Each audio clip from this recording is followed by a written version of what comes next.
Hello, hello, friends. Welcome in.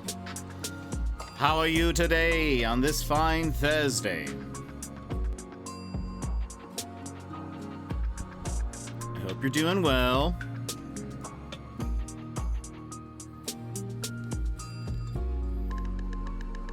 Let me, double check that things are working and connected.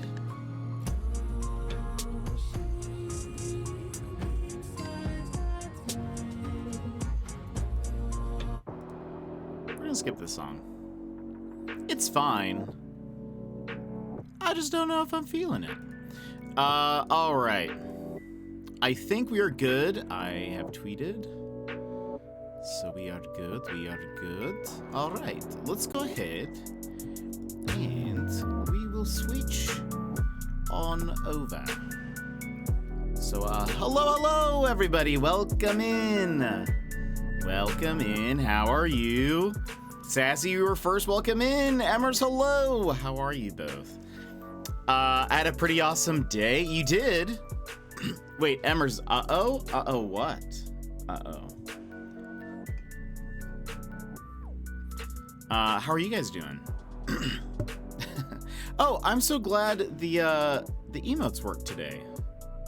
I noticed yesterday that when I was doing BTTV, yeah, I said that right. Some of them weren't working. Does Jet Wobble work? It does. Yeah. Okay. I don't know. Oh, the ellipses. So, so maybe not an awesome day. What, was it an awesome day, Sassy? Or was that said, like, sarcastically? I don't know. Mysteriously. So I had my follow-up meeting with my principal after my observation. She loves what I'm doing to the point where she wants one of the middle school math teachers to come observe one of my math classes. Sassy, that's awesome. That is awesome. That is a fantastic day. I'm glad that your observation went super well. That's awesome. That's super cool. We have an expert math teacher in the chat right now. That's so fun. When is that gonna happen? Do you know? Emmers, what have you been up to? For me, today has been one of those days where I started off by almost brushing my teeth with like dial soap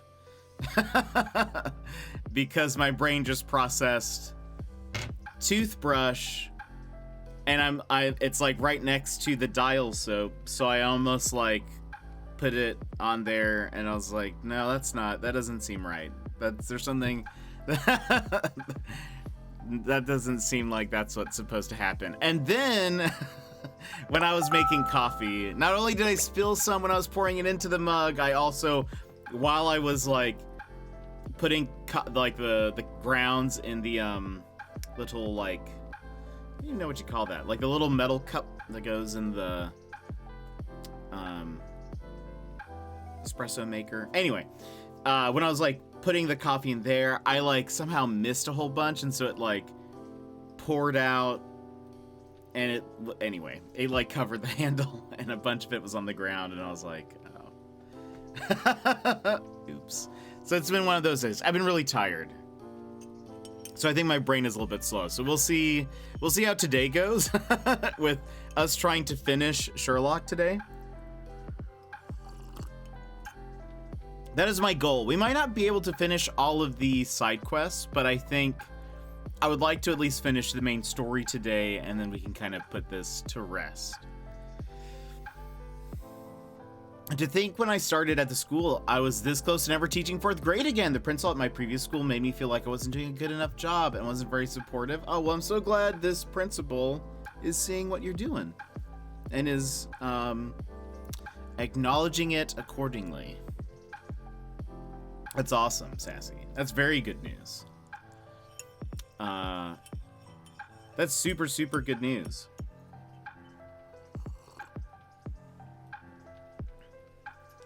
Did she say what specifically that she really enjoyed? Or that she just wanted somebody to come watch it because she liked it? I don't know when the other teacher will be asked to watch me. I wasn't supposed to tell anyway, but I can trust all of you. Oh, we're gonna tell everybody. I will tell everyone that I know in New Jersey, which are the Pandas and El Capitan. That's it. So I don't think they'll find out. I don't think they're gonna find out. Even if I tried. That's so cool. That's super, super cool.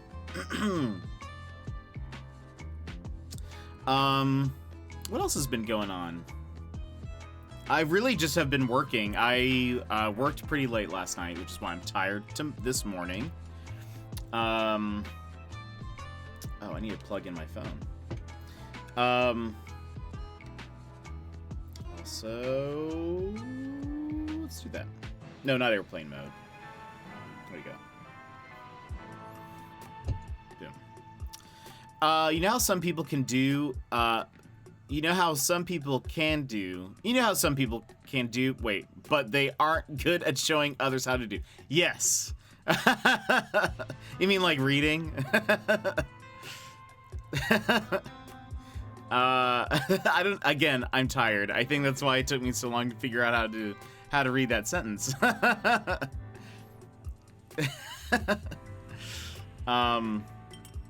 Trying to think if there was anything else that's happened today.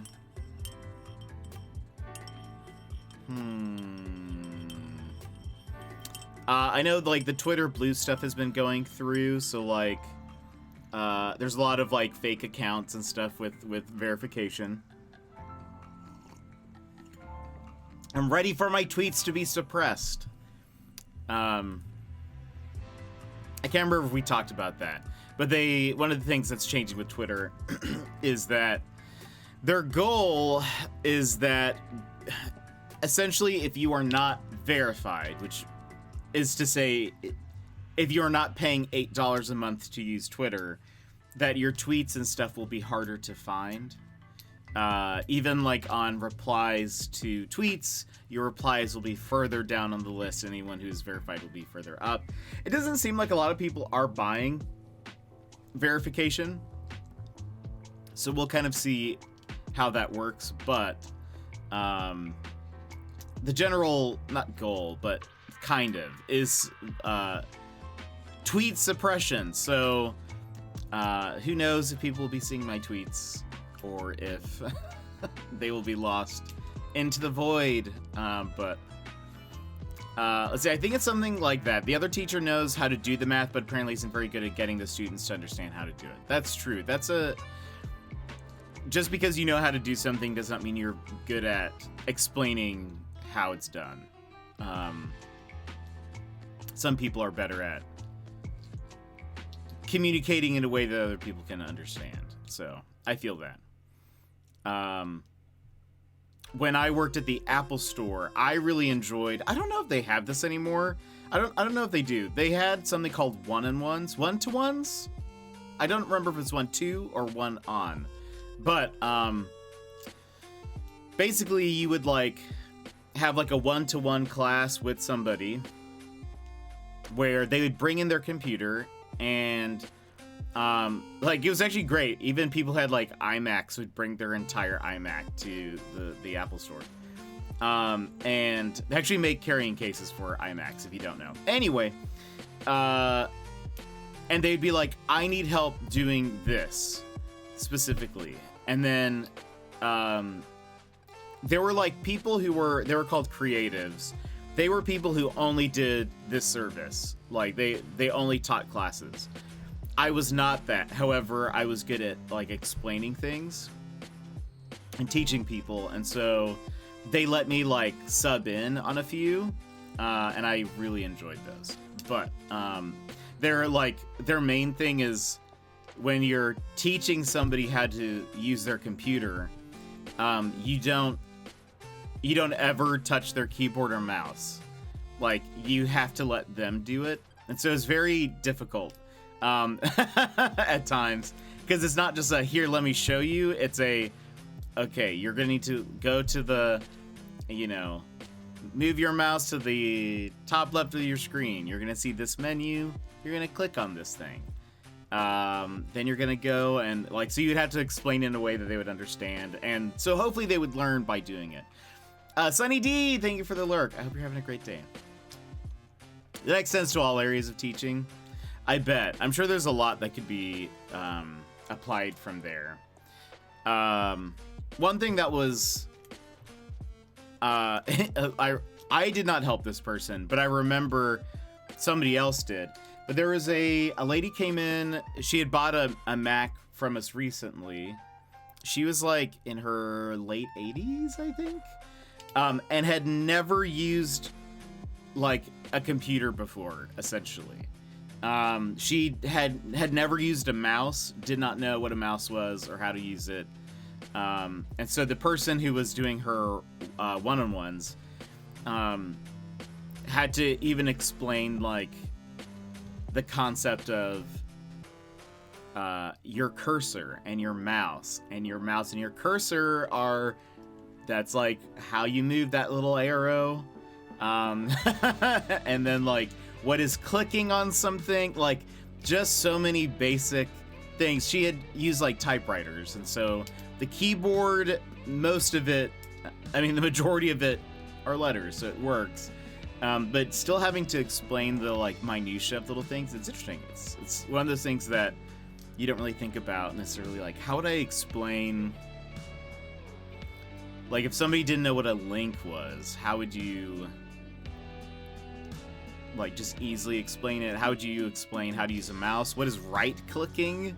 That to somebody who has never used a mouse before, that would be, I think, such a weird like concept, or I don't know, they'd be like, what is a right click? Versus, so there's a left click. Do you guys left click as well? Well, we just call that clicking, I guess. That's one thing even I have to work on, finding new ways for the kids to discover the how and why of the math they are learning. Yeah, that must be very difficult. That must be very difficult. But at the very least, it was, I mean, the people who were there because they wanted to learn something, so maybe it made that a little easier in a way. And they also had like a goal. So, because again, the person might come in and say, I really want to learn how to use, well, we wouldn't teach Word because that's a Microsoft program, but we would teach them Pages, or we would teach them, like, I don't know, they want to organize their calendar, they want to do, like, little things. We can show them, like, they would come with a goal, and then we would help them get to that point, or teach them, like, the basics. So it's pretty fun. Yeah, you have to pick your words carefully because they don't even understand the terminology that you're using. Yeah, totally. I've heard, I think we've talked about this once before, but there's something that they call, like, the curse of knowledge, which is, like, if you're an expert at something, sometimes it becomes difficult, it becomes difficult trying to explain something because you have all the knowledge and you've had it for a while, assuming you've had it for a while. Usually it becomes difficult to explain something because you forget that you have to start at like square one. Usually a lot of times people will start like in the middle, or they'll start like they'll skip a few steps, and the person who has like zero idea has trouble picking up when you're talking about because square minus one sometimes. That's true. So true. That's a good point. Sometimes you have to establish the base a bit better, make sure they understand before you can continue. So that makes sense. That is very true. In the case of math, that would be that for me, for sure. Because I would need that. Explain numbers to me.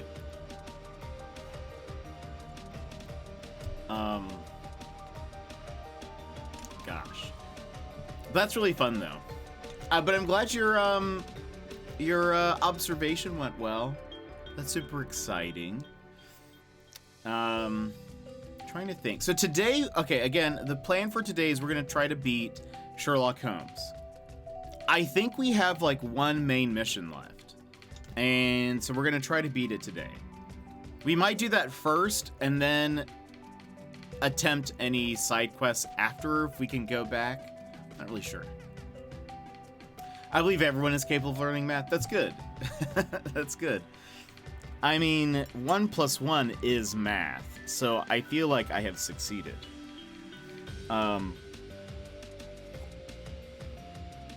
Unfortunately, a lot of people from our generation were victims of previous generations' mistakes. True.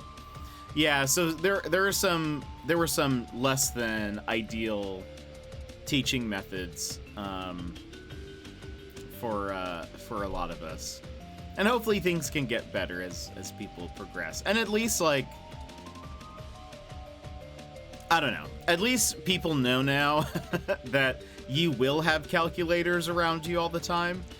I just remember, you know, a lot of the math teachers would be like, now you can't rely on a calculator because you're not going to be carrying your one around with you. La la la. Little did they know.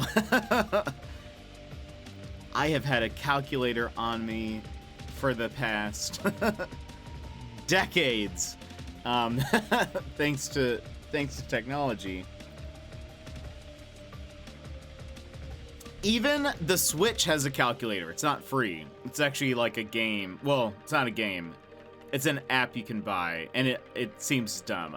Please don't. No one buy it. I think it's like $5 or something for some reason. It seems like it's just a calculator, like not even like a graphing calculator or anything. Nelly, welcome in. Sherlock Holmes. We are continuing it today. How are you? What was I saying? Oh yeah, the calculator app that's on the Switch is like, I think it's like $5. That actually might be on sale. Hold on. Switch calculator.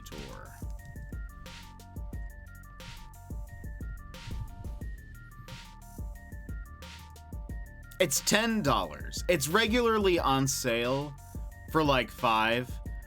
But it's currently $10. So if anyone wants to pay $10 for a calculator on your Switch, technically available. Do I recommend it? No. It's a scientific calculator with clear, easy-to-read multi-line display, which should help those not so easy to do math problems. Calculator has an appealing, modern, and practical design. Note, it does not.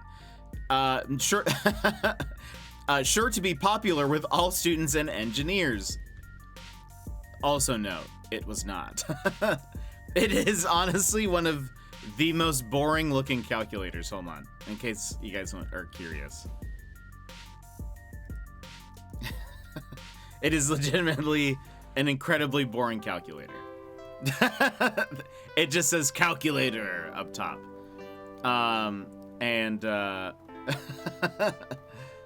It just looks, look how boring it is. It's so boring.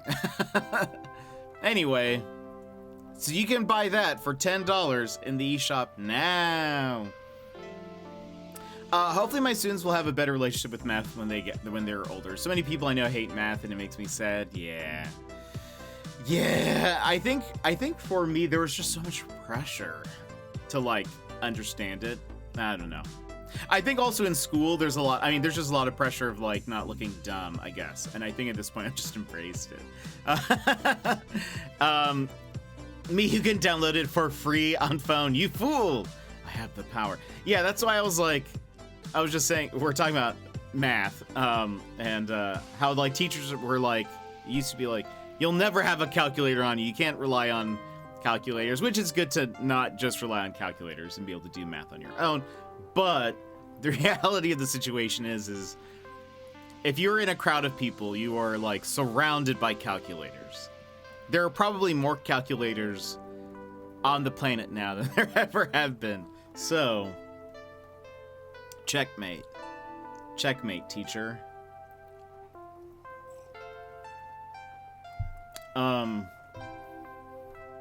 Oh, but yeah, I'm pretty sure that company that made that calculator is like, Mario?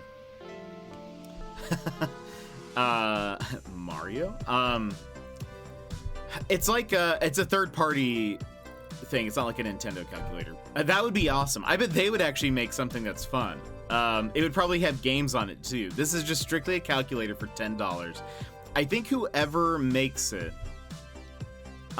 they make a lot of really redundant or cheap applications. And I think they do it so in hopes that, like, it's easy money, sort of. Like, it probably, I assume it didn't take them long to, like, develop that app, because it doesn't do anything. It's just a calculator.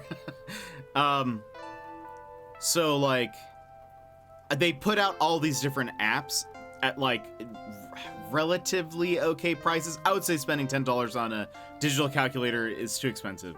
When you can have just one on your phone. I don't know why you would need it on your Switch ever. But they can say it's $10, but then they put it on sale for $5. But if they really didn't do any, like, hard labor developing it, that could be some, like, somewhat easy money, maybe, if they can trick people. But I think they put out a lot of different apps that are like that. A side note, I think the eShop needs a bit more of a curation. There's a lot of, like, really, like, cheaply made or, like, awful mobile ports, like, brought over to the Switch, and it doesn't make any sense. I think Nintendo needs to be a little bit more mindful when it comes to that stuff. Uh-oh. One of those graphic bots liked my tweet.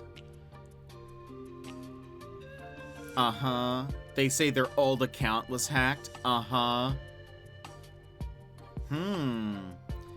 They've posted some emotes. Do we think we can find whose emotes these are? How fast would it take? Seems very specific. Oh, and it's like cut off even. Where's your bot bopping hammer? I wish I had. I mean, I could just not report them. I could just block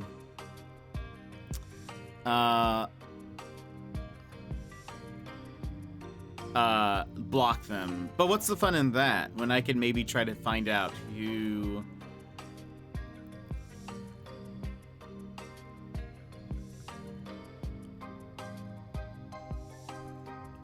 Maybe I can find out whose art this is. Let's see. We're gonna do some Googling real fast, everyone.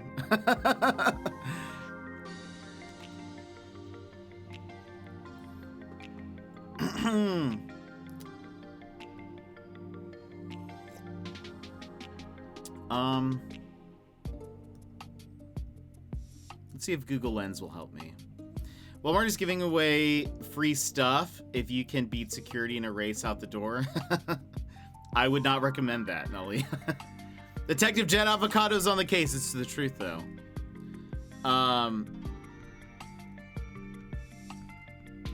They have some emotes here that definitely, I mean, like, they look like they were made for someone specific.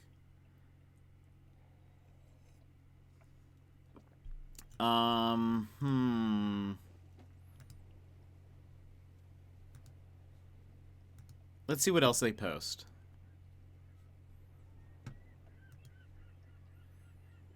What's gonna be your first go-to Christmas movie? Good question. Good question.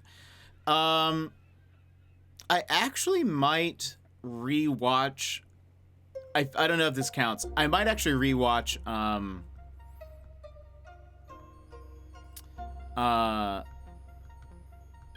Hawkeye, the Disney Plus series, because it's like a Christmas. It's basically Christmas themed. But after that though, I don't know. That's a good question.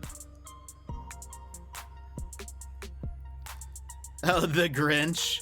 Oh man, I don't know if I've ever fully seen The Grinch. Side note, on date nights, we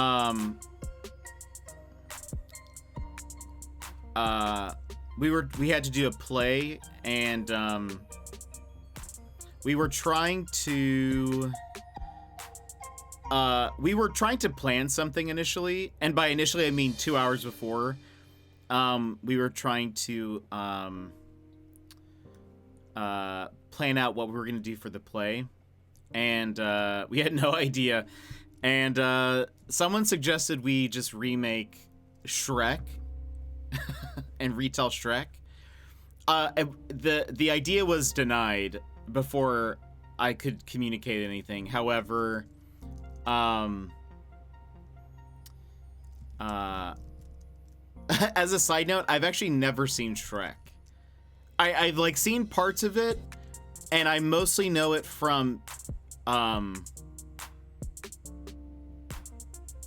like memes, but I have never actually watched it, so I wouldn't have known. I would have just been like, I know there's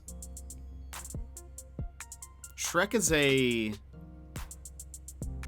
he's not an ogre, right? What is Shrek? What is Shrek? I don't actually know. He's not a troll. Anyway. And I know, like, the Short King. There's the gingerbread character. I think Princess Fiona is a human who was turned. Shrek is an ogre. Okay, I couldn't remember. I think she was human and is turned into an ogre. That may not be true. And I know Donkey. And I know in the morning I'm making waffles, and that's it. That's really all I know. And oh, Pons! Welcome in. How are you? When we still paid for cable, the only Christmas movie I would watch is the 24-hour marathon of A Christmas Story. It's a good one. I'm watching the VOD and have only made it partway through the played portion of the session. Shrek is an ogre. Okay. Wait, he's cursed? She's cursed. He's an ogre. He has layers. There's a talking donkey. Yeah. And then the Short King. Ogre by night. Wait, she's cursed. Okay, right. She's only an ogre at night? Is that... What do you mean by ogre by night? Bonds, welcome in. How are you today? Wait, really? She only turns into an ogre at night? I had no idea. Okay, yeah, I definitely didn't. I thought she was like... Okay, that's fine. I also know the meme where Donkey does the Windows sound. Do you guys know what I'm talking about? But the moral of the story is you're beautiful in and outside. That's true. That's good. It's a good moral. Valk, welcome in. How are you? Also, side note, I'm a little I am distracted. One of those bots, art bots, liked my tweet, and now I'm partially like, I wonder if I can find this emote they posted.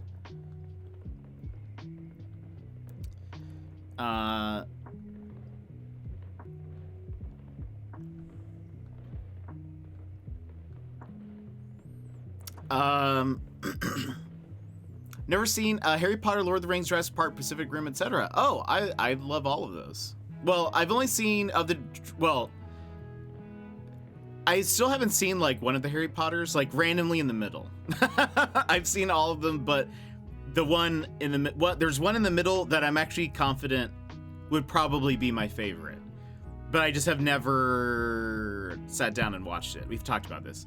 And the Jurassic Parks I have seen of the original, the first and second, and then the first of the newer series, and I like them. I feel like they're pretty good. Pacific Rim, though, the first one, excellent. The second one I heard was awful. So I did not watch it. I'm good, waiting for my father so we can get a drink after work. Oh, that's so nice. That's awesome. Oh, and I love Lord of the Rings, though I did not watch The Hobbit. Oh, well, I watched the first one. Hobbit 1. That's not what it's called. But then, I don't know. I was not sold on The Hobbit. As much as I enjoy Martin Freeman, I think he probably did a good job, but, there was just something about it that I just didn't like as much as the original. So for Godzilla movies, the Godzilla movies are well, I've not seen many of the older ones. I really liked the first Godzilla movie, the newer stuff. I thought it was excellent. Like, very well done. Side note.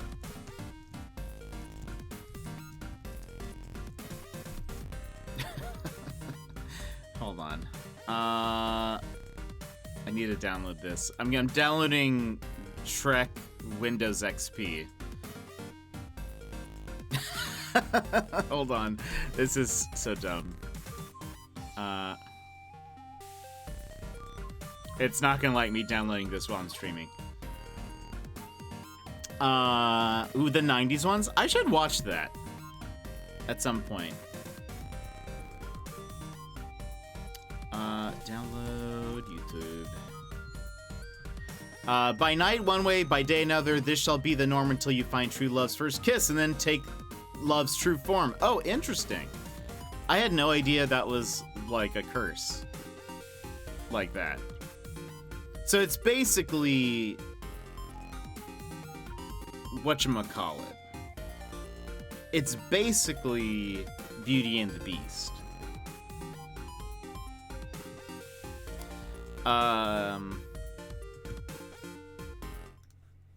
Okay, hold on. Also, okay, wait. Pause. I'm afraid this is going to be way too loud because I think that's sort of not the point. So everyone just...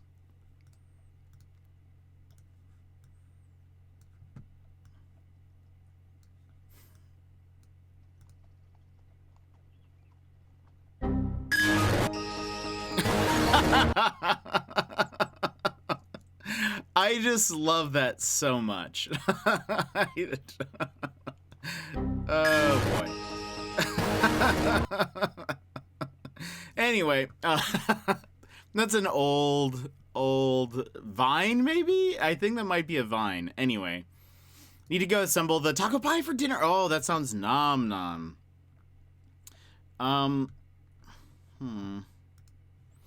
I wonder if I search for this.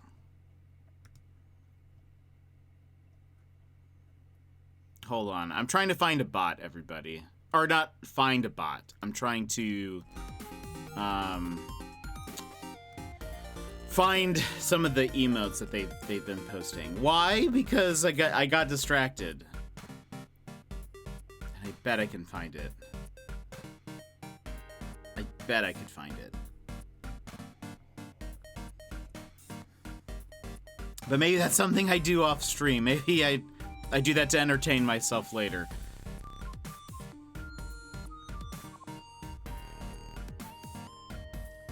I will say this theme is very like popular, so it's not the easiest. Let's search for this one in particular. I don't know how good Google Lens is.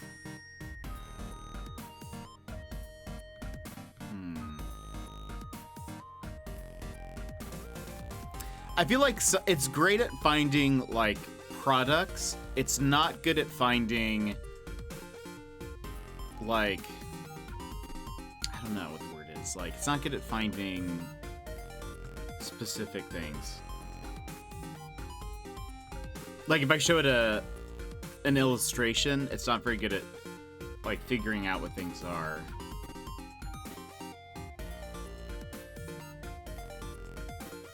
Yeah, I guess I'm gonna have to... Hold on. I'll try one more search. One more search to see if we can... And if I find it, I'm just going to tag the artist, like the real artist, and be like, hey, do you know this account is using your emotes to promote their stuff? Cool. Okay, bye.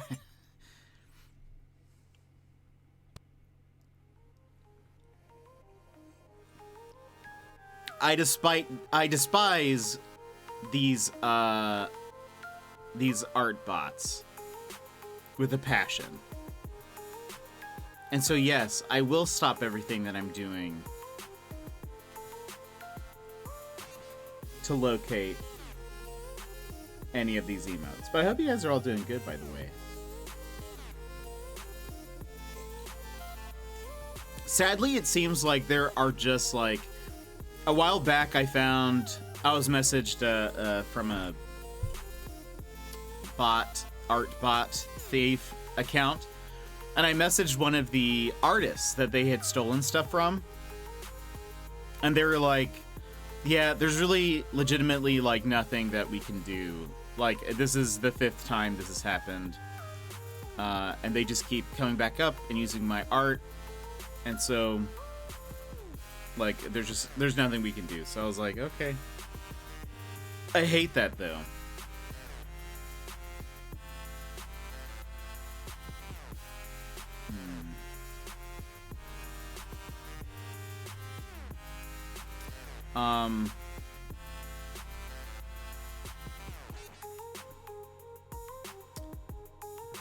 Oh, Opons, are you still here? I was playing Apex last night. Gosh, I was playing Apex last night. Okay, I'll give this a rest. I will locate this artist later. Oh, I was playing Apex last night. And I was just trying to get some of my challenges done for the Battle Pass. And I was playing with randoms. And there was one team. We were doing pretty well. We dropped kind of hot. And so we were like in the thick of it.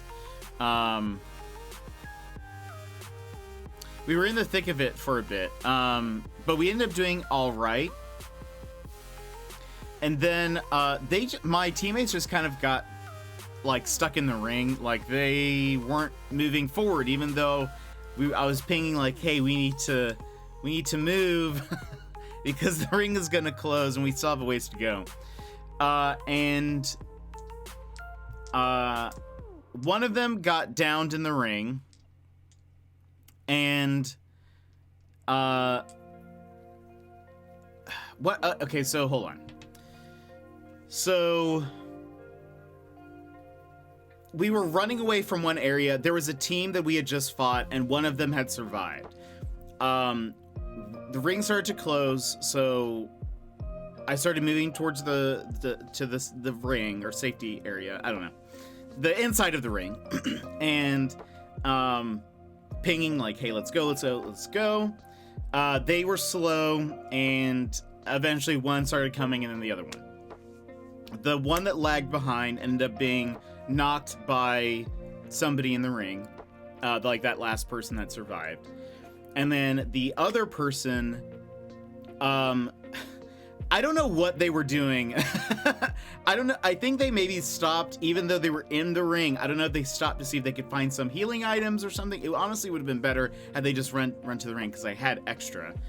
But they get downed in the ring, and they start like, they start cursing, dropping racial slurs, and like a whole bunch of other stuff.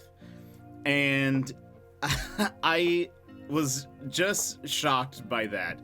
And I recorded it, and I was like, the thing is, okay, so what's lame about console is that like the reports don't seem to go anywhere. Like, I think you're almost reporting to Sony a lot of times, not to like EA, I believe.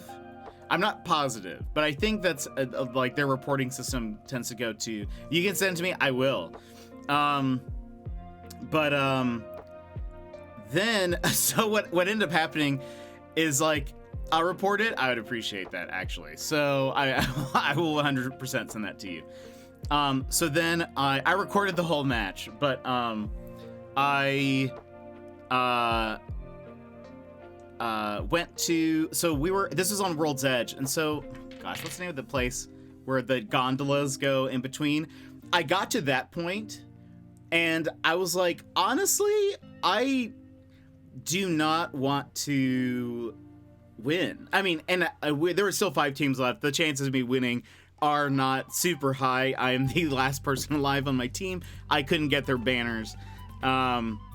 Chances are we're not gonna win. But just in case, I was like, I don't want to win. I don't want to go. I don't want to win with this person on my team. They don't deserve to win.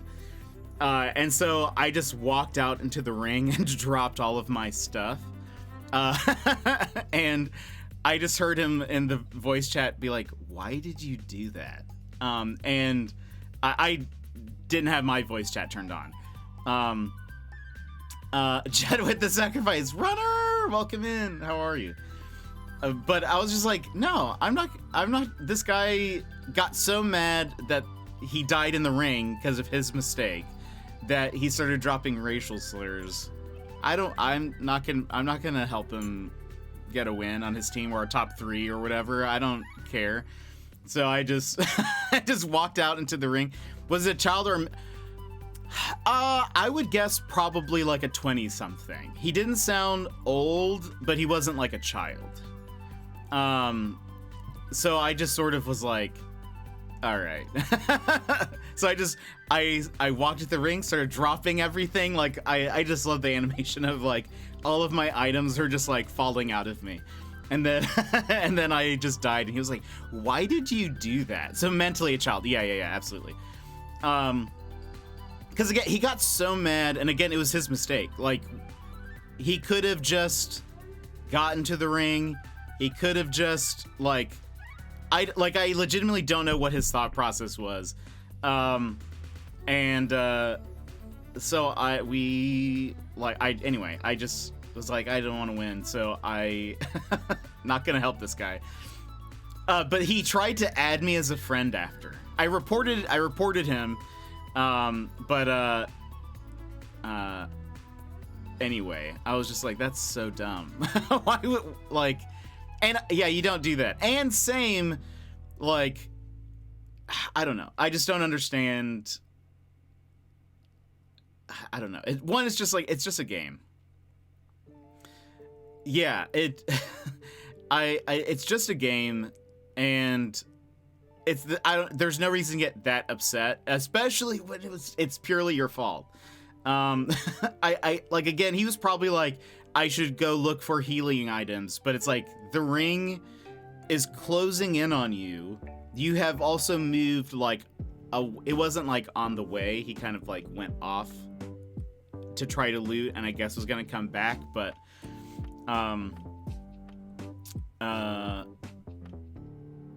anyway, it didn't make any sense, and I couldn't help him, and so gosh, but yeah, he tried to add me as a friend, and I just did it, rejected, because I'm sure he would have been. I bet he was gonna be like, why did you do that? Why did you just throw the game or whatever? It's just like, no.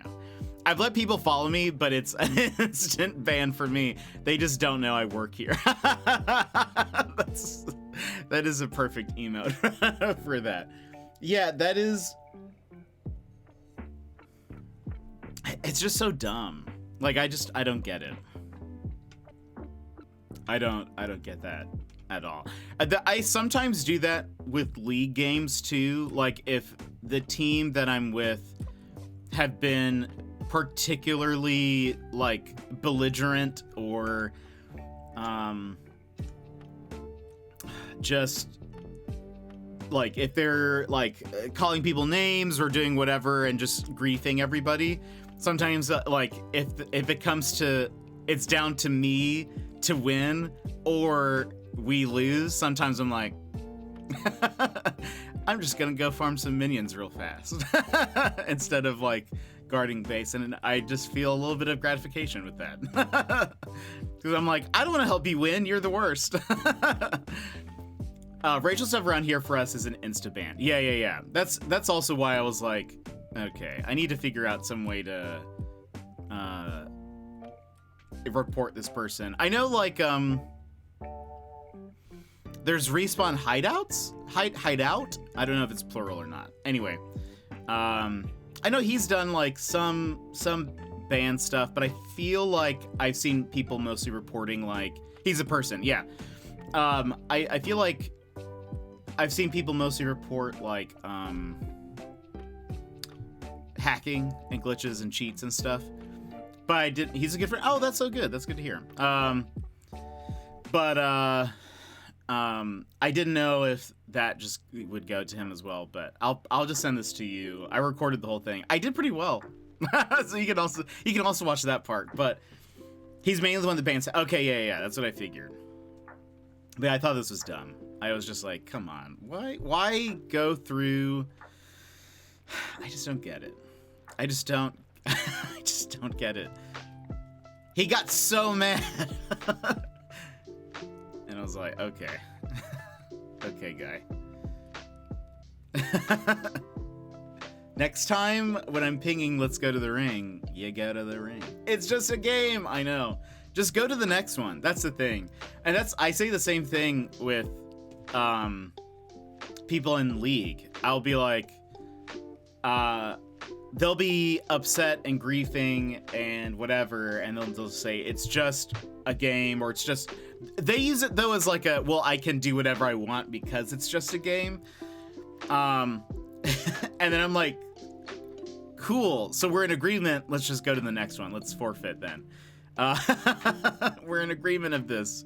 It doesn't need to be like this. I don't need to be trapped here with you. I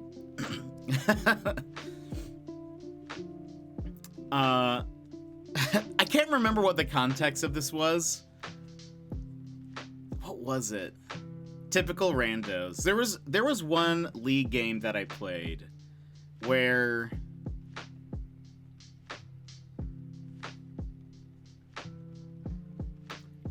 I can't remember what happened, but like I think somebody fed like crazy. They had like 13 deaths like halfway through the game.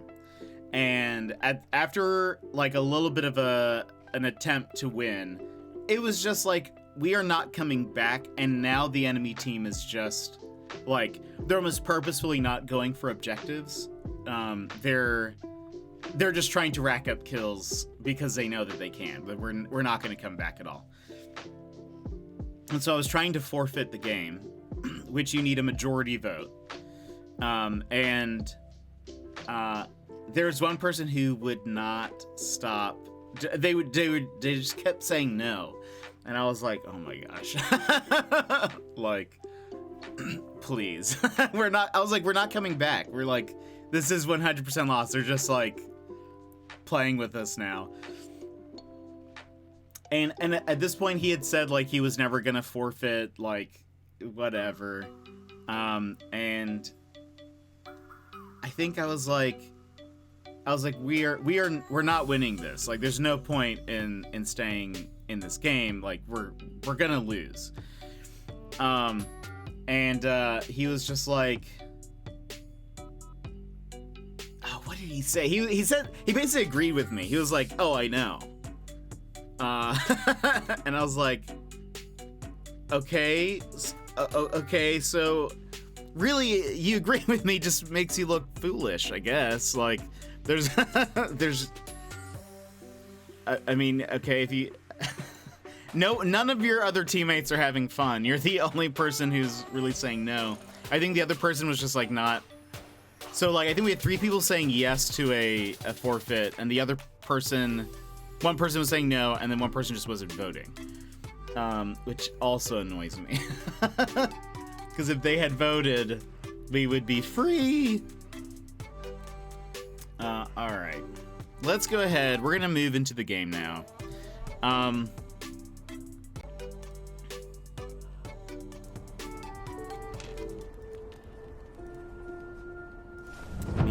remembering to mute the music. All right, so our goal, online gaming, right? I know.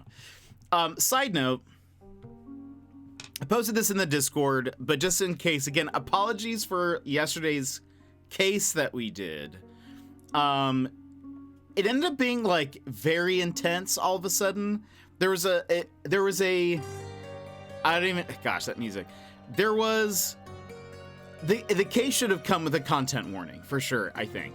But I was taken by surprise, and if anyone was here and watched that and felt uncomfy during that case, I was right there with you. So apologies for not warning you all that there was going to be a case that covered the content that it did, but I also did not know.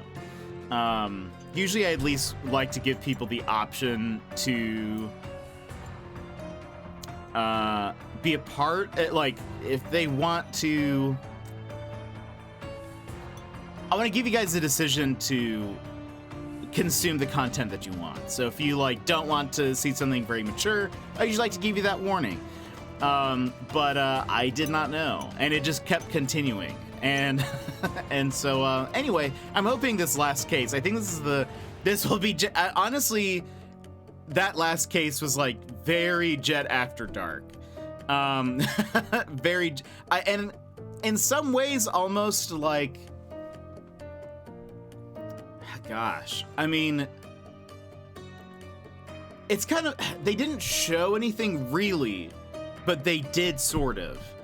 And so that's what I think was weird. There was basically like a painting that I thought they were never going to show us, because it was like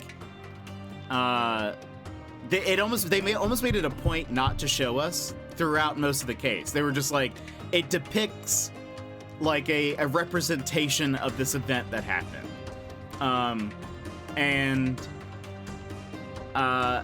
But then towards the end, the painting is like a clue, and it's like, sweet, you also need to inspect this.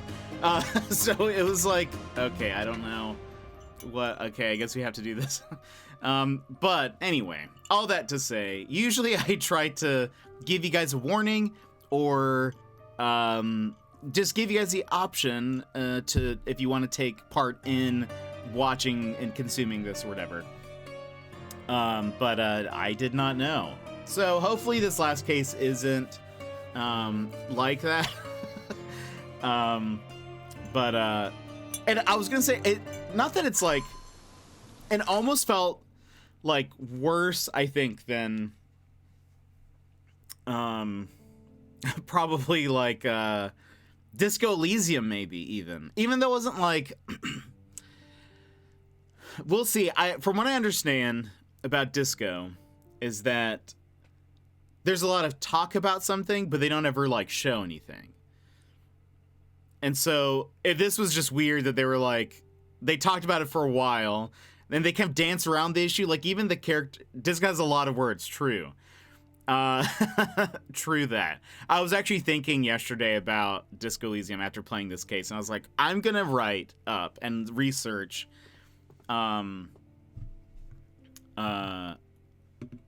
like the trigger warnings list. I'm gonna have it all ready to go, so that way if people want to so people know what they're in for. It's very racial, yeah. I think, from what I understand, most of the characters in Disco Elysium are racist for the most part. Or there's a pretty, maybe not all of them. There's a large majority of the characters that are racist and will use slurs, even if it's like in-world slurs. If that makes sense, like. Anyway, so they do that, but there's technically, and we will probably not do this. I'm gonna say we're likely not going to go this route. You can be racist as a character. Like, you can make choices as in your dialogue tree that could be very racist. And apparently if you do that, other characters that are not racist will make fun of you for being stupid. However, I don't know if that's like a good enough justification to just go that route. So I think we'll probably not do that. I'm going to tell you guys that right now. Unless an accidental slip of a button, my goal is not to do that. But like, yeah, I guess I've heard that. I know there's just a lot of language, and it's graphic language, I should say. Again, I think, from what I understand, it's not because of the art style and even the type of game it is. Like, it's a top-down sort of.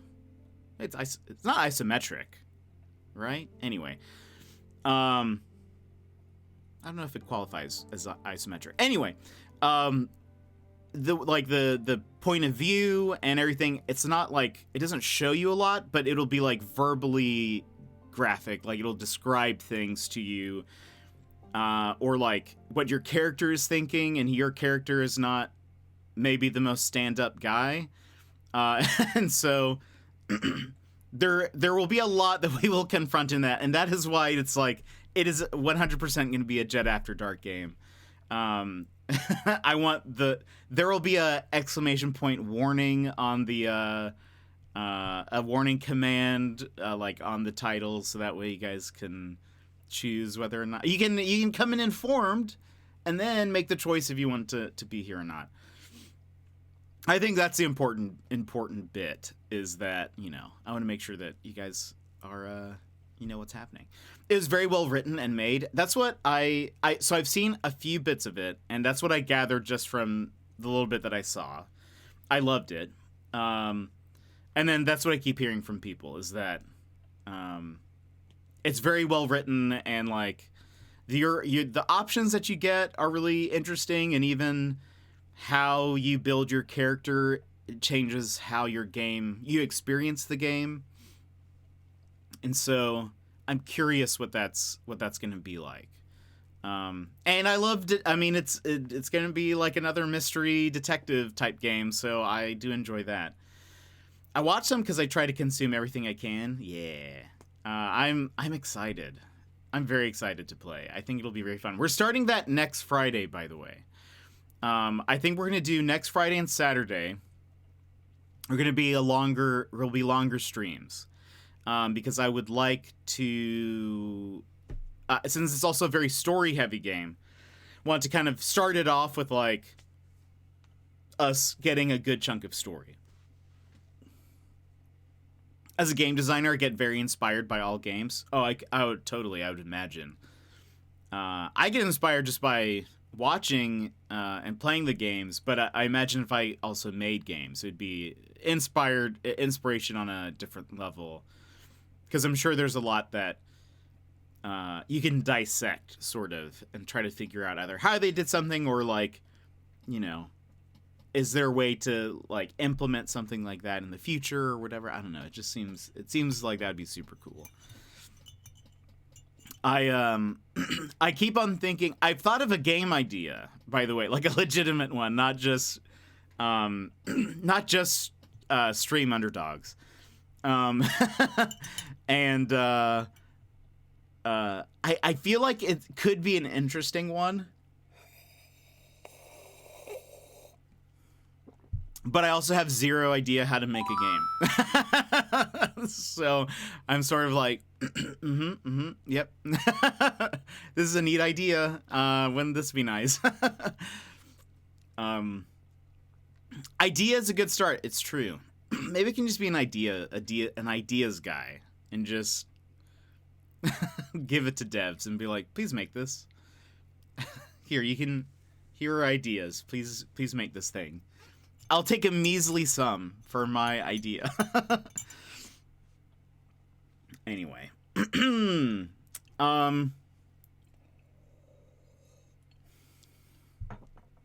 I'll tell you what the genre would be. Make $1 bazillion. Perfect. I have an idea for an action-based Picross game. Does that sound crazy? Yes. Could it be good? Maybe. Could it be bad? Probably. But maybe fun. So anyway, I have an idea of how that could work. Like, there would literally be combat in a Picross game. Here's your cut. Subway sandwich coupon, 20% off. Perfect. Just what I was expecting. Oh gosh. Maybe I could, like... Here's what I do. I take a week off of streaming. I learn game dev. I start a Kickstarter. And pitch it and make $1 bazillion. And easy. I just need 1 week.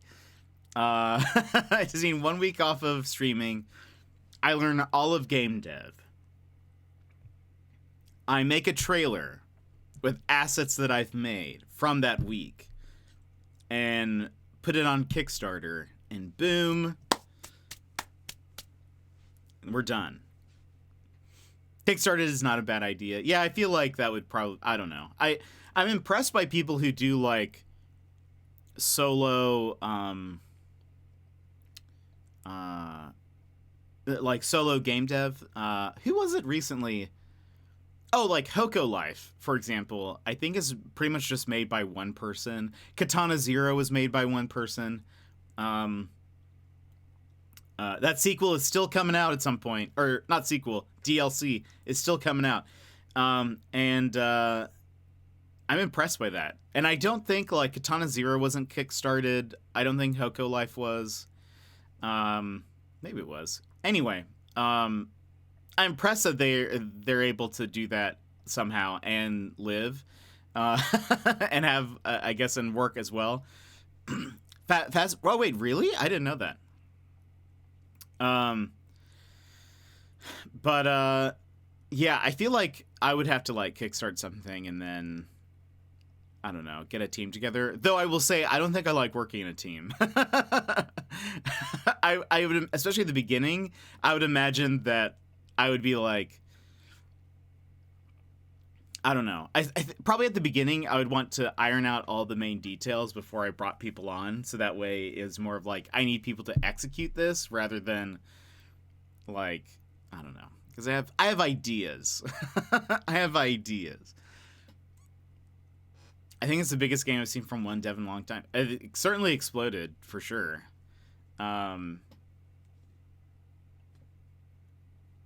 There was another... What game was it that they were like, oh, we just didn't even expect it to be this popular?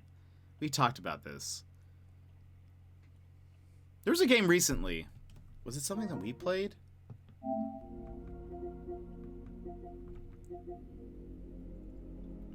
Was it Stray? Maybe it was Stray. Yeah, I think it was Stray. I think the devs were like, we had no idea it was going to be as popular as it ended up being, which I find shocking because it's a it's a game where you play as a cat, has like super realistic cat movements, and is just adorable. Oh, this is the game that we'll probably be playing tomorrow. Anyway, very excited. It is. Stray was, I think, one of my favorite games that we played during Cat Week, and also recently. Also, I just realized my follow count thing is just absent. Hold on. Oh, there it goes.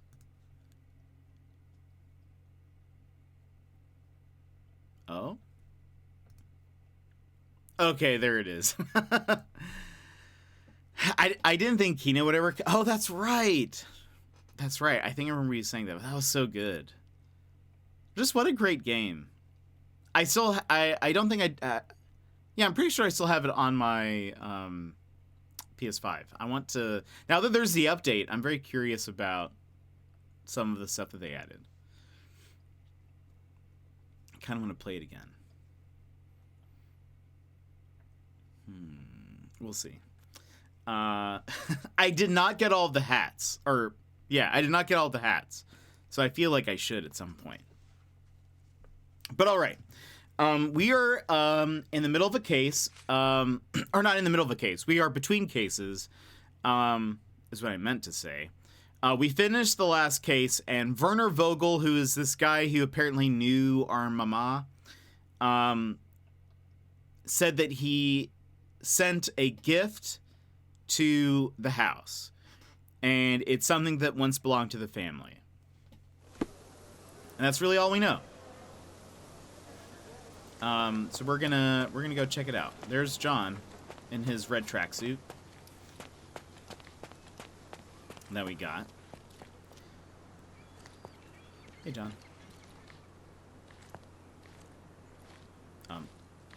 Oh, there we go. Oh! It's a bizarre object, and yet oddly familiar. Is it like a mermaid skeleton? A memory.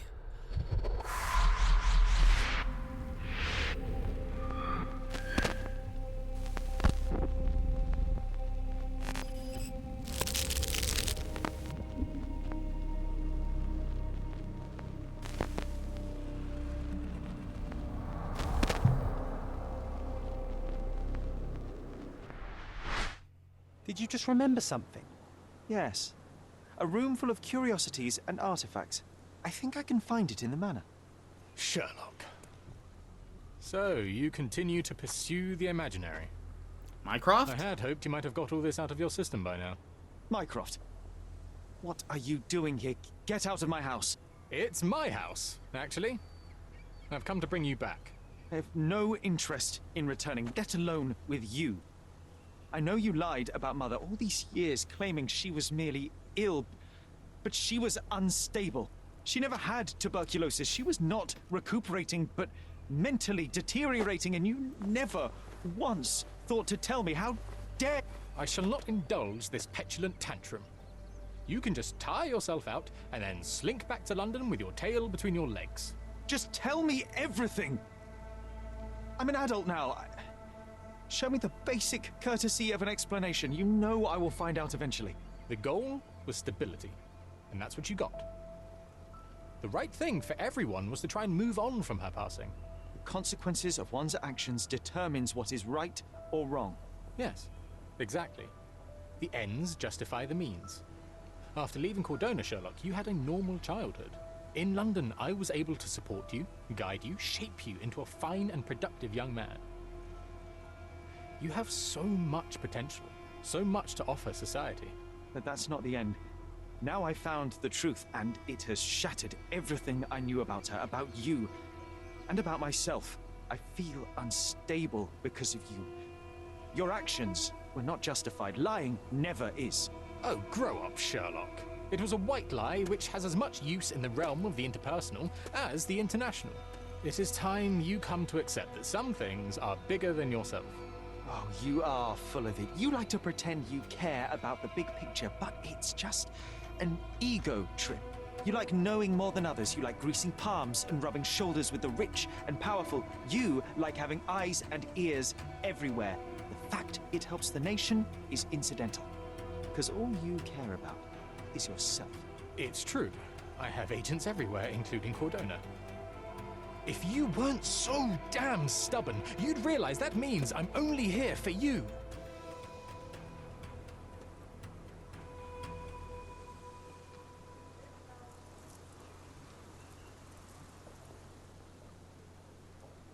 What I missed? We just started. Basically, we opened up this box. This is what Werner Vogel sent us yesterday when we ended.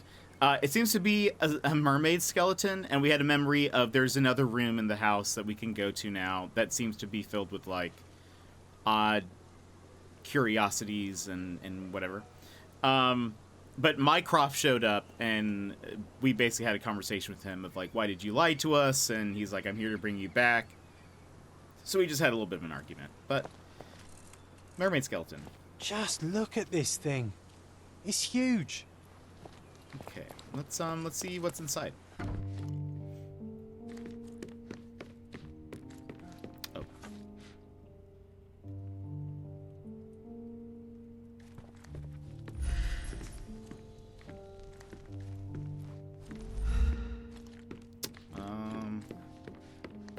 These are not. That's our mom's room. That was our childhood room. Oh, wait.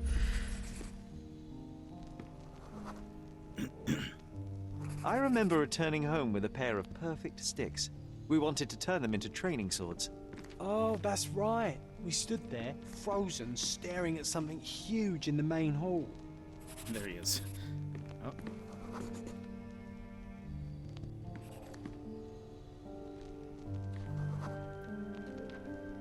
It was a giant aquarium with a living mermaid in it.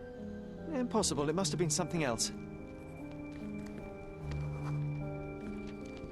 Oh, right. I can walk into it. Oh, of course, that mortifying hoax presently taking up space in our front yard. Well, fine. Your memory's better than mine. But I'm sure we started examining it immediately.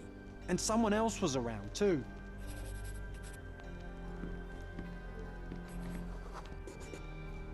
It was my mother. She asked what I thought of the artifact. You were really concentrating and holding something in your hand.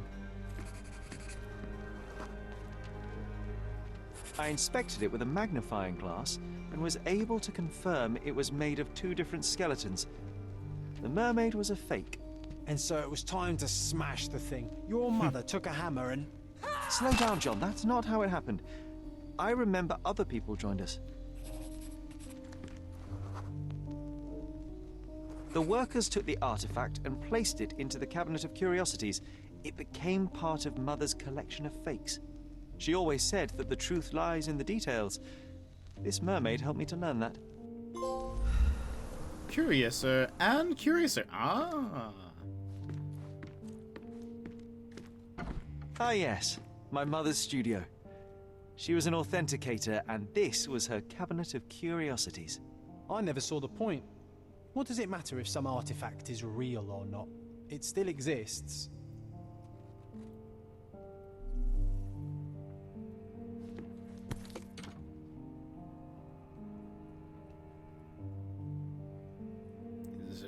Oh, there we go. Another fake Holy Grail. Its owner claimed to be the heir of King Arthur. Scarcely believable. He also insisted a deadly rabbit was hunting him.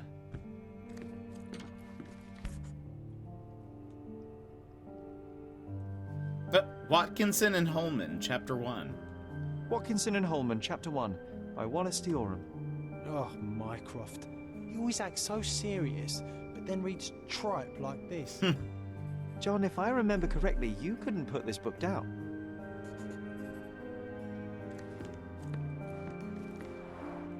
One of the most ridiculous fakes I ever saw. Its owner insisted it was a polar bear. He thought the white paint on the brown fur wasn't noticeable.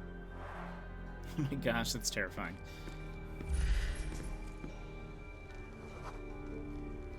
I remember this cozy blanket. It was perfect for... Wigwam! Oh, that was a joy to build them. Imagining ourselves as wayfarers on the other side of the world.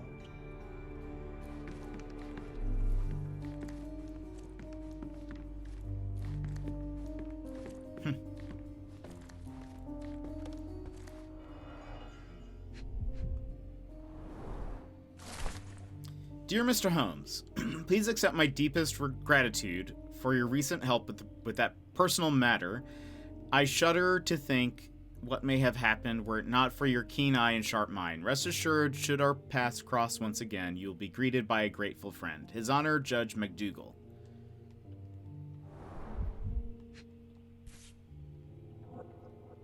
Carefully opened. Dated 24th of April, 1869. Mr. Mycroft Holmes, the Cordona City Hall writes to inform you that the trial of Dr. Otto Richter and the death of Mrs. Violet Holmes has been assigned to His Honor Judge McDougal. Your application for a closed hearing has been granted. You are hereby informed that the prosecution has called you as a primary witness in the trial of Dr. Richter. You must present yourself at the Criminal Court of Cordona on the dates listed over leaf. Oh, so there was even like a court case. So many calling cards. Mycroft liked to keep useful people at hand. Officer Luciano J. Placido. We know him. We met him. Reliable and driven. I recognize Mycroft's handwriting.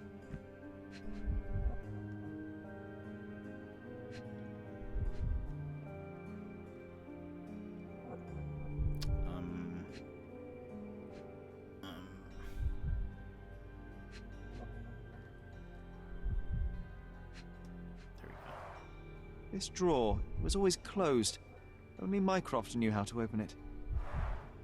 I remember we tried to break it open and spy on him, but alas, had no success. Maybe today's the day. Oh, Sherry.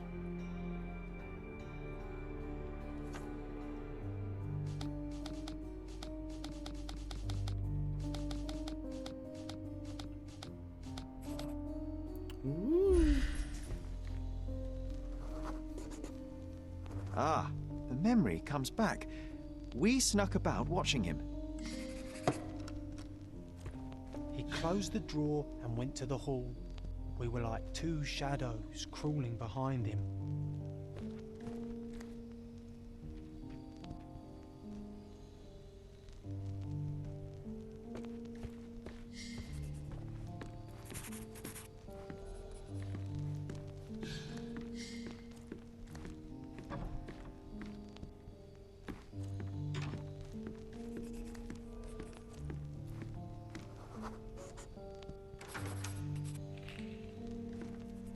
He opened the door to the postman, and they exchanged documents. If it was a real postman, of course.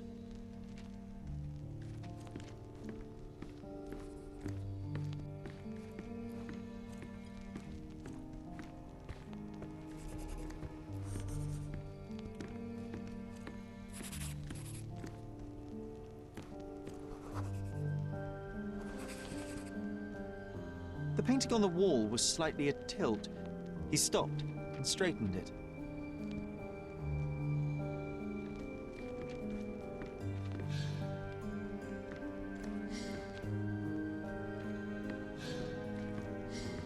Where did we go? Hold on. Can I like...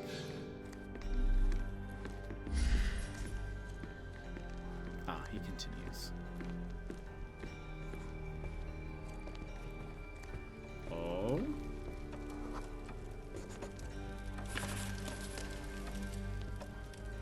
Then he threw some logs into the fire and sat in his armchair to read.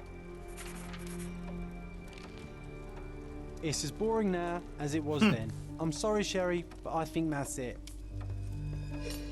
Unless... Wait, John, we never use the fireplace in the mornings. What if... Almost as good as mine. Oh, that's the gun that we got from the police officer.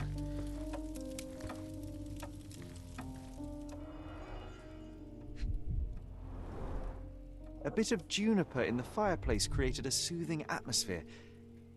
It's the little things, isn't it? Oh? I think this is what we're looking for. Run down the hall.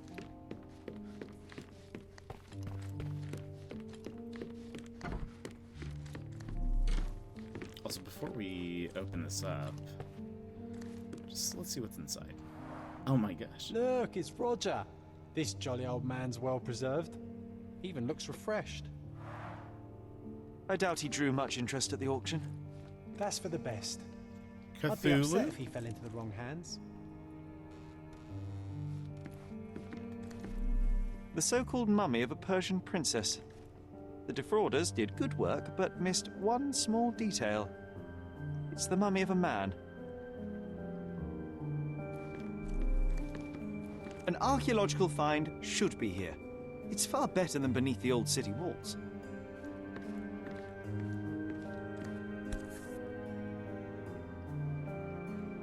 This photo caused a lot of fuss. My mother spent some time to prove it was a fake.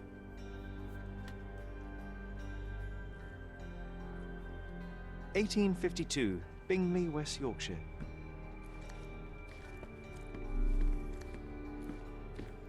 We've already looked at that. We have this here. Mother said this was among the hunting trophies of a Scottish Viscount. So he tried to persuade everyone that his forest was inhabited by these beasts. It would have been thrilling if it were actually true. The full plate armor of Sir Robert Saunford. I was told my father won it in a wager. Armor is armor, but look at his sword. Oh, how badly I wanted to wield the blade. Maybe you take it instead of your pistol.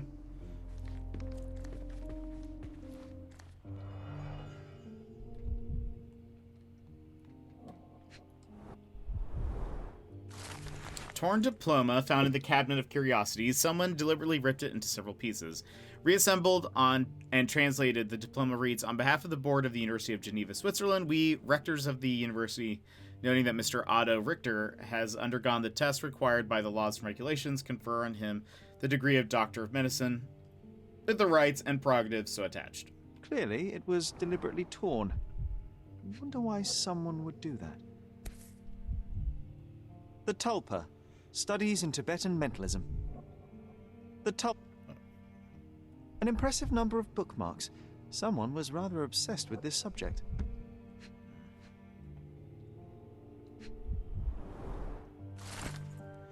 Mrs. Holmes is a patient of considerable interest and an ideal test subject to explore some of my theories. I will attempt to repeatedly immerse her in the traumatic situation that precipitated her mental illness. It is my belief that reliving that moment may give her mind a chance to embrace what happened, accept it, and effectively cure itself. I'm confident in my hypothesis and really need to prove it. In addition, it's fortuitous to be around the broader Holmes family. Perhaps I'll be able to also examine the heredity of psychological traits, be they competencies or disorders. It is already apparent that all family members share an uncommonly high intelligence. It appears that the mother's condition has begun to affect the mind of the youngest boy, Sherlock. While I cannot conduct a proper medical examination due to the protectiveness of the elder son, it seems that the boy suffers ongoing hallucinations in the form of an imaginary friend, John. Ruh-roh.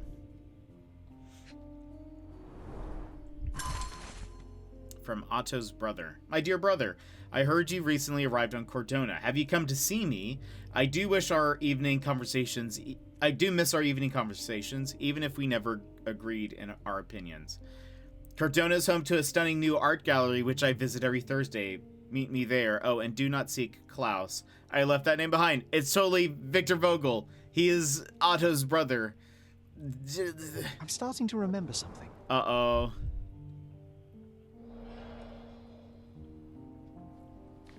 Hold on. Before we do that, let's open this. We made it. So what's there? Hot sauce? No. Gifted by Queen Victoria herself. Single malt whiskey. Mycroft's favorite. Present from the Queen. Half a bottle of fine single malt whiskey, Mycroft's favorite drink. We found it locked in the drawer of the desk in the curiosity cabinet among a pile of important documents. Remarkably, it seems that the whiskey was a gift from Her Majesty Queen Victoria herself.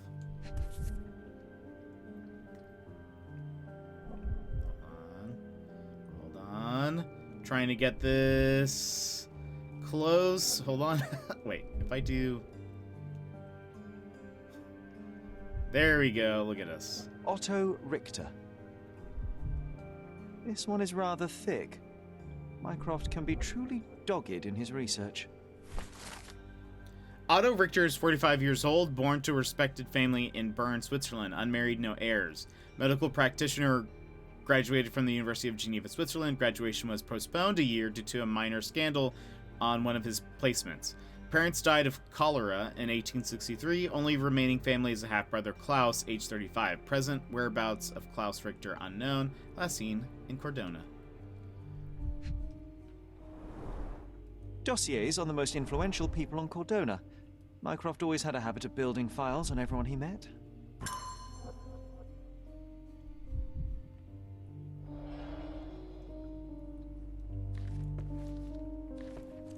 Okay, so I have a memory now.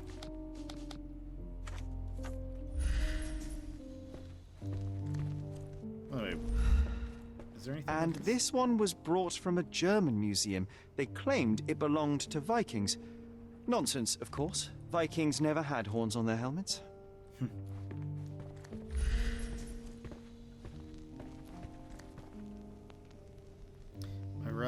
recollection of the day I decided to play in the Cabinet of Curiosities.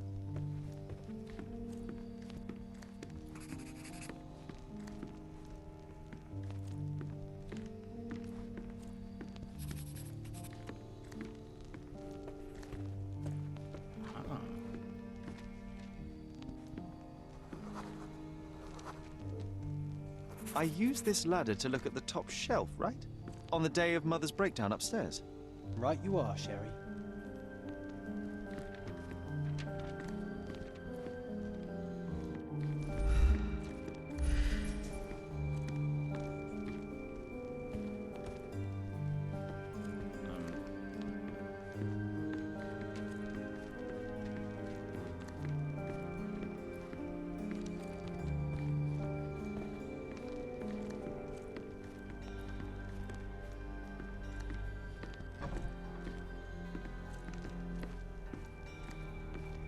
Oh, goodness. Okay. We heard a noise. I can't recall of exactly what. And we didn't have a great view from behind the statue.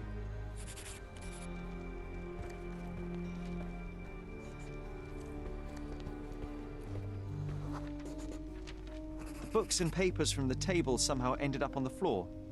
Now it's coming to the surface. I feel it. Uh-oh.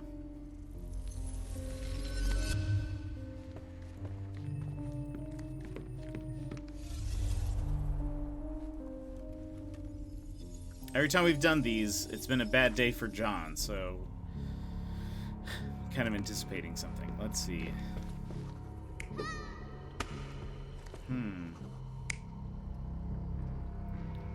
So them inspecting something, they're throwing another thing. That's one option.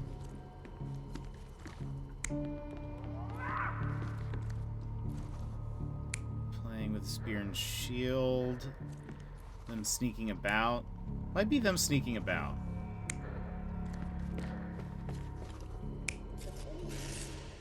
Maybe Mycroft and the Doctor arguing. I don't think it's the armor. Is that it? You're not even trying, Sherry.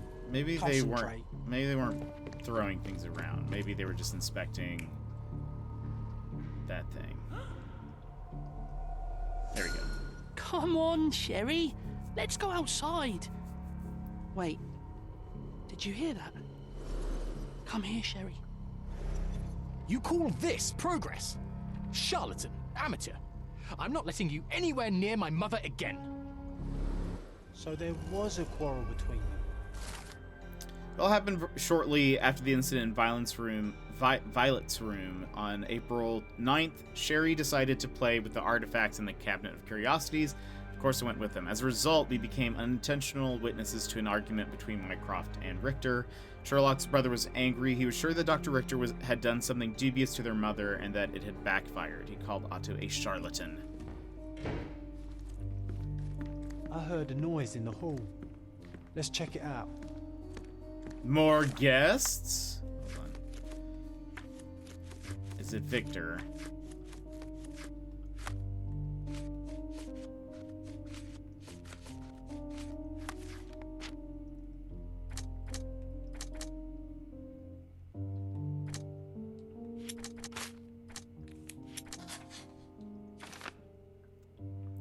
Suspicious psychiatrist. Mycroft did not like the methods of Dr. Otto Richter and did not trust him.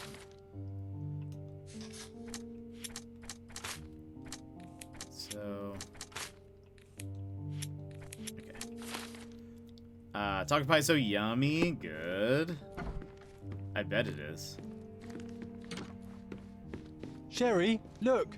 Huh. We've got a parcel here. Hurry up and let's see what's inside. Dear invitation from Vogel. Dear Mr. Holmes, I'm waiting for you at Kurt Manchio's mansion on Turquoise Lane across from Cordona Abbey in northern Grand Surrey. Come at once. If inconvenient, come anyway. Always your friend, Vivi. P.S. I sent you the appropriate outfit for this place to avoid any unnecessary complications. I hope it fits. An invitation that comes with a mask. We can't miss this, Sherry.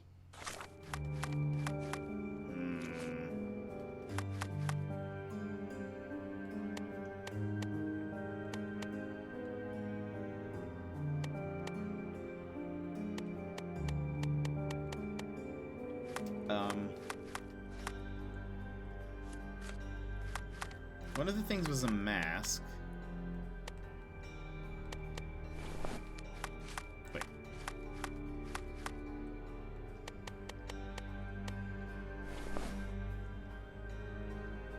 Terrifying.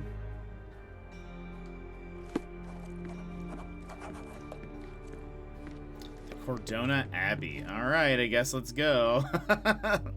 Just me and my Thursday best. Oh, wait, the elephant is here? Since when? Incredible. Also, why haven't we been able to open this whole thing up? I don't even know if we're supposed to be. We look ridiculous. Also, okay, side note. Before we go do that, some of the stores have furniture. So you know we must go buy. And yes, we will go like this.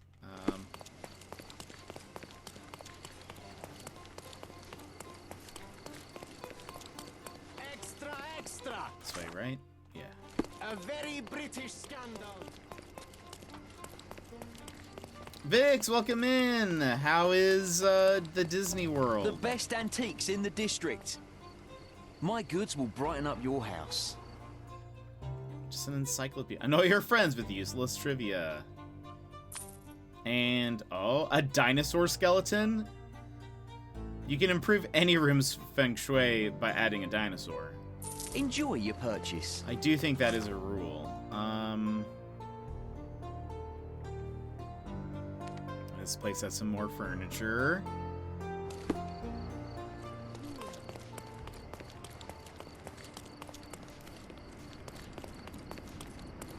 Is this... Don't pass by. Orient, merhaba.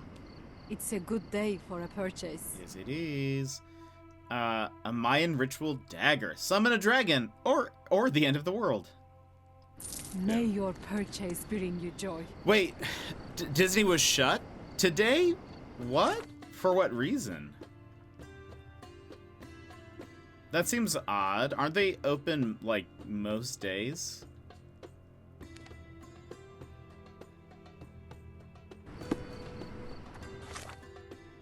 What happened? Where is... Is this the market? Yeah.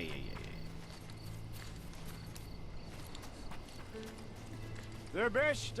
Take a look. Maybe something will catch your eye.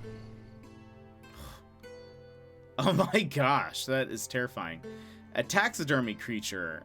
Okay. A deranged artist brought it back from a flooded city. That is awful. Preserved offcuts. Best not to ask questions. Okay. I hope you like what you bought. By the way, we are like almost broke.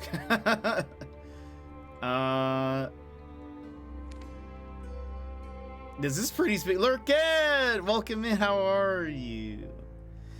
Yeah.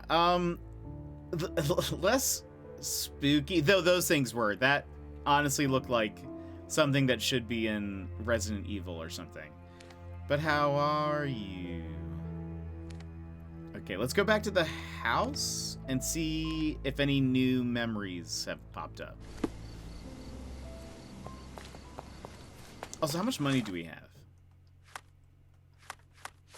We have 92, whatever they're called.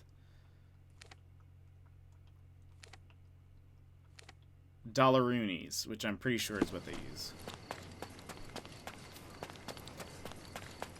Also, don't mind Sherlock. He's fine, don't worry. Okay. Now it looks exactly like it was a decade ago. I can almost feel the memories hitting me. We have restored the room back to its...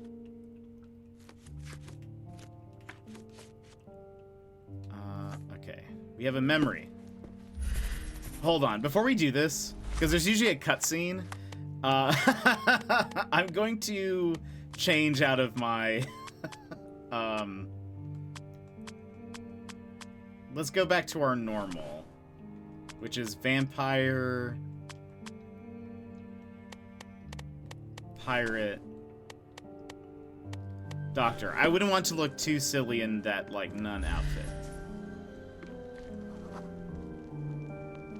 Oh, I remember now. I never liked the way the books were sorted on these shelves. That you didn't. Your brother often struggled to find his reading materials after our visits. During our time at Stonewood Manor, Sherry and I would regularly visit the Cabinet of Curiosities. Sherlock was sometimes so bored that he'd rearrange all the books in his own particular order. He said it was easier to find the required book this way, but Mycroft never agreed. The last time that Mycroft was unable to find his desired reading material, he excoriated us for an hour and insisted we return the shelves to how they were. Tome travel. We have fully furnished the home, but what is tome travel? Oh, that's what that memory was. Okay, so there actually wasn't like a... When you're finished here, can we build a wigwam from the blankets? No, there's something... Like in the Some light reading for my spare time. That's because we added that book. Oh, there's that thing. What a monstrosity. Where could such a creature even survive? Oh my gosh. Oh, there's that thing. Wait, not that. Oh, we can't look at it. Look at this place. Oh, I remember these. We used them to spar together until Mycroft found out and forbade us from using real weapons. Good times. Okay. So, alright, no memory. I was a little afraid for our pal John there. I'm good. This is not at all what I was expecting. Yeah, it's a very fun game. I will say, as warning, yesterday's case was like incredibly mature, and took me by surprise. But besides that, it's been a very fun game, and it's like an open world Sherlock. So we're like in the country of Cordona, which is an island? Question mark? The Isle of Cordona, yes. And this is where Sherlock grew up as a kid. His mom had died here a while back, and he thought she died of tuberculosis, and it seems that maybe there was something beyond that. And so we have been unlocking memories as things go. We also have an imaginary friend. Where's our imaginary friend? The guy we're just talking to. There he is. There he is. That's John. He's our imaginary friend, John. A manor all to ourselves. Can you believe it, Sherry? I have so many ideas. And what's fun is that so you can like change your outfit. So right now I have vampire makeup on. I've pretty much had vampire makeup on the entire time we've played this game. But depending on how you're dressed, it affects how people like look at you. Too real. But it can then change like the information you get, or like you can get information from people if you're dressed a certain way. You can, just for fun, also change his outfit. And so he was mostly, you know what? He's been in the red tracksuit for a while. Let's go back to the ice cream man, because that's, to be fair, I think that's awesome. I feel like this is new, right? Or did he start with this? No, we got the clergy John. That's what it is. That's the new one. So it's kind of fun. Let's see. Oh, wait. Yep. A hurricane was heading this way. It hit South Florida around midnight last night as a Category 1 hurricane. But by the time it reached Orlando, it had been downgraded from a hurricane back to a tropical storm. Vix, I'm so sorry that you're here for this. Looks like a game I'd play. It's very fun. I really enjoy it.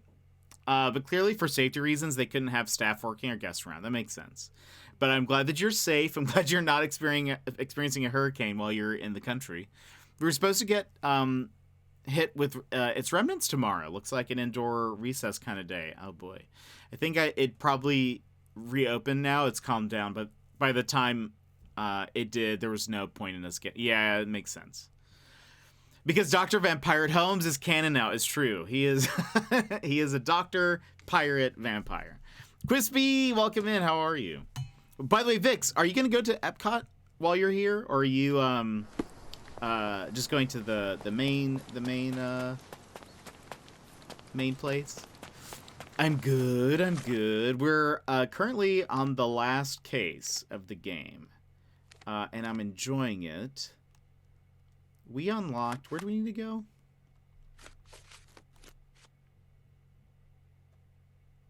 Turquoise Lane. From hold on. I'm waiting for you in a mansion on Turquoise Lane across from Cordona Abbey in northern Grand Surrey. Okay, we're in. This is Grand Surrey, northern Grand Surrey. What is? Does it say what this is?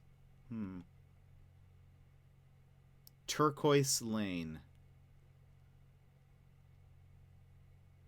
Because is this? This is Scaladio. Oh, there is this.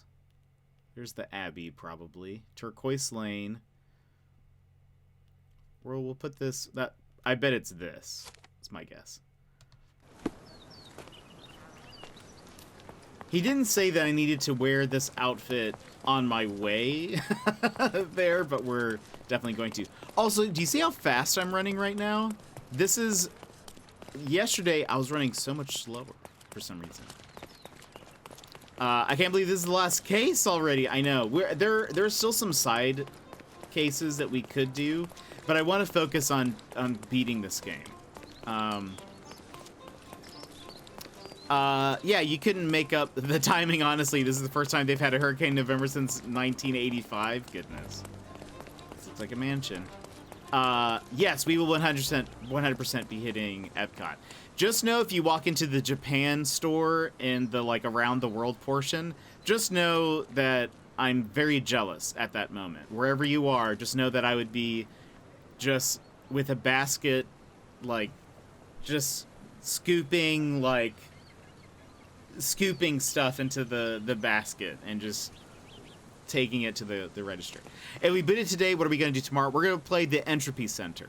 And we'll probably do that Friday, Saturday. Oh, hello. Welcome to the Manchios Mansion. Oh, gosh. Look what we have here. Oh, hello. I feel embarrassed. I feel like we have, didn't know we'd be wearing the same thing. Though we are not wearing the same thing. But it's all like jester masks. I'll get some photos when I go in. Please do. I've heard, I think I saw that one of the last times that they added, like, there's some, like, Pokemon stuff in there now. When I went, I mean, Pokemon was a thing, but, like, I don't think it was certainly not as popular as it is now.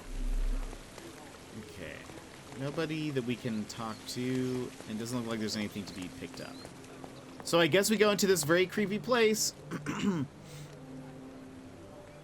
Oh, that's right. I just had it in my mind that was a Saturday. No, I think... So I know it's going to take us 2 streams anyway. I think they say the game is about 10-ish hours. And so we'll probably play that tomorrow and Saturday. If not, it'd be like Saturday. Welcome, sir. I do hope you enjoy yourself. I mean, just look at the expression on my face. I definitely will. Uh-oh. I think we deserve a rest. Potential content Enjoy warning. the evening, sir. There is But still plenty of time before the grand finale. All right. Oh boy.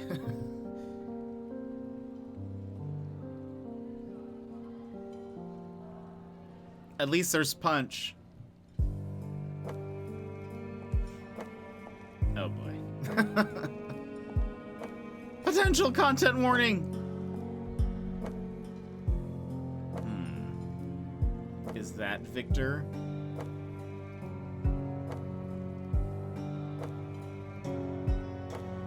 It's certainly lingering on this camera view. Also, and we're discoing on Monday, next Friday. Next Friday will be. We'll do a long stream Friday, Saturday. About Cordona's elite. But you have to tell me. Enjoy the event, sir. Well, hello, everyone. Oh, Vogel's gallery has a backer, I see. yeah, this was at his gallery. Avert your eyes. Eventually, I'll get my days straight. Yeah. So I think next week we're starting Lonesome Village. Oh my gosh, John. My goodness, Sherlock. They made a blood fountain. No, John, it's definitely not blood, just wine. Gahor, is it a guess? Lonesome Village, I think Monday through Thursday, and then Friday, Saturday will be a longer stream, and we'll be playing Disco Elysium. And there will be a proper whatchamacallit, like warning list. Know what was here before Manchio's family bought it. Find out the eerie history of the mansion. Fraud? Occultist architect? Ancestral? No. Ruins? Magic circle?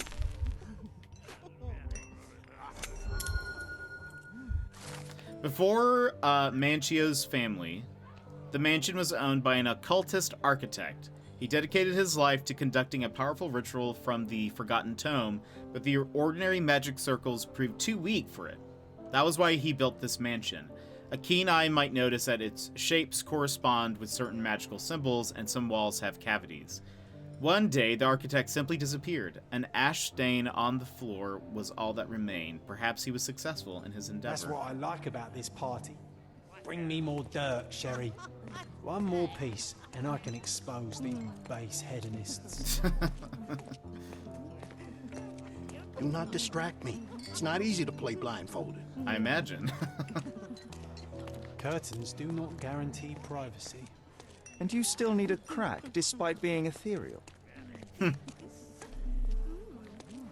Well-known and recent plays to keep up to date with the current trends.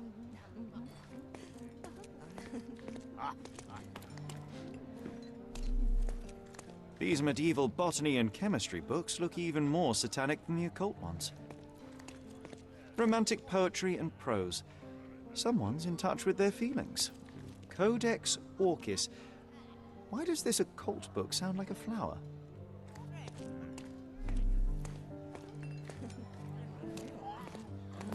Guess let's go upstairs.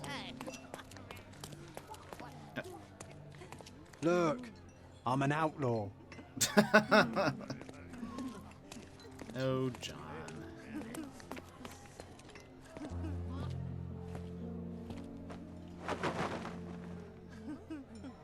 Sherlock! Friend! I wasn't sure you'd come. Are you supposed to be saying my name? It seems like a place you're not supposed to say your name. What's with the masks, then? You know? Werner, I see you are not yourself. The more time you spend here in Cordona, the more I feel it my duty to bring you into our world and show you all we have to offer. And what is on offer today? Pleasure, indulgence, relief, and relaxation. You've earned some time for yourself, have you not? Those who know me would say I'm incapable of it.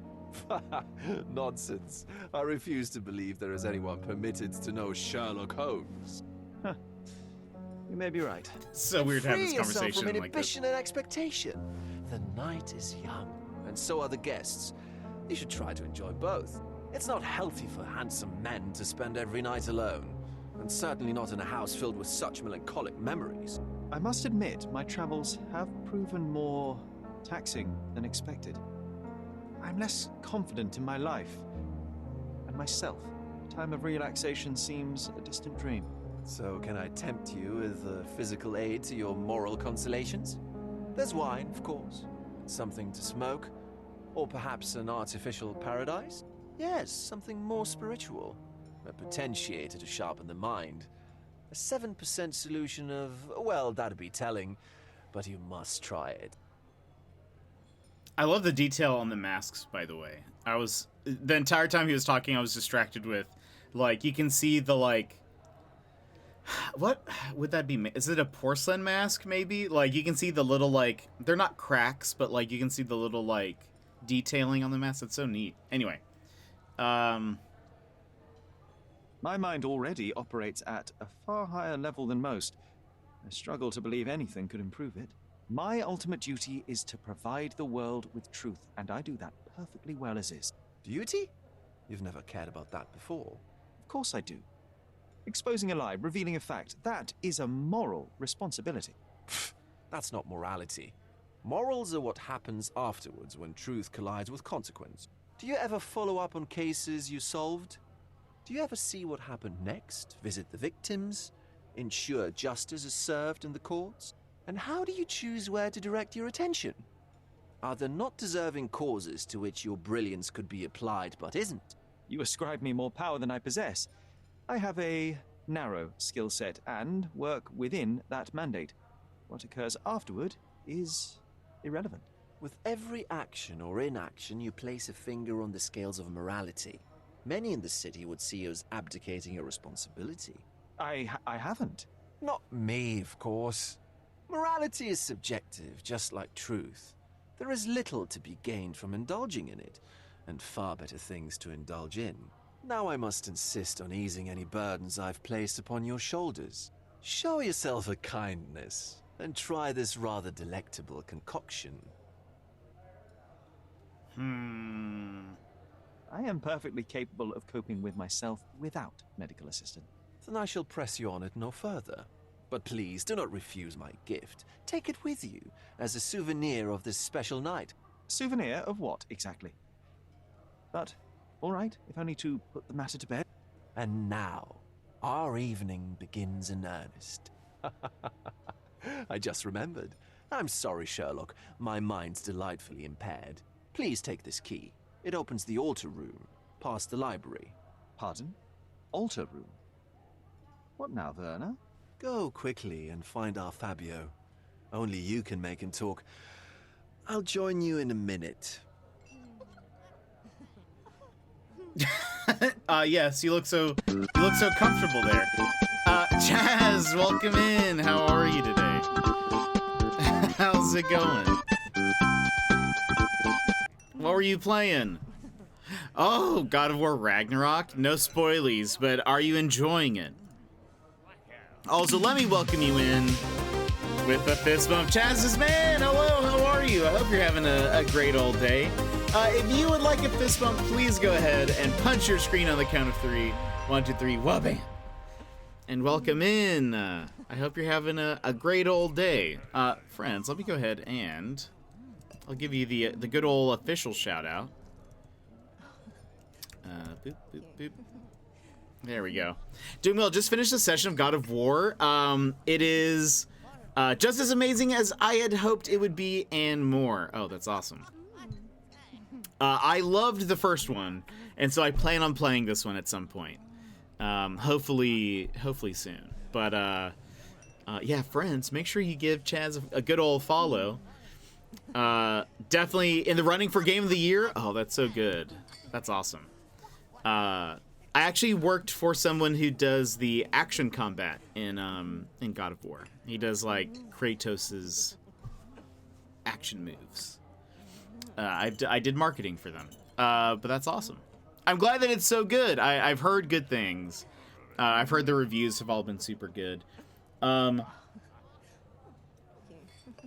We are currently playing Sherlock Holmes. We are on the very last case of this game. Chapter 1 is the name of this game. Anyway, we're in a very peculiar place that I don't really know how to describe. But anyway, we've been enjoying this game. So welcome in. I hope you're having a good day. Please feel free to take care of yourself. I know what it's like after you stream. You're tired, hungry, etc. Please feel free to take care of yourself if you need to. Or if you wanted to just stay here, also good as well. We will be continuing this. I'm trying to beat this game today. If I can figure out... How did I... Oh, okay. It's okay. We go to... Excuse me, everybody. Oh. So apparently... Wait. Ah, is this the door? We need to go to the altar, is what they said. This is probably it, I assume. Oh.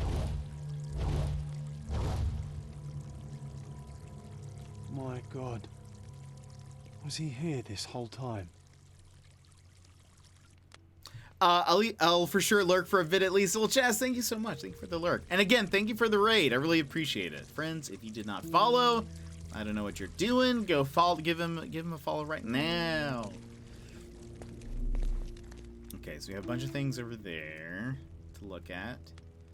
But I guess let's inspect the body first. Why not? Vogel's testimony.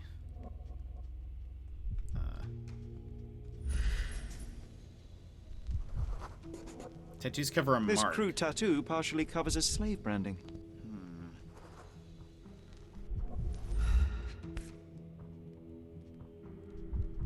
The only other person who came over with me was Lykel. Oh, Lykel. We love Lykel. This golden handle has a bloodstain on it. The dagger is heavy and sharp, but lacks balance. He is Naruto. This worm-like sigil has been drawn with his own blood.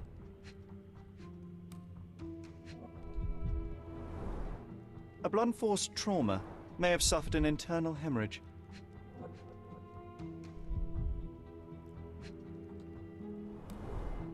The wound is deep. A precise strike reached the heart.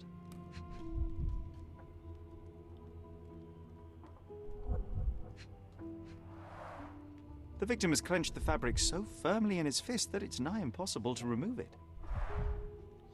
He died right here. Okay. By the way, can I change? I can't change clothes here. The sign reminds me of the astrological symbol for Mars.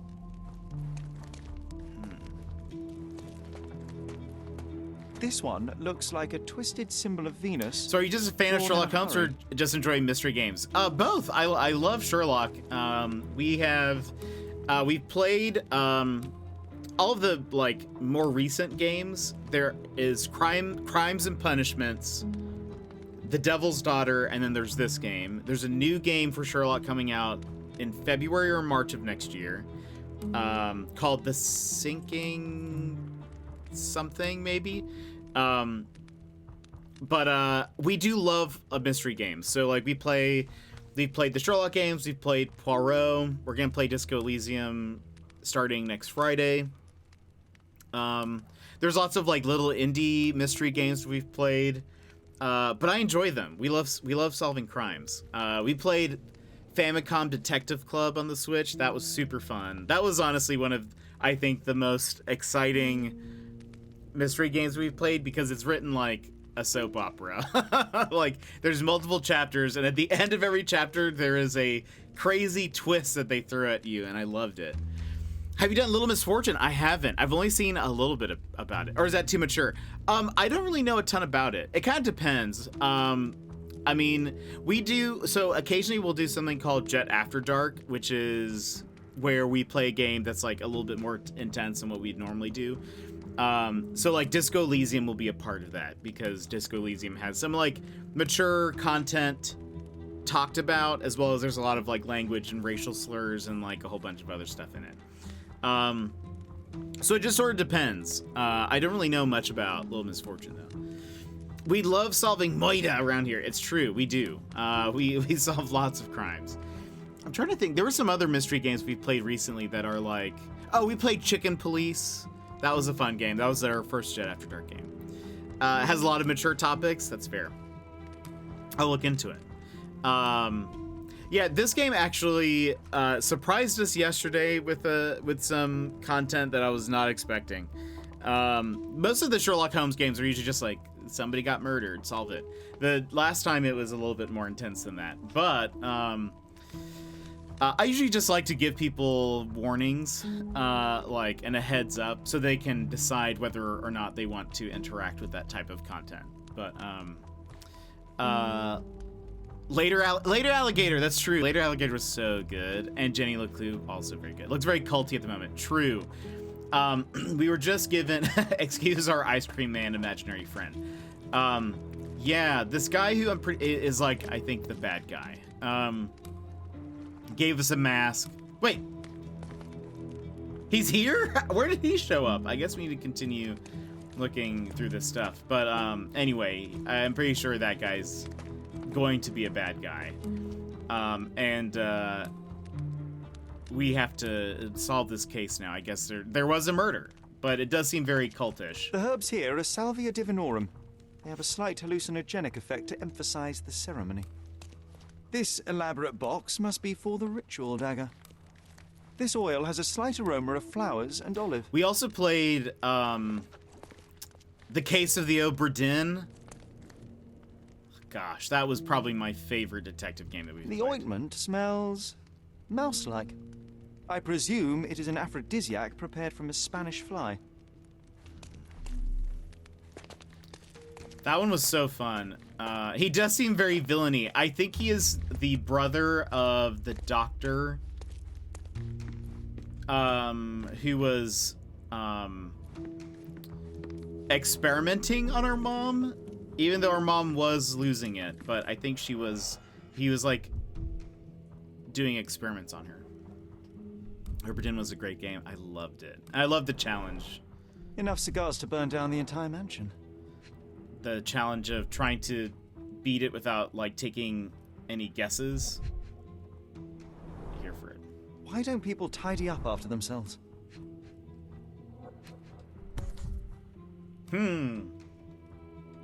Blood.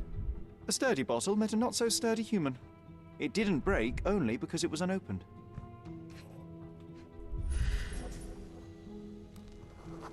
An open wound spoiled the carpet. So could this have been... John asked me to find an interesting scoop on the local elite.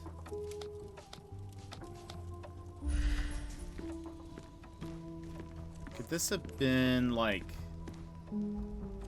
sort of where... The wounded person was here for some time. They, like, hit him and they A took bloody him to the other handprint room? on an armchair.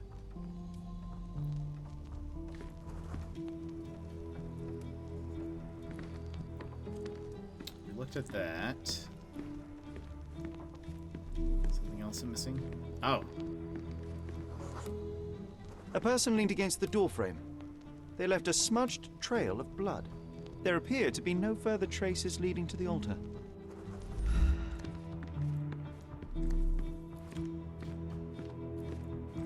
Hey, John, what do you think? What about a quick pillow fight? Oh, I didn't even know I could go in here yet. I will say when we're done with this game, I'm going to miss John. He's very funny. The pitcher is empty, but with puddles around it.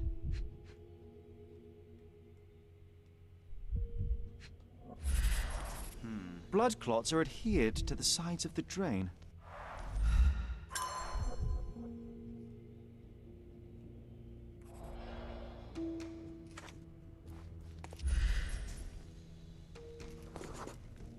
Identical to the robes the guests are wearing.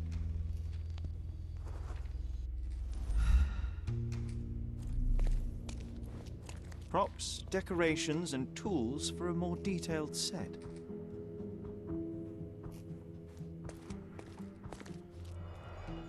Do we know any more about John yet, or still waiting to find out?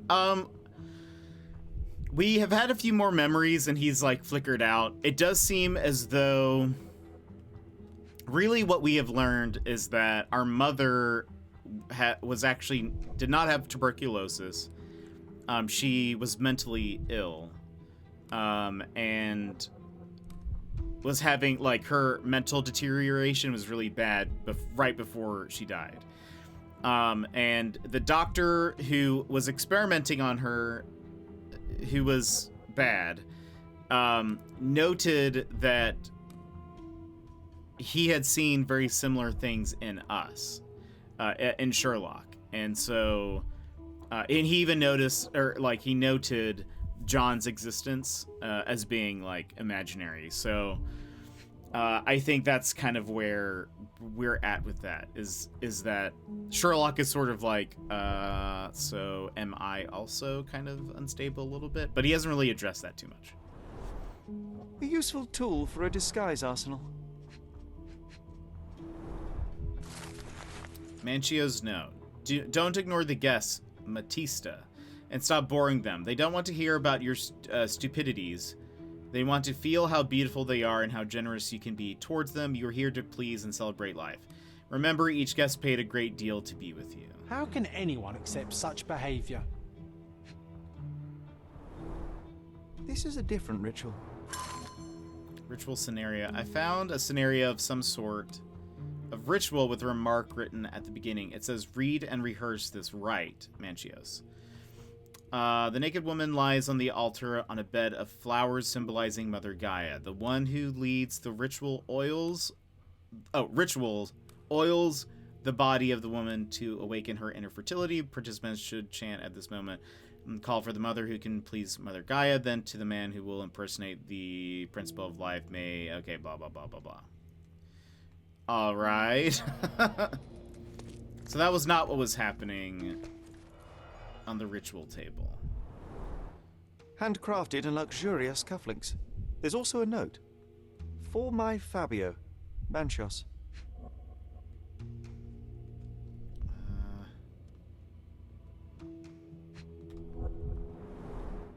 Would you recognize me in one of these? I suppose not.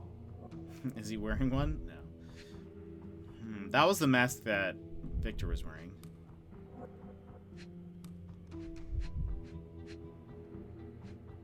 Oh. The capital F on the key fob might refer to Fabio.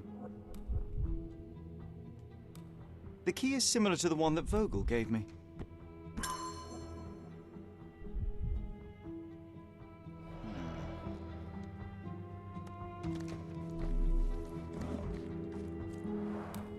Similar to the guests' robes, apart from the bloodstains. So he's definitely imaginary. Yeah.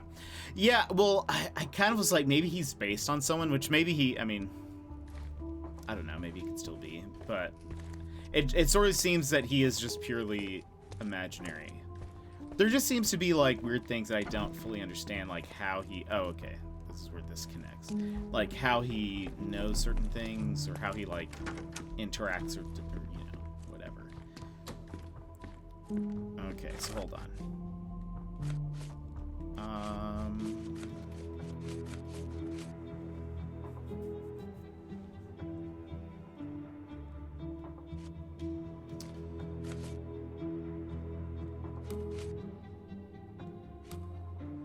Let's go to the Mind Palace. Circumstances of Fabio's death. Fabio was sacrificed on the altar during an occult ritual.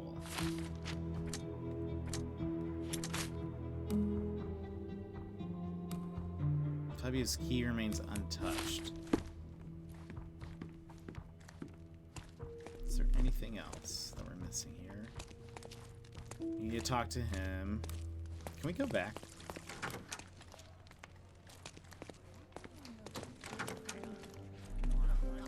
I'm gonna do a quick scan of this place.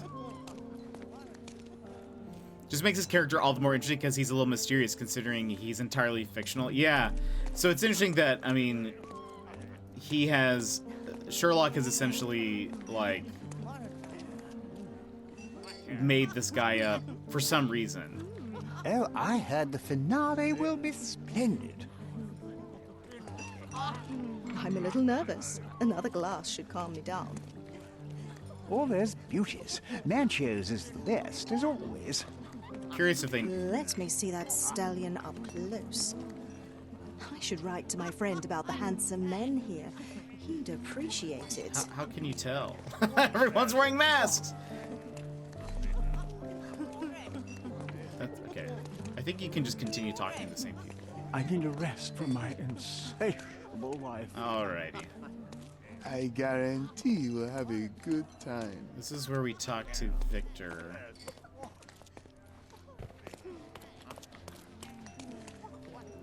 Hold on. Let's do this real fast.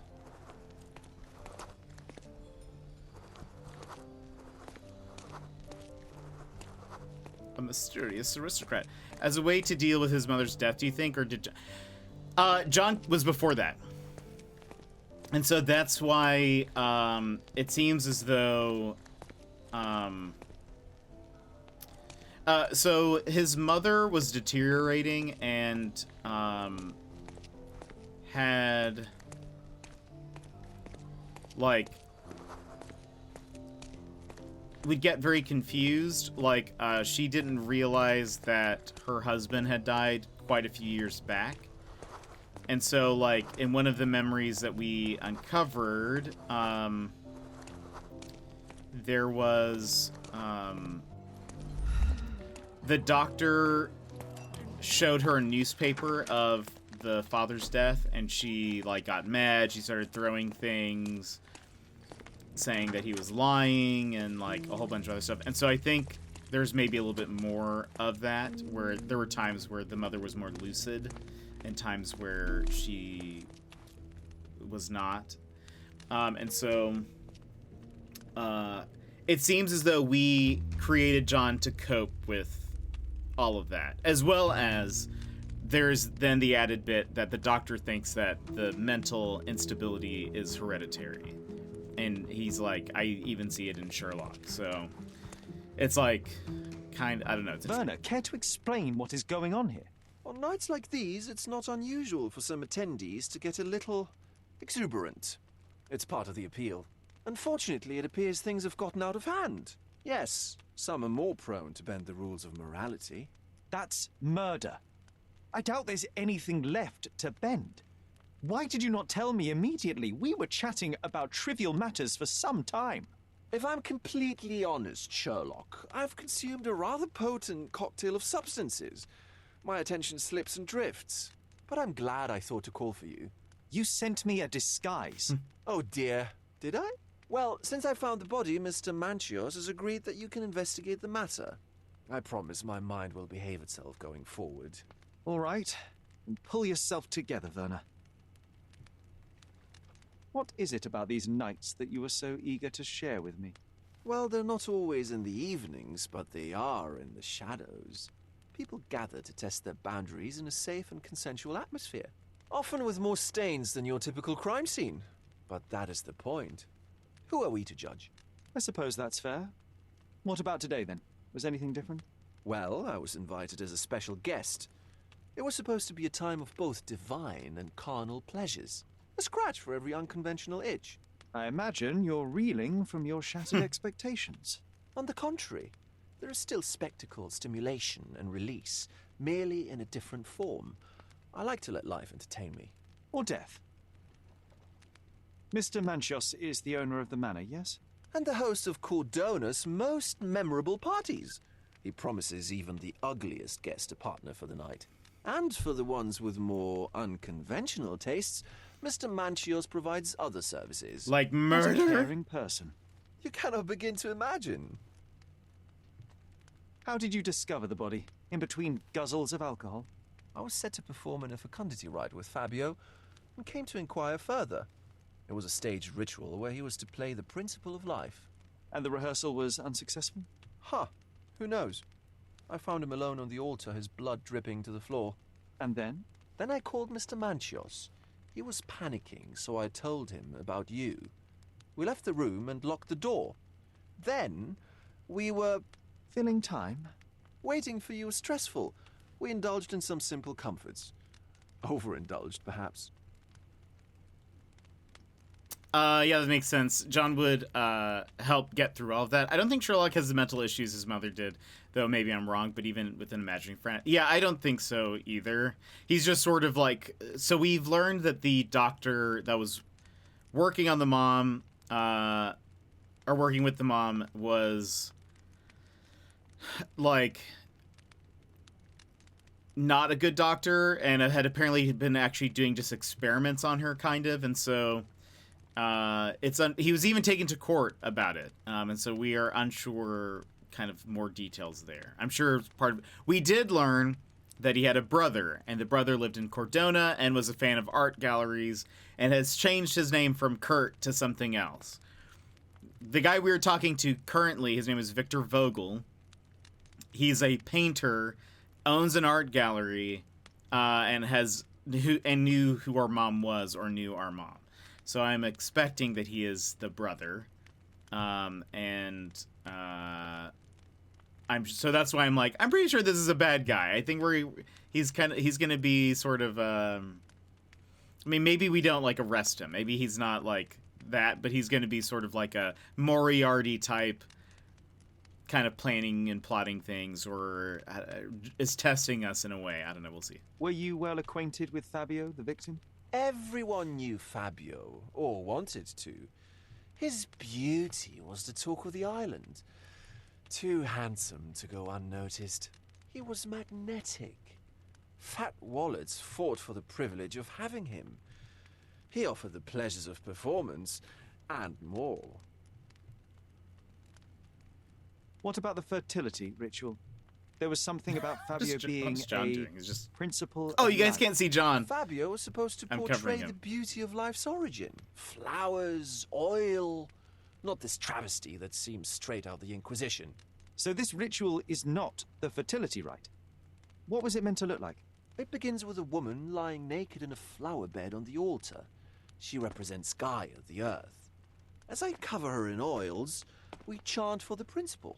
As our calls reach a climax, Fabio enters and copulates with her. After he finishes, I stab her with a dagger. That part's just pretend, of course. But the intercourse is not? I did not expect you to be such a prude. Are you a virgin? It is nothing to be ashamed of, but it would explain the color of your cheeks. The fertility rite marks the start of our festivities. The principle of life is beautiful, intimate, essential. It must not be stopped. Yet it appears that someone did stop it. What about the naked woman? Can you tell me anything about her? Oh yes, Matista. She's one of Fabio's compatriots and a performer too. I haven't seen her today, actually. Very sus. And this case continues to improve in its susness. When you discovered the body, was the door open? No, it was locked. Oh, that reminds me. It's a minor detail, but the first time I came to speak to Fabio, I left without entering, having been unable to open the door. You didn't have the key? No, I had it. Don't look at me like that. I was mostly sober. I suspect there was a key in the other side of the door, blocking the lock. That detail may very well be major, Werner. Well done. So you returned later only to find the lock was not blocked? Correct. After an hour had passed, I tried again and was able to unlock the door. That's when I discovered poor, handsome Fabio. The police remain unaware of this tragic event? Some of them may be hiding behind their masks. They conceal many things.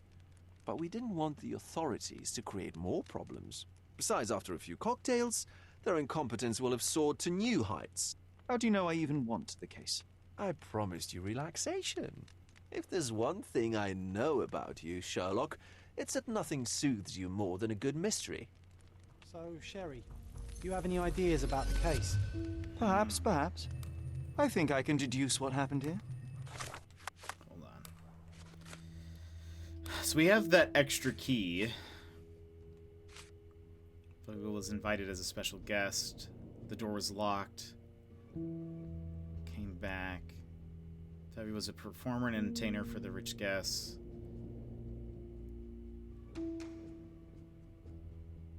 Okay. We have no more clues here yet. Okay. I would have never thought the cases would go in this direction. Honestly, same. This is like a Jet After Dark, if that. I don't even know if I would play this, but no, I don't know if it's worth it. But we're at the end, so I'm like, let's go for it.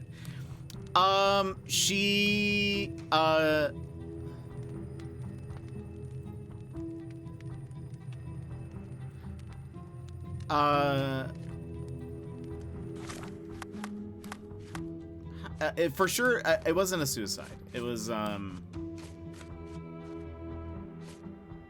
think it was just kind of like a mental break, and she collapsed or something. I think it just says something like that.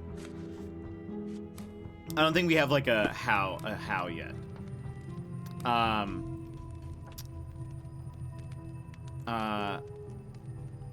Yeah, I was not expecting this at all. Thankfully, the whole game didn't go down. Yeah, for sure. Yeah, again, that's why I was like, all of a sudden, this last case ramped up. And I was like, oh.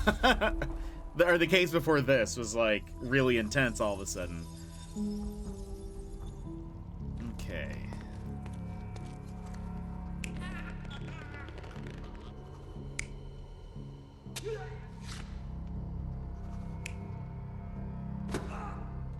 So we know it's definitely not that. Does he have the dagger in his chest in this view? No. So, okay, let's do dagger here.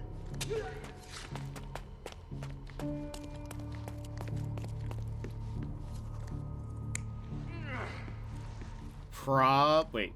Well. That's maybe a little bit more like it. Oh no. This is more like it. Actually. Okay. He gets hit with the bottle here.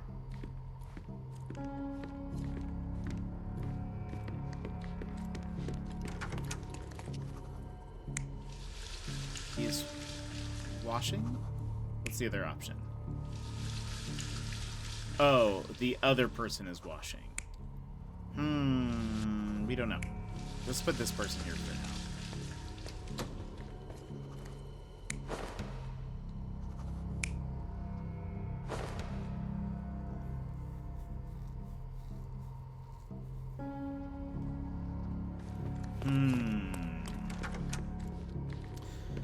The robe here is bloodied, so probably this guy. Maybe they're washing their hands.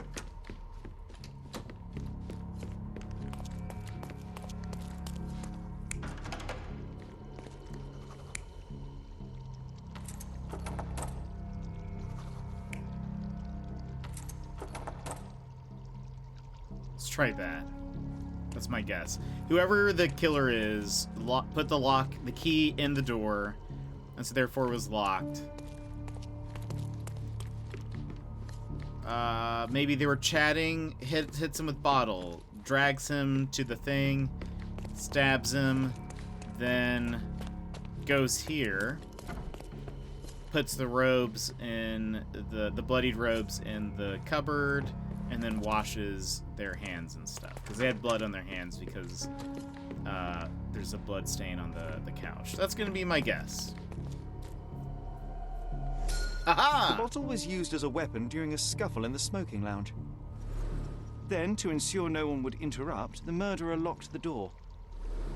The unconscious body of the victim was moved to the altar room. Once the body was on the altar, the murderer thrust the dagger into the victim's heart. Symbols were drawn with the blood. The wardrobe was used to hide the bloodied robe from anyone's eyes. The killer washed himself and took a clean robe from the hanger before leaving. Are you all right? You're on the floor, not moving. I think I know what happened here. Adrian, welcome in. Again with the sound effects, totally unnecessary. Not ruling someone have helped her out, but it wouldn't have shocked me. I think so far it says that it was like she had some kind of like not panic attack, but something that killed her that way. But we'll see. But hey, Adrian, how's it going? All right, Mind Palace.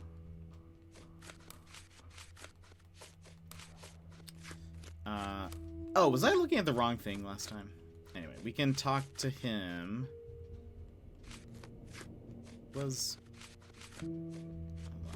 Okay. Fabio was assaulted in a nearby room. Fabio was killed in a ritual murder. Fabio was sacrificed on the altar during an occult ritual. The ritual was a cover. I think that is true. Because the ritual was not the one that was in the book.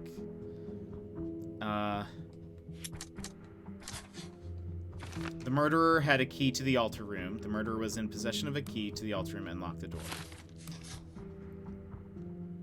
Okay, and these clues don't go together. But we have the murderer cleaned theirself, and Fabio was assaulted in a nearby room. Okay. It's clear the murderer had a key. If I find out who had a key to the altar room, I'll shrink the circle of suspects. I'm starting to put the pieces together. Fabio was stabbed. I see nothing gets past you, Werner. Yes, he was stabbed, but only after being Wow, knocked Sherlock. out in the next room and placed here. I do not yet know why. So, who's responsible? Well, it was one person working alone, and the murderer has now donned a robe. He or she could be hiding in plain sight. We have lost time, Werner, but your discretion may prove to be a benediction after all. The murderer had to have access to this room. After the crime, he used his own key to lock the door. So, who had the key to the altar room? I'm not sure. As a special guest, I was provided one by Mr. Manchios. He should be able to tell you of any others. Where can I find him?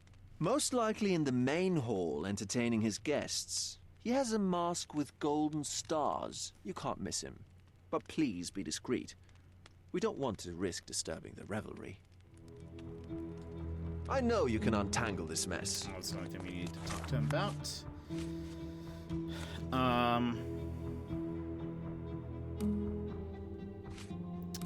Kurt Manchios. Wears a mask with golden stars and is most probably still nervous after the discovery of the body. Tina Balducci, welcome in. How are you? How's it going? Welcome in, welcome in. This is my first playthrough. Sherlock, don't forget to find the information I need before the guests leave. I know. Well-known and recent plays to keep up to date with the current trends. I know, but maybe I should go check that other room. Maybe I should double check all this again. Hold on. Is there anything hiding?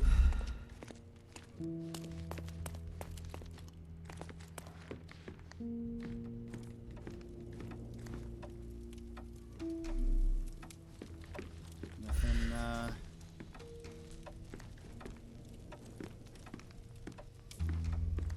I'm good. Is this your first Sherlock game? This is my first time playing Chapter 1. We have played Crimes and Punishments and The Devil's Daughter.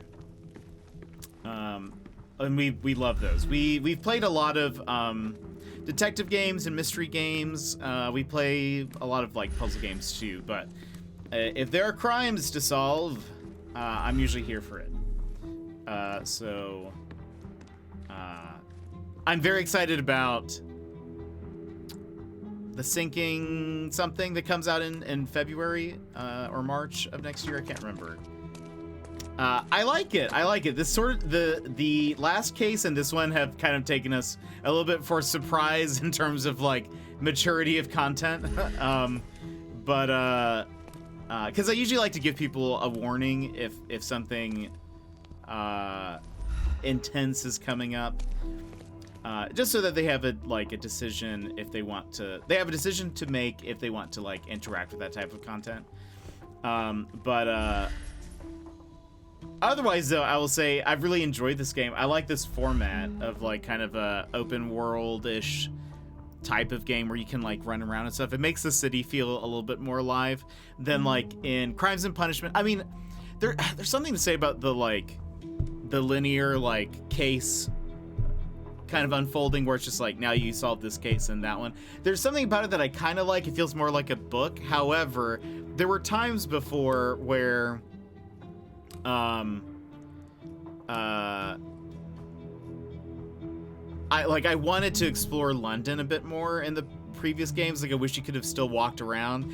And I will say, I have said this in every game we've played. I hated that they would introduce like here's some like costume pieces. Like here you can wear his like deerstalker cap, or you can wear a beard, or you can have his like lounge robe, but you could only wear it like on that specific case. And I love that you can wear the, well, except for in this one, but where we're at right now. But I love that not only does that you can wear whatever pretty much the entire time. We have been a doctor vampire pirate for most of the game.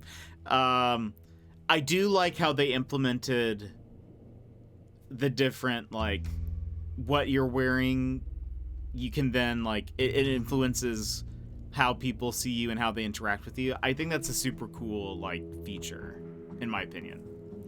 I also love mystery detective games. Oh, so fun. That's awesome. What's your favorite? Me and my friends are still fighting over which one was better, CNC or Devil's Daughter. That's a tough one. Gosh, I don't know. That is actually really tough. I will say I don't know if the next game will have Watson. I think it will, because I know it's based on an older game, and I'm pretty sure I didn't play that one, but I think Watson was in that. I will look forward to having Watson, though I will miss John, I think. I made my Sherlock wear a red dress with a beard and nickname Sherry Blossom. Oh, that's hilarious. I'm a fan of the Nancy Drew games. I have actually not played any of them, but Sassy is a big fan of the Nancy Drew games. I don't think a lot of them are on, so I'm currently playing this on a PS5. I have a PS4, PS5, and a Switch, and I have a Mac, and so a lot of games are not available on it. And so I don't know if any of them are, like, available for me to play, unless I find, like, an emulator for, like, I think, didn't we say that some of the Nancy Drew games were on, like, the 3DS or something? But that's so fun. I've played all of them multiple times. Actually, did I tell you, Sassy, that I watched a video about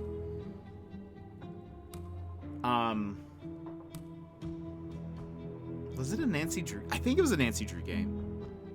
I think I watched a YouTube essay video on, like, the Nancy Drew games.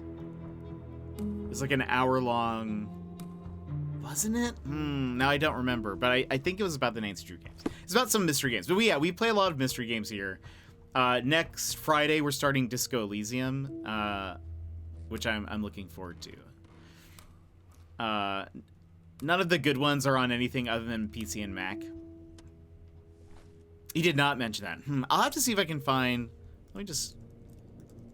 I'm pretty sure. Wait, was it Nancy Drew?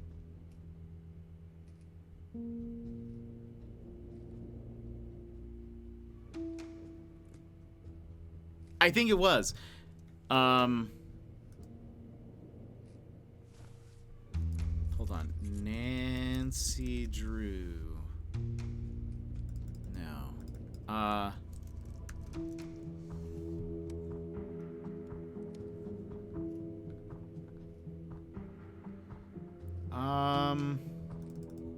Who's the publisher of the Nancy Drew games?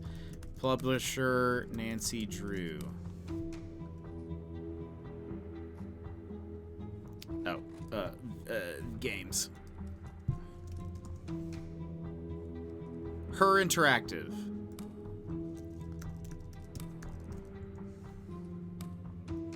Hold on, okay. Her Interactive.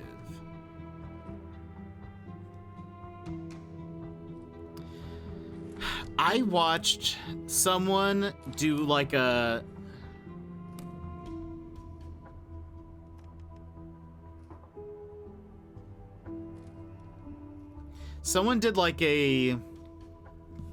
history of Her Interactive, I think is what it was. So they were talking a lot about the Nancy Drew games and how was it, I don't think it was this.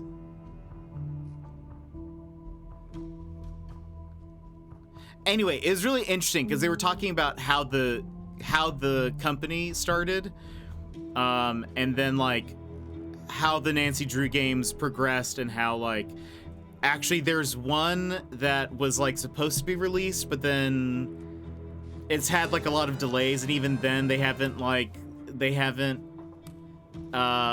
Tina, thanks so much for the follow. I appreciate it. I think they haven't fully admitted that the game isn't, or has like been infinitely delayed or something. I can't remember. It was something really interesting. Disco Elysium is on my list. I haven't played it. I've seen like random pieces of it. It seems really interesting, and so we're gonna start that on Friday. I'm very or not tomorrow, but next Friday. Very excited. The only place you should not buy the Nancy Drew games is from the Her Interactive website. Wait, really? the history of Her Interactive is one big hold to fall in. Yeah, that was the interesting thing. Is like there was a lot of like, there was a lot of story there that I didn't even know. Midnight in Salem took. Oh, that was okay. That they talked about that a little bit. And gosh, there was something about. I think it was maybe at the end of that game. Like, I guess one of the things that they did in a lot of the Nancy Drew games is they would tease the next game, like at the end. But the last games, they didn't have that at all. And so it was sort of like, okay, what's happening? Wasn't there something with like the voice actor for Nancy that has like changed? I can't remember. There was so much. I need to rewatch it. I need to figure out which video it was. Fun fact, Her Interactive outsourced to smaller companies. I know because they were a pain to deal with at a small studio I worked at. No way. Oh man, that's so interesting. Yeah, no teaser at the end. She quit? Oh boy. There is, that whole aspect of things is interesting. I can't remember what else they had talked about.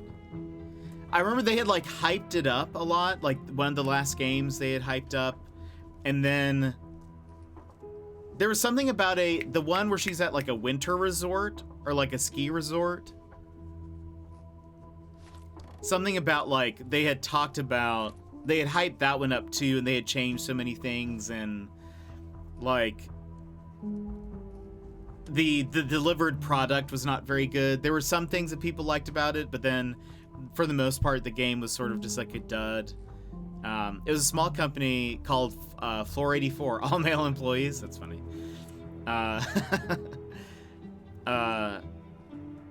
Anyway, it's really interesting, the like history behind some of that. But I'll find the video, Sassy, and I'll send it to you. If buy from the Her Interactive website, you have a limited time to download the installer. Then after, that's it. If you lose the installer, you have to repurchase. That is awful. I mean, it sounds like they didn't make the best decisions, so I mean, I guess it kind of makes sense. But okay, we can't go in here.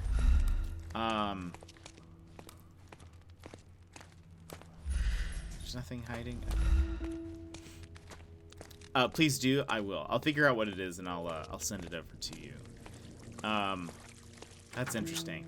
I'll have to see. So the reason why I don't play a lot of Mac games, or games that even if they are available on Mac, is because I don't think my computer's old enough that it doesn't like when I stream and do other stuff. Hopefully within the next year or so, maybe I can have enough money to upgrade my Mac, and maybe I'll be able to stream and play games off of it at the same time. And then maybe if that's the case, then I can play some of the Nancy Drew games, because I think I would like it. I think they would be, I mean, they're the types of games that we would love to play. Okay, he has stars on his mask, and is probably nervous. You do not have stars.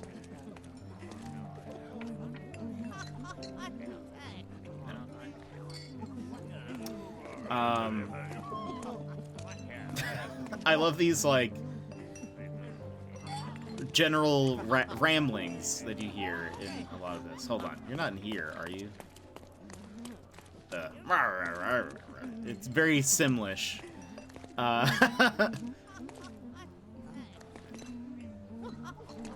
The person laughing is incredible. Wait. Oh, John. Nanchio's had to enforce the masks after the... Uncover the identity disclosure scandal. Uncover the identity disclosure scandal.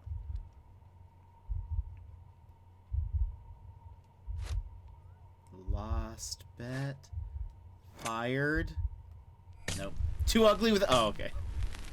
Alright. And... Too poor? Alright, hold on. I'm so bad at these. Could you guys keep talking? Nanchio's had to... Yeah.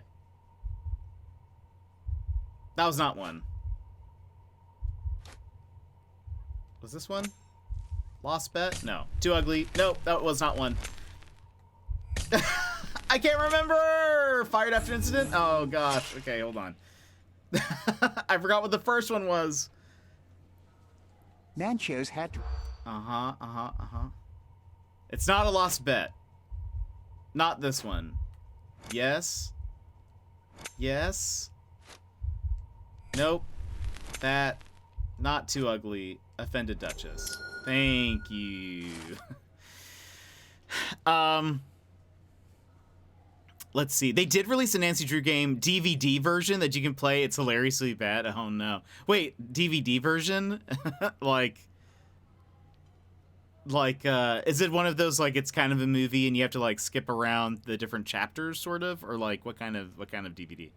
I can recognize the original Nancy Drew voice actress the second I hear her. She did a voice of Rogue in Sonic. Oh, no way. Do you have a favorite Nancy Drew game? The voice actress Lonnie did the voice in a video game, and she was straight up moaning it was hilarious crazy. Danger on Deception Island. Which one was that one? Secret of the Scarlet Hand is mine. That one was, they also mentioned that one as well. They like talked through most of the history of the Nancy Drew games. It was pretty funny. And interesting, having not played any of them. Which is the one with the parrot?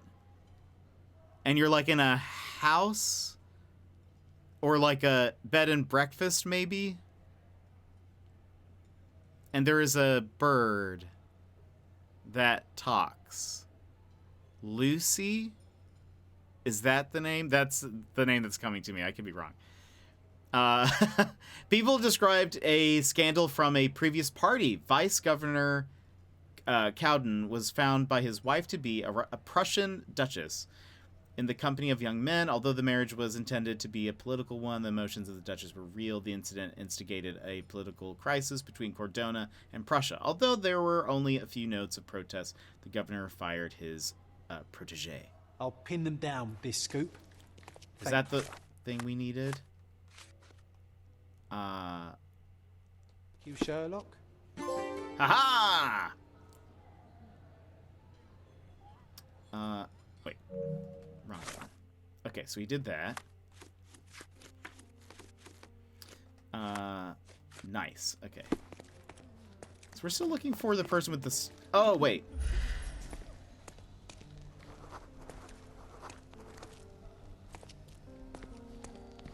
It has the icon.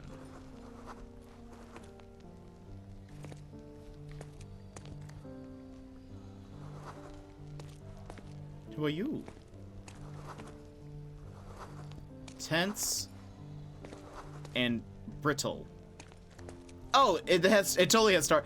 I was actually expecting like big stars on it, not like it's space, but yeah. Okay, Kurt Manchos, I presume. I'm Sherlock Holmes. Oh, you must be the one Werner told me about. What a sweet voice you have. It must belong to a handsome young man. Can I call you Sherlock? As you wish, Mr. Manchos. Mr. Vogel asked me to help you. The body in the altar room requires answers and quickly. I suspect the murderer to still be here. What? Lower your voice. I don't want anyone to hear us. I mean, I think they're all about to find out soon. Did you know Fabio well? People are starting to look at us, Sherlock. Change the subject. I can't believe what happened to him. To me. Such an atrocity. Think what it means for me. A wonderful evening for so many good, influential, and rich people has been ruined. I have betrayed all my promises of exotic delights. I don't understand. Surely a murder would affect your reputation to a greater extent. Please, isn't this why you are here? I thought you were a silent magician. Do your tricks and make it go away. How do you think Fabio feels about it? I feel like he's having a rougher go at it. I would say the top 3 across the whole fandom would be Shadow Ranch, Royal Tower, and Last Train to Blue Moon Canyon. The one with the parent. Oh, Lulu. That's what. Oh, so close. From Curse of Blackmore Manor. I think. Yeah. Change the subject, but I'm also going to start talking about it. Who had access? I need to find all those who had the key to the altar room. As far as I know, Mr. Vogel, Fabio, and you had access to it. Is that correct? That is correct, yes. Also, Matista and Santos. I blame Santos. Who is that? Santos Pinchetti, my major domo. In his opinion, at least. Defining. The chief steward of a large household. Major domo. Where can I find Santos and Matista? I'd like to speak to Mr. Pinchetti and Matista. Do you have somewhere I might have a private conversation with them? Of course, of course. Let me think. Matista is entertaining the guests somewhere, and Santos... Oh, yes. He will be busy with the servants. Or the cook. What's that noise? What's going on? Freeze, filth. You're under arrest.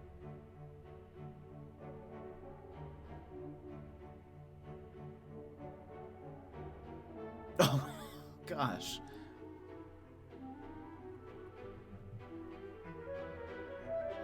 Oh.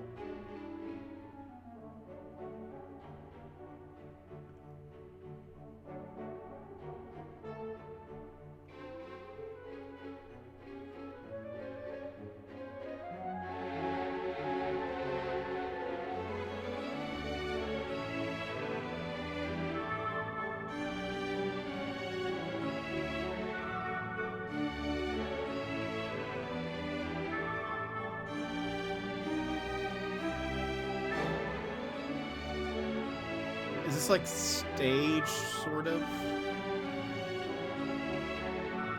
It seems very bizarre.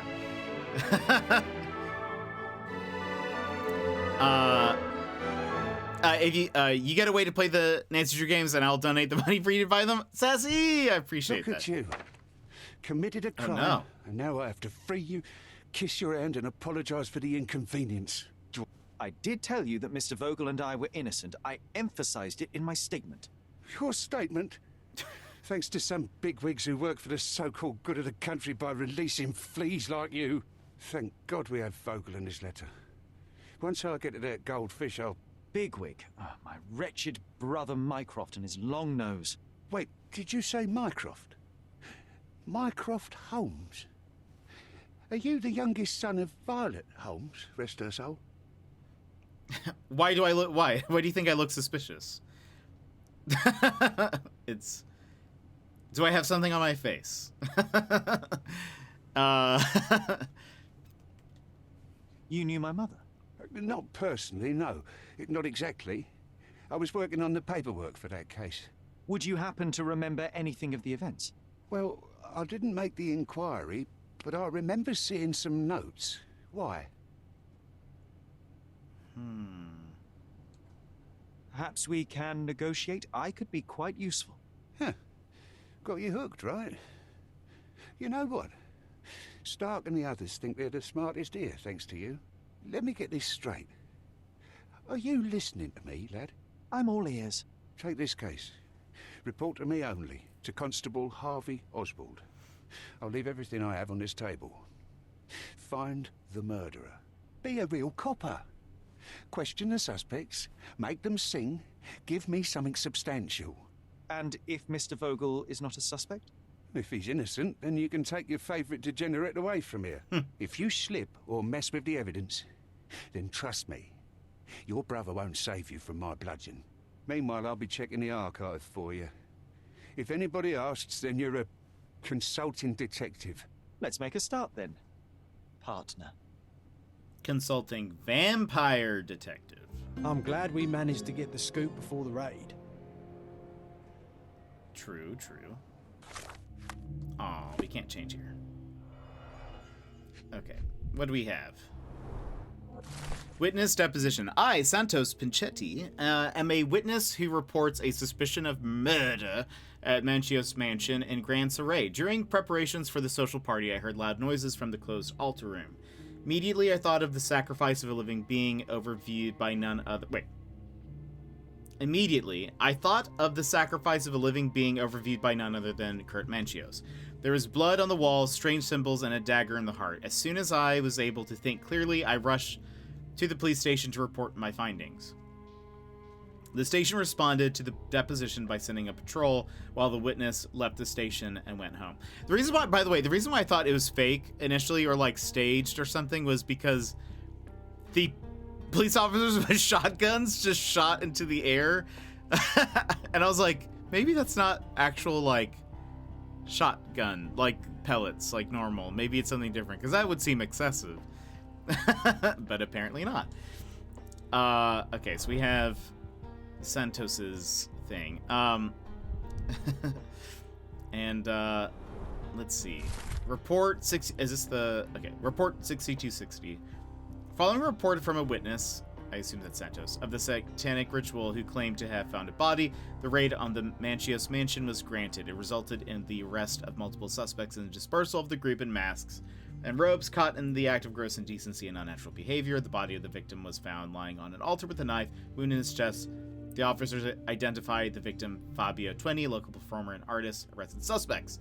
Vogel had a letter of an insulting nature in his possession, which had been written by the victim. He claims to have found the body. He is infamous for his eccentric personality. Then there's me.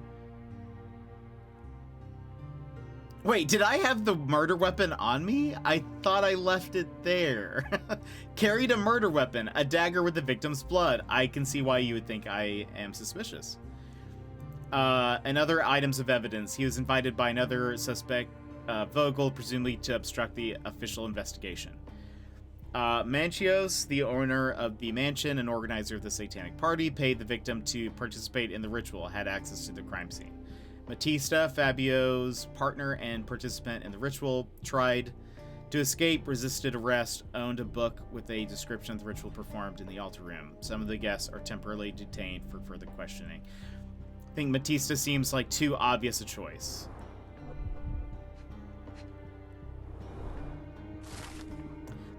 Evidence ticket. The proprietor of this ticket has permission to inspect all evidence. Okay.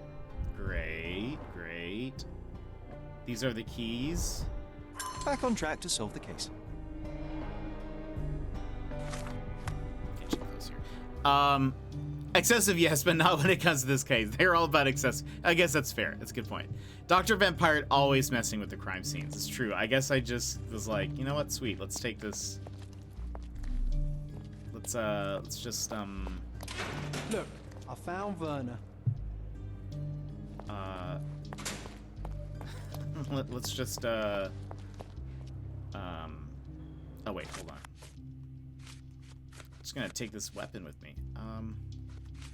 Bobby received expensive cufflinks as a present from Manchios. That was witness, evidence ticket, police investigation. Let's check the Mind Palace.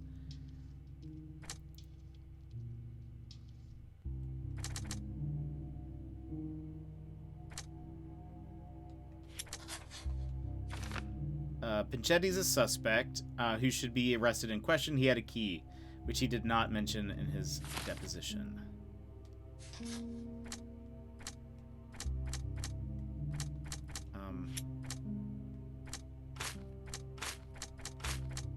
Wait.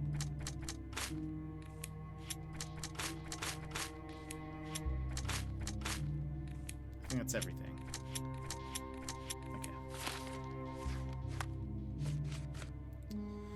Santos had a key to the altar room and could enter the crime scene. He even appeared to have been the first person to find the body. That makes him a perfect suspect. I should tell Constable Oswald in the archives to question him as a suspect. Though, if it were him, why would he, like, run to the police? Like, I could see him going to, like, Manchios and being like, there's a body in the room. Like, you know, he could try to do that, but he, like, actually went to the police. So that's a little less suspicious on his part. Unless he was just, like, really trying to sell it. But anyway. Werner, are you all right? Oh, yes. Everything's fine. In fact, it's something of a family reunion. My brother spent quite some time in this place himself. Mm-hmm. You should not be here. I told the police everything I knew, but they refused to let you go. They require proof to free you. Ha! What did you expect? The mighty Sherlock Holmes swans in, tells the officers what to think, and the world obeys? Of course not. Anyway, I struck a deal with the constable, and I've got a free hand in the investigation. I find proof to solve the case for him. He obtains files about my mother's death for me. Well done. If one has the power or will and can act, then one must. I wonder, suppose you couldn't get the proof to your truth. Would you tell a lie to the guard that enabled my freedom, knowing my innocence? Would that not be just?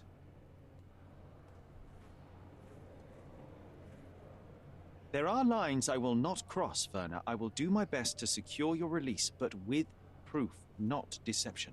Really? How many white lies have you told on this island? Why not for me? Why not another? That is absurd. I can resolve this without compromises. Do not give up hope. Partially because I know that you're related to the doctor. I don't think I can tell you anything about this.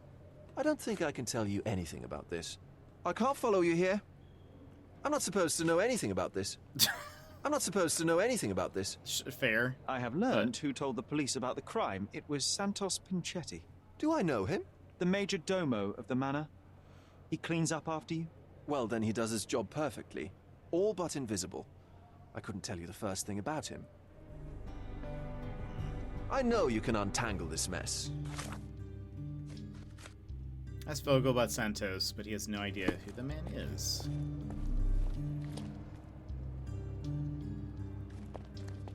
I suppose they probably would not keep them in the same place. I'm Sherlock Holmes. I'm helping Constable Oswald. You are Matista, Fabio's friend. This body, yes, it's Matista. But it's a mere shell that will die someday. Just like Fabio. Uh-huh. Uh-huh.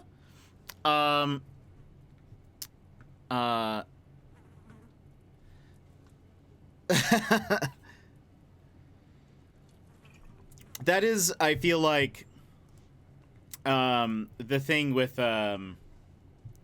Sherlock sometimes is he does it. What? I think it was Crimes and Punishments or, The Devil's Daughter. He has a lot of things that he'll say to people that are just so plain rude, but I can't remember any of them, but there are times where I remember I would choose something for him to say, and then he makes it even just, he takes it a step further. Let's see.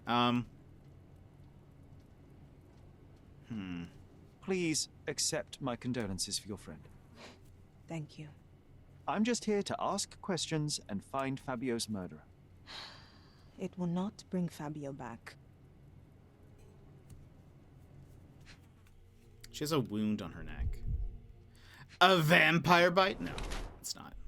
Blood-filled bruises obtained recently. Was there something? Okay, no. A rune of some kind. Primitive occult tattoo. Inks herself. She has that same marking. Burn mark inflicted with a branding iron. Bitten nails. Nervous. Oh boy. Healing cuts. Self-inflicted.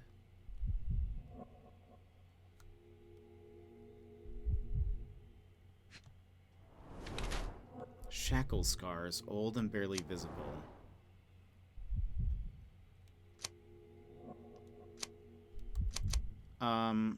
Okay. Matissa, the performer and Fabio's partner, has had a difficult life. She was branded enslaved while still a child. While enslaved, she met Fabio, hence their similar branding. Old scars are the result of her slavery during adolescence. She continues to be haunted by these traumatic experiences. Matissa seems to be pragmatic about her body after years of abuse. She sells herself to the guests who do whatever they want to her. She's not afraid to step over the line. Also, Matissa marks her body with ink. Matissa, the performer and Fabio's partner, had a difficult life. She was branded and enslaved. Blah, blah. Okay, that's all the same. She has a genuine interest in mysticism since she has tattooed her body with occult symbols. Matissa tries to get over her past, and the life of a performer seems to be an opportunity for her to earn money. I feel like this one seems... Because she said this body earlier.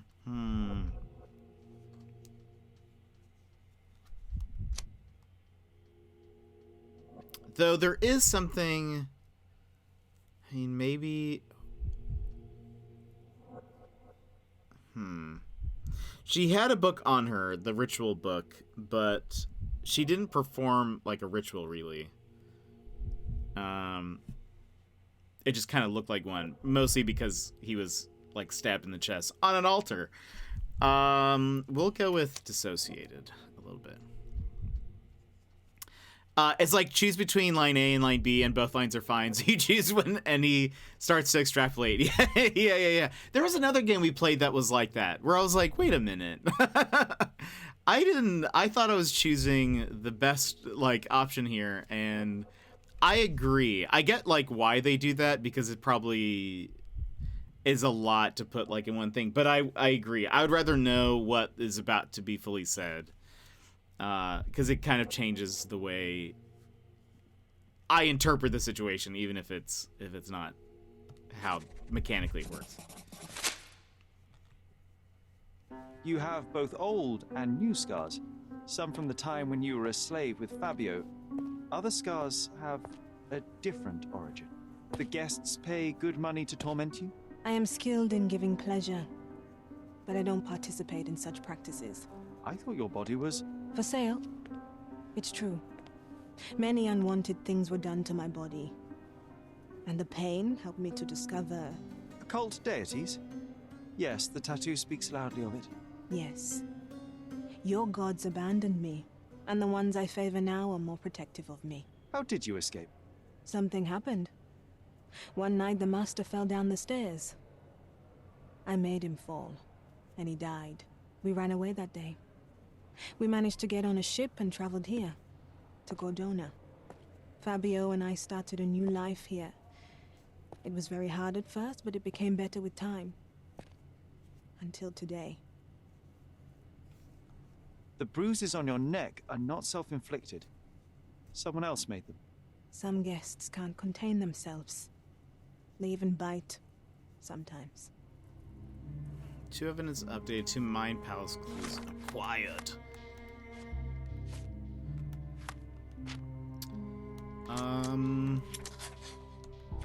Matista was bruised by the guests. Matista suffered bruises on her body from brutal interactions with the guests during the party.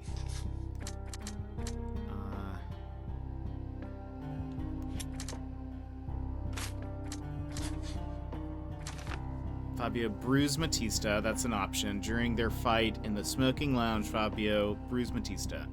Matista suffered bruises on her body from brutal interactions. We don't know yet. It chose one for us, though.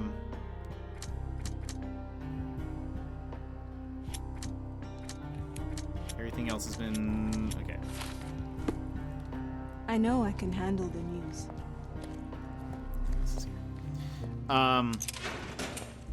Poor Fabio. He never lived to realize his full potential. It's true.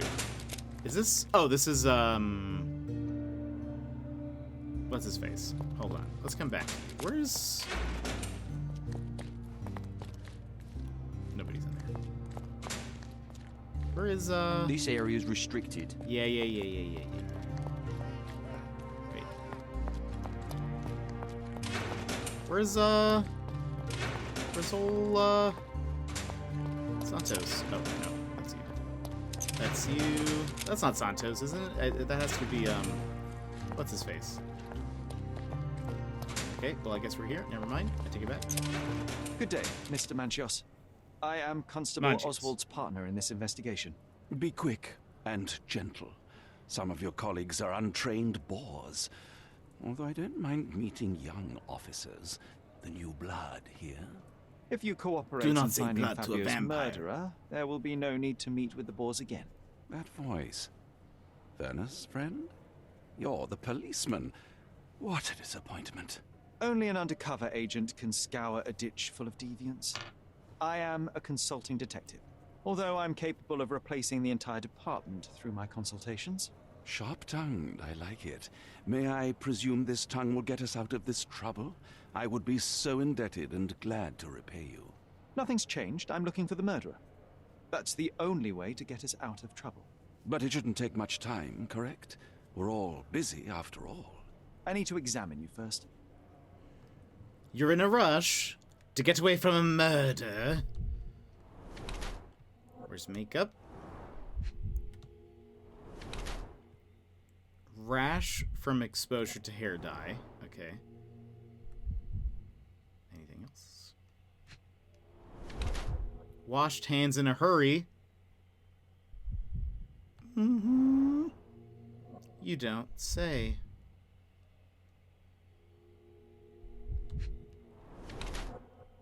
Quality polished leather, lavishly expensive. Oh, and see you, Tina. Thanks so much for coming in and hanging out with us. I appreciate it. Have a good one. Let's see. Kurt Manchios is extremely rich, eccentric, and frivolous. He's the organizer of the parties for Cordona's elite and the owner of the Manchios Mansion. He spends his life in the company of similarly overprivileged people. However, his being sociable in this manner has made him cautious regarding his health. He uses chemicals and hair dye to clean and improve himself to the extent that it damages his skin.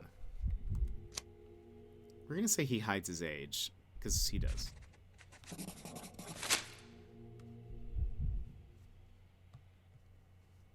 You are a little over the top with your use of makeup, Mr. Manchios.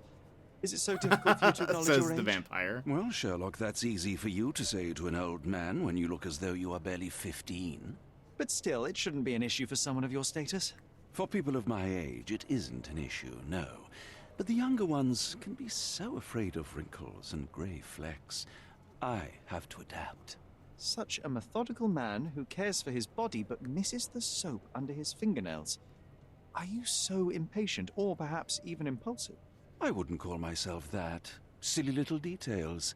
If I missed it, it wasn't important. Or rather, it was less important than who or what I was focused on. Like, murder? Mr. Vogel told me a little about your parties, but I would like to know more directly from you. I'm all yours, Sherlock. You have me arrested and locked here with you alone. Why did you invite Mr. Vogel as your special guest? He's a pretty fellow. He's capable of surprising the public. He has a talent for saying words that no one else would wish to He either is creepy, say I agree. or hear. I suppose I can't argue with that.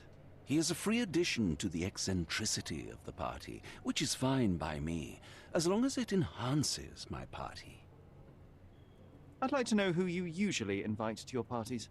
Free minds who are able to leave reality for an evening, who can taste forbidden fruit without prejudice.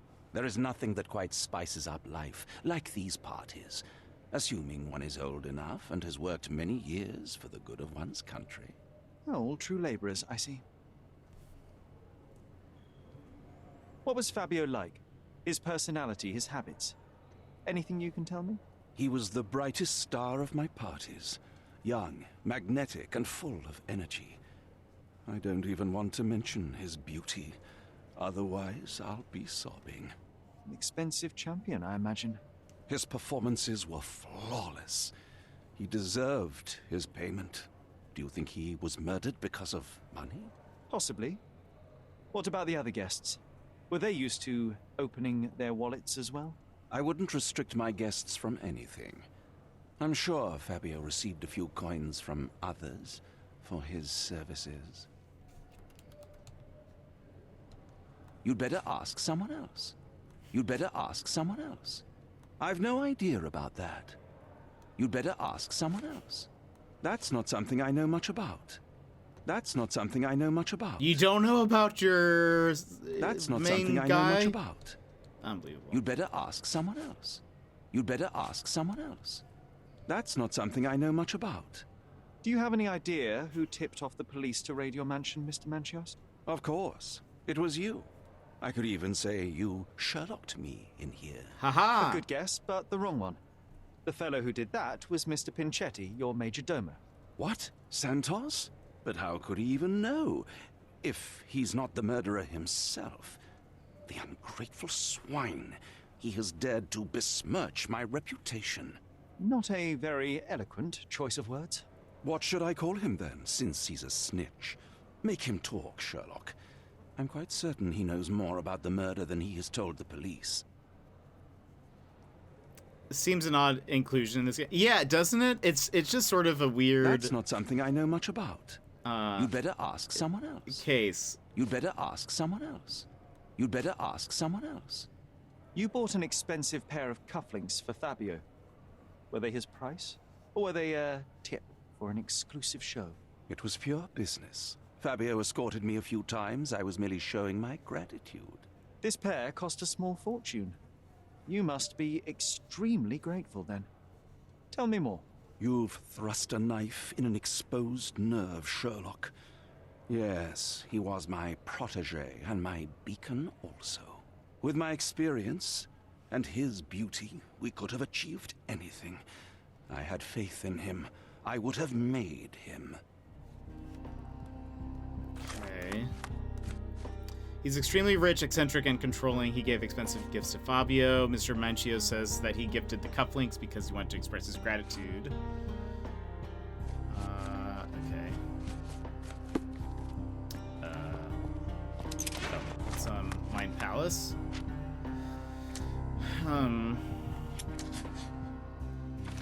Manchios washed himself after the murder. Kurt Manchios cleaned himself of blood after Fabio's murder.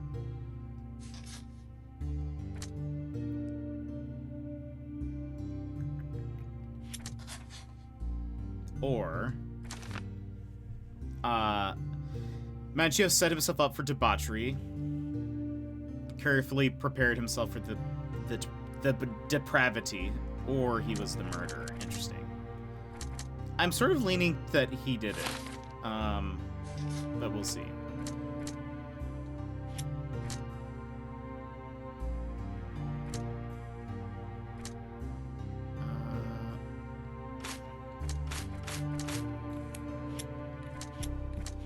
Okay, we still have quite a few clues left. Okay, so hold on. There's this guy. The air here is rather refreshing. Where I'd even recommend is- that some of my friends visit the place. Can't go in there. Oh, that's you. That's the guy we were just talking to. There's nothing in here. There's nothing in here. Nobody is in here. We can't go here? This area is restricted. Oh, we can leave. Oh, hey everyone.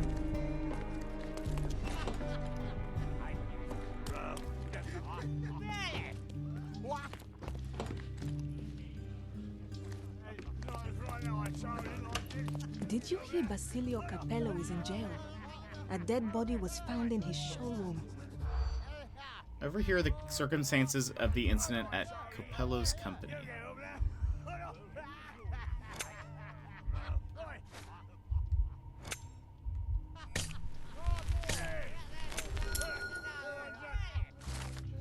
My curiosity has been piqued by talk that Basilio Capello, the owner of the Armor Capello Home Security Company, has been arrested. The situation is quite peculiar. A man named Niccolo Detti has been found dead inside a safe in the store. Basilio's claims innocence, but the evidence is against him. He's being held in the holding cells. In the police.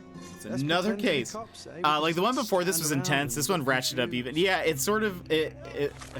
That's why it's kind of odd. It almost seems like these last two have had a bit of a theme, sort of, but it doesn't like fit necessarily IMO with the other. By the way, we can change now. Hasn't really fit with the rest of the game. Wait, hold on. Where is our pirate hat? There we go. Hold on. So like, so much work, so little time. Good day. Your ticket, please, if you want me to help you. it's our ticket, evidence ticket. I'd like to check the evidence from this case. And who are you? Oswald sent me. I'm a consulting detective. His partner, then? Let me see. Ah, a ritual murder. What a bunch of degenerates. Wait a second. I'll bring it to the table. Okay, what do we have here? An emergency kit for boredom.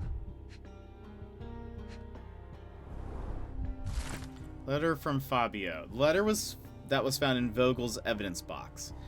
Is your mind unsound? You can't control your bitterness. Not around me anyway. For me, it's too great a risk to ignore that kind of behavior. I can speak and play with anyone I choose. I'm not another Matista. You pay me, but you haven't bought me. Of course, I'll keep all your generous donations, even though they hardly compensate for your last terrible outburst. I'm leaving you, although Matista will still be around. Feels like an afterthought, like they wanted to include more cases, but didn't really have a plan that matched the rest of the case, so they threw these in. Yeah, not the time for privacy. It seems odd, especially because I think this is like the last case, so I feel like it'd be interesting had this one maybe been more connected to Werner's mom, personal maybe? sketchbook. Is there anything else with this? I'm sure like more will be uncovered as this ends, but like, I don't know. It's just interesting. It's a miracle this ruby hasn't tempted anyone. This is Manchios. Okay, there you go. All the keys of the mansion on one golden ring. A heavily perfumed handkerchief with the initials KM in the corner.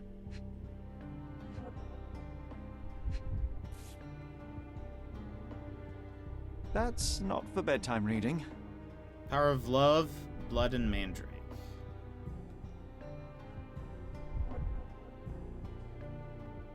This Ex Libris belongs to Manchios Library.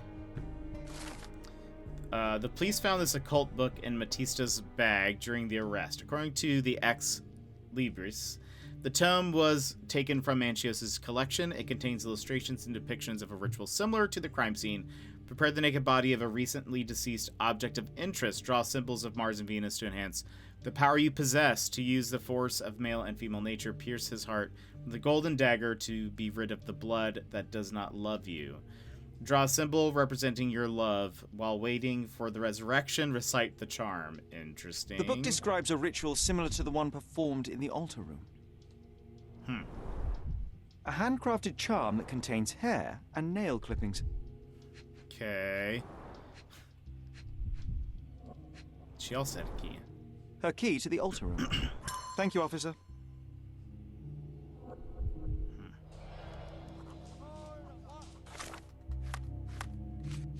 Batista's profile. She had a strange cult charm in her possession. It's the letter.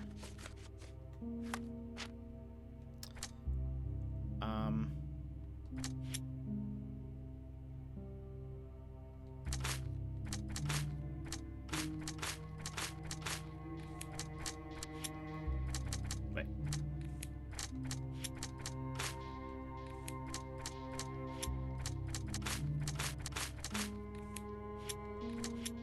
Really? None of these clues fit. Okay. Alright. I guess we can go back and ask them now about some of this stuff.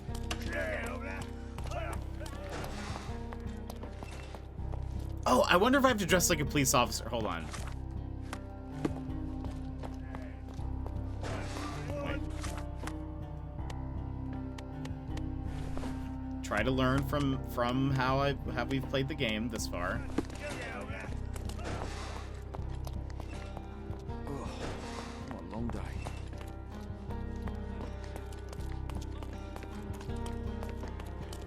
Aha! Okay. Excuse me, but are you Mr. Capello? My name is Sherlock Holmes. I'm hoping you could spare a moment to talk. Manners, what a pleasant surprise. Most of your colleagues have lacked even the simplest of common courtesies. Let's be truthful. I don't know why we want The to lie reason about should this. be apparent, Mr. Capello. I am not a policeman. I have taken an independent interest in your situation. Ah, of course, you're a journalist. Nothing so prosaic. I'm a detective of sorts with an interest in the interesting, such as your case. I'm not after your money nor a scandalous tale for the Gazette, just the truth. Ah, how quaint. Bene. Ask your questions, Mr. Holmes.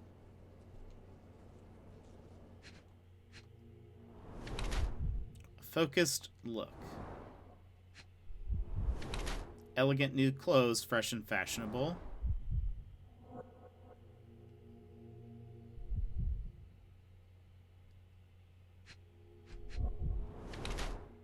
bruised hand, recent trauma. Wedding ring, tight on the finger.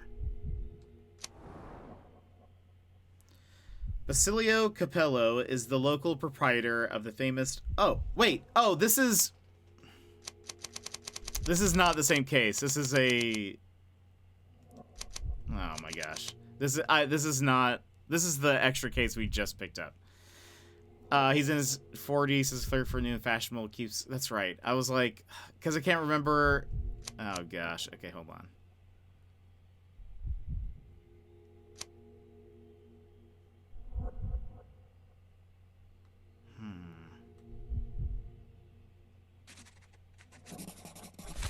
That's why I was like, oh, it's so weird that this guy has, like, nice clothes. You are surprisingly composed for a man accused of murder. Not so easily shaken, I take it. Life is full of surprises. You'd be astonished how many deals go sour due to a force majeure. One becomes skilled at adapting. I am confident this will all be set straight. Until then, I will endure. Much how you endure that injured hand. Those bruises look painful, but you seem barely aware of it. Were you attacked? No. A minor accident, nothing more. My heady days as a man out to prove his valor are far behind me. I now know that to succeed in life, one must stay calm and plan ahead. The world will turn your way eventually. And if it does not, then one must persuade it so. Please, tell me how you ended up in this situation. Well, this morning some clients arrived to finalize their purchase of a Capello modular safe. But when we opened the door, out tumbled a dead man. And I take it this wasn't normal? No, I normally keep my corpses in the wardrobe. Please, young man, spare me your wit. The rest of the day was a blur. I recognized the victim, and it seems so did the police. That was enough to make me the main suspect. Who sent for the authorities? No one.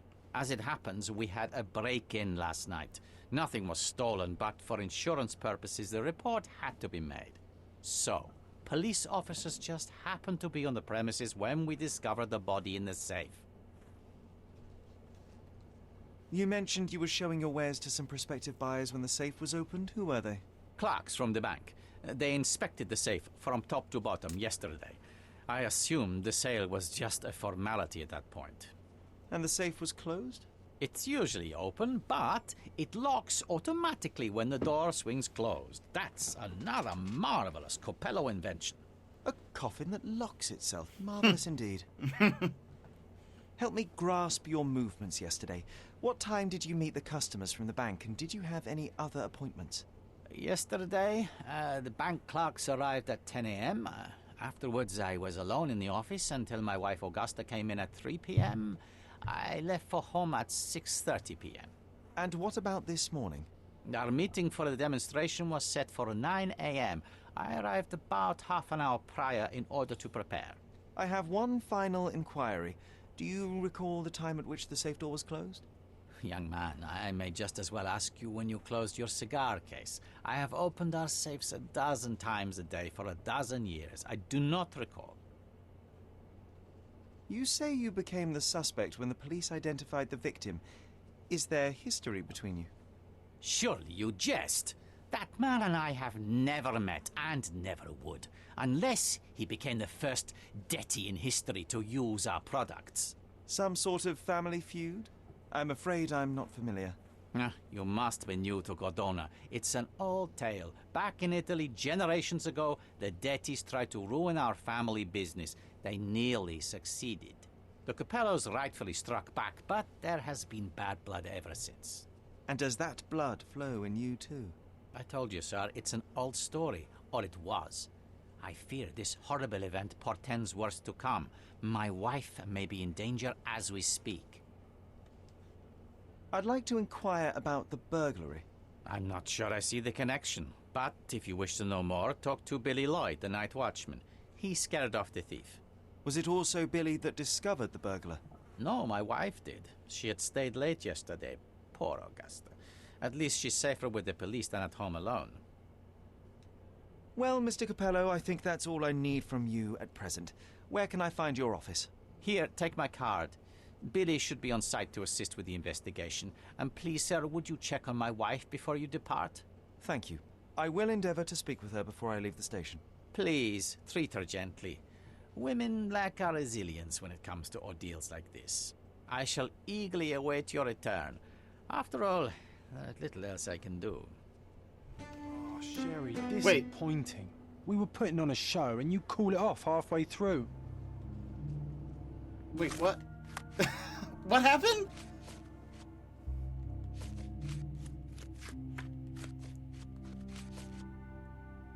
John suggested that I should join the police or at least pretend as much. I shouldn't reveal to any of the suspects that I'm not actually an officer. Look, I didn't even know we were doing that case. Okay. John, you need to calm down. I'm trying to see, I only came down here so I could see if the Domo Arigato is here.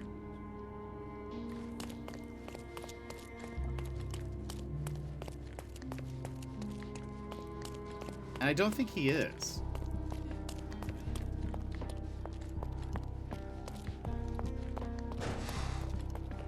Yeah, I'm not concerned about that. Let's go re-talk to...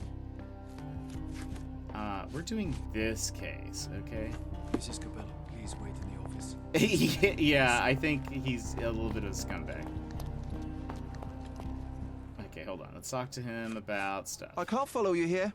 I'm not supposed to know anything about this. So, the police found a letter from Fabio in your pocket?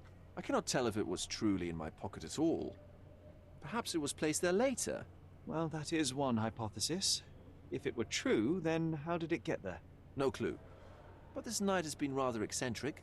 Such a detail could have easily eluded me. Indeed. Do you recall reading it? I can't remember that either.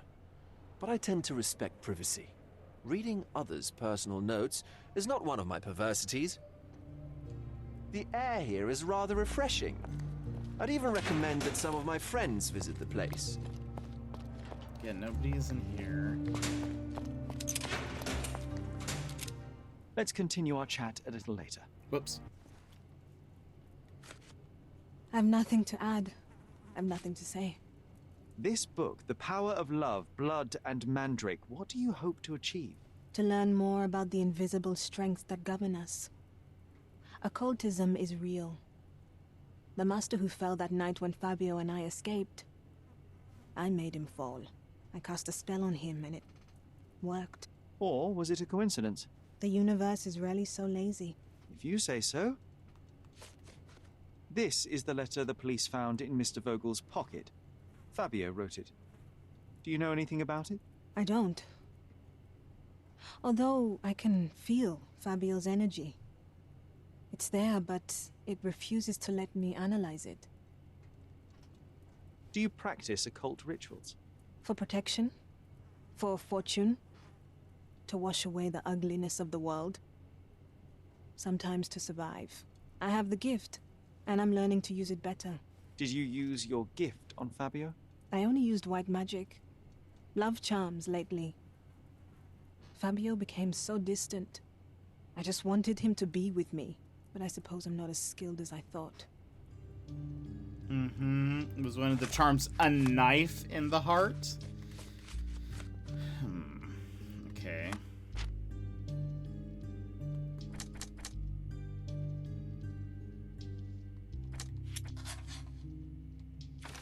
Atisa may have performed the ritual on Fabio to bring his love back.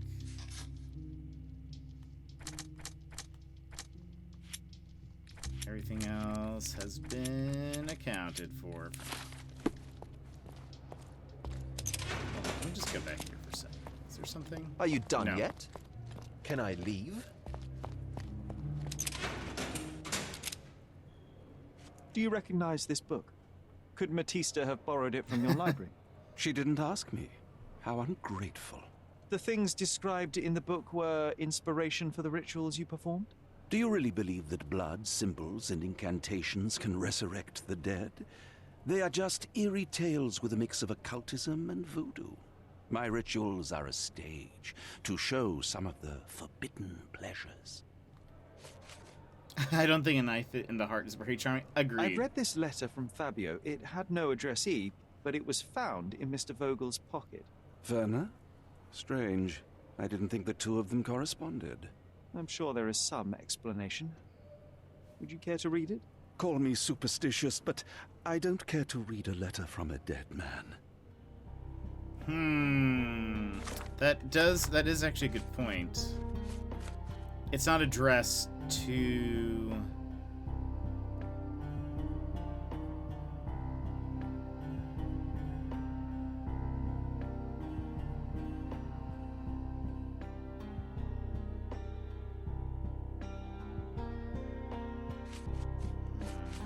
Maybe that is actually written to Kurt.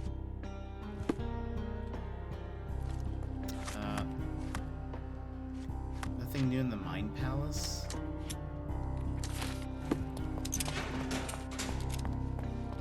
I know you can untangle this mess. I know I can handle the news. I can't wrap my head around such a tragedy at my party. So, hold on. Do I need to go... Oh, wait. Could you help me? The only thing you policemen do is oppress my people. I won't help.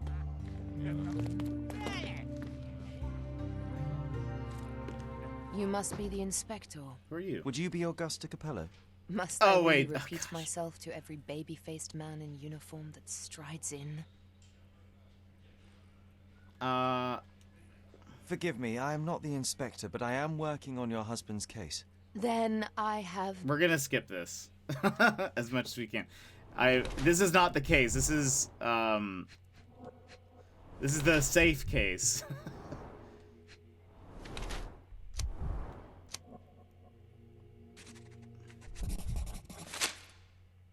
Whilst I prefer German composers, the harp solo from Lucia di Lammermoor...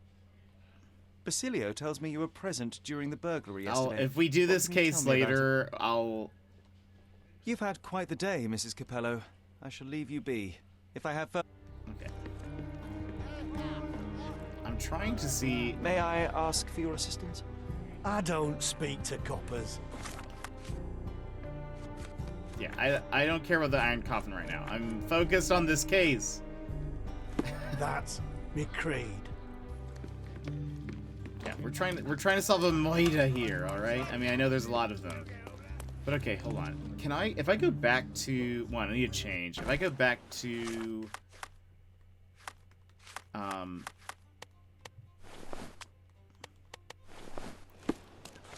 I go back to here?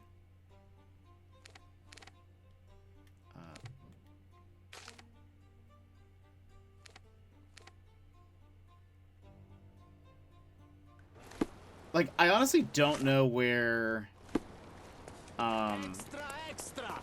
A very British... I have no idea where,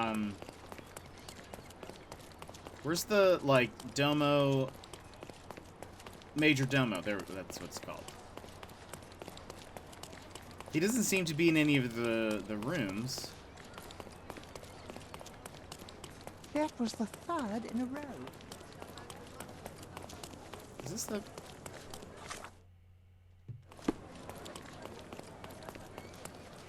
That was not how I got in there. Right? Or was it? Maybe we can't go back. That was the third. Oh, hold on. What do you get to do tomorrow?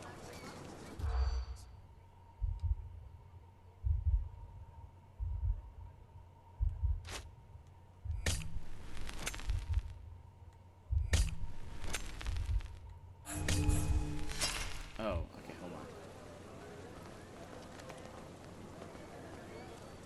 That was the third in a row.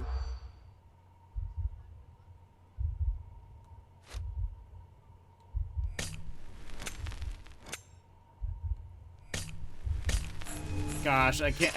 I never remember what I need to select.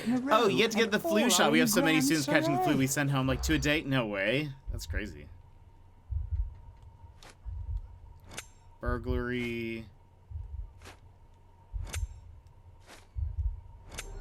There we go. That's all it was. 3 houses were robbed in Grand Soiree during magic shows. The police are looking into it, but apparently without any progress. Okay. So it doesn't look... Oh, all evidence collected. So...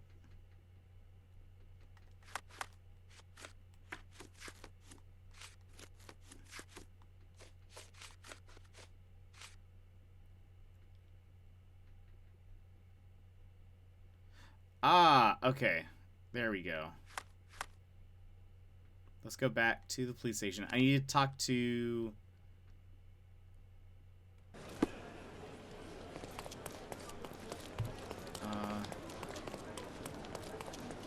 I need to tell them to go, like, make him a suspect. But where is he? What did it say? He's in the archives?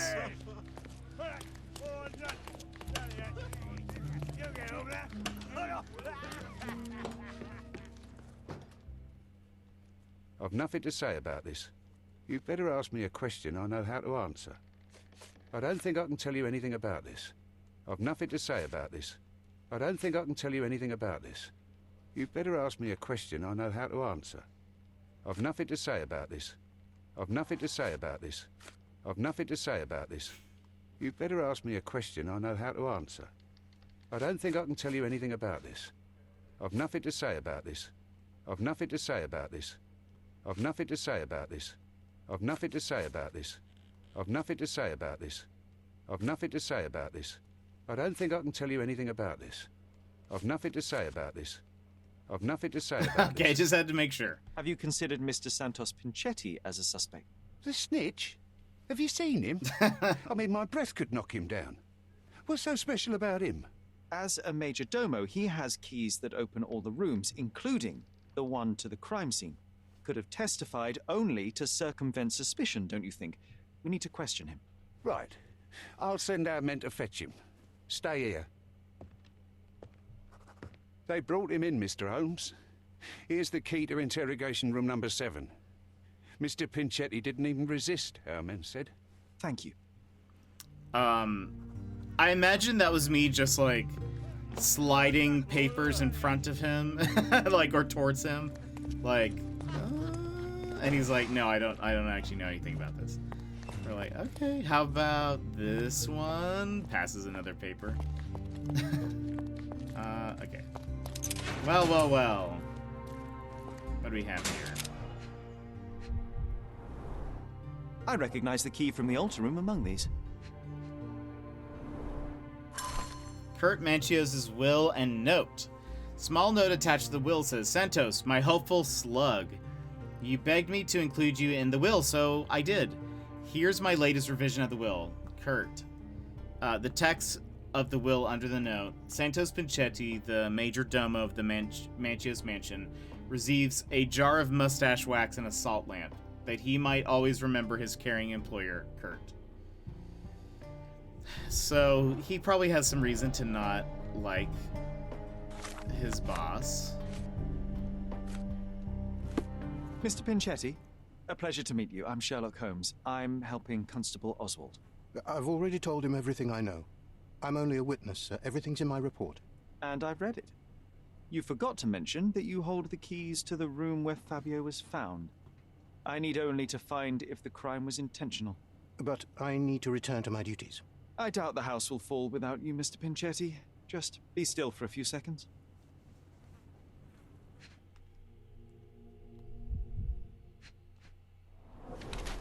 Psoriasis or allergy.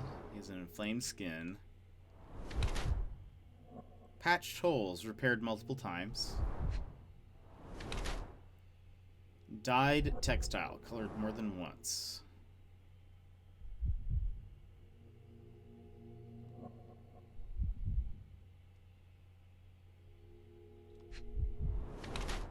Blood splatter. Septum blood. Santos Pinchetti is the head servant at the Manchios mansion. Despite being employed at the highest position within the household, he appears to be poor. Despite having enough money, Mr. Pinchetti spends as little of it as possible. cheap makeup hides imperfections on his body in an attempt to look more modern. Mr. Pinchetti has dyed his suit on several occasions to save even more money. The majordomo appears to have personally repaired multiple holes in his suit, or he has financial difficulties.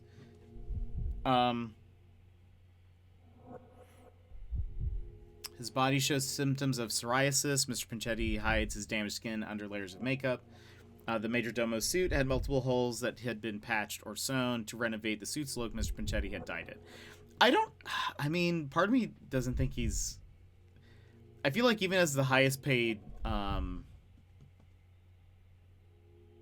servant, I imagine he's still not paid, like, particularly well.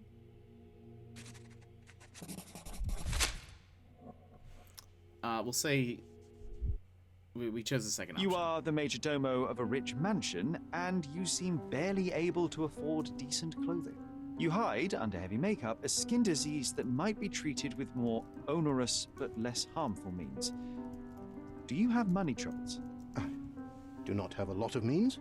The pay is below what you might expect. But you could easily change your job if your employer does not meet your elementary needs. One can change his employer, that is true. And the blood on your shoe, where does that come from? I don't actually know. Perhaps from a guest? Let's ask him questions. Did you know Fabio? Not personally. He was a frequent guest, and cleaning the mess after his performances was tedious. Mr. Manchios always had a role for him, and mainly the leading one. The parties were always, Fabio-centric? And Batista? Was she as popular as her partner? Don't tell her I said this, but I do not think so. Mr. Manchios hired her only because Fabio refused to work without her. Mr. Manchios used to see her as a worker. She was tasked with entertaining the guests, unlike Fabio, who could pick and choose. I can't help you. I know nothing about this. Mr. Manchios says that you begged him to be included in the heritage. Isn't that a little extreme, even for a majordomo? He's not only my employer, he's my uncle. Ah. And I'm his next of kin. The only one. Mr. Manchios flatly refuses to pay a family member. All I have to do is repay his so-called love, cleaning up the filth after perverts and decadents. He's imprisoned me. The best I can hope for is a new broom. That's why I wanted to have my part of the inheritance. Is it that bad?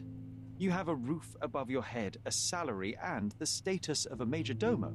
For God's sake. I'm forced to dye and stitch my threadbare clothes, and the holes in my shoes are painful. I'm ashamed every time a guest looks at me closely. Why do you think your uncle treats you this way? My mother, my uncle's sister, had me illegitimately. She died, and I was given the surname of one of the maids.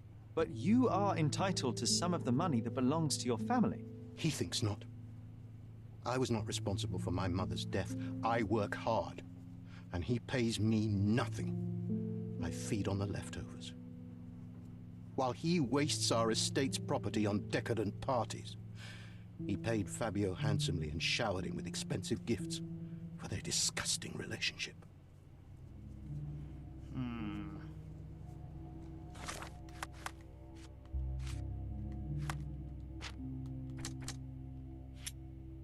Kurt. According to Santos Pinchetti, and by the content of the letter, it may have been addressed to Kurt. I think that seems right.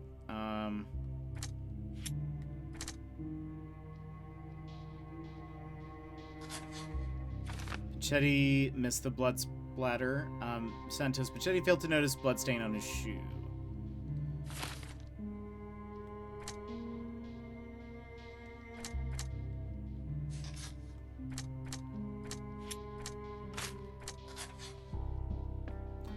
I think he accidentally stepped in it. I don't know if it's emotive enough. Like, I feel like he would have killed his uncle, almost. Like, I don't see why he would... I mean... I don't know. It just seems kind of a roundabout. But, like, maybe... Hold on. Let's... I want to look at all the clues once.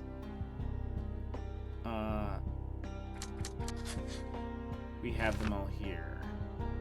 Jenny's been forced to work for Kurt in the desperate hope of obtaining heritage, but it hasn't paid off.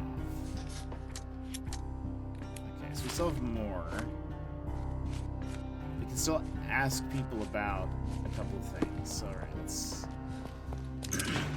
This is kind of a difficult case, to be honest. Hold on. Do you know things? Oops. Let me see what I can do about all this. I have reason to believe that the intended recipient of the incriminating letter may have been Kurt Manchios. Well, that makes sense. Too bad I can't remember how I came to possess it. Though I did spend quite some time with Mr. Manchios during the party. Unfortunately, even with an answer, that may still not be enough to clear you with the police. But fear not, I will persevere. I hope Part your of me- attempt to put things straight will make up for you being on a bender. Touché. Part of me feels like maybe Kurt was with Vogel and put the letter in his pocket, since they say they were together. Just a motive. That's Are true. you done yet? That's a good point. Can I leave? Touché, touché, touché. This is not where anyone is. That's where you are. Do you have anything? Could Fabio have written this letter to Kurt Manchios? Oh. That could be. I never thought Mr. Manchios could make Fabio that angry, though. What do you mean? Well, Fabio wanted to disassociate from Mr. Manchios. Clients who are in love are both a blessing and a curse. But Fabio was here tonight. Money. In our line of work, we can't afford to turn down clients who pay as well as Kurt Manchios. Was Fabio afraid of Mr. Manchios? Not at all. The old toad wouldn't dare to do more than sweet talk and touching. Talk can be forgotten, and touching washed away. Okay. There is undeniable evidence that you were the original recipient of this letter. What are you talking about? Is it addressed to me? Your protege wanted a fresh start, it seems. This is sufficient to charge you. Me? Hurt my star? Are you insane that you would accuse me of such a thing? He did not consider himself as yours. Since you deny everything, let's move on. Do you have any idea as to how the letter could have ended up in Mr. Vogel's pocket? You were the detective. Perhaps he took it from Fabio.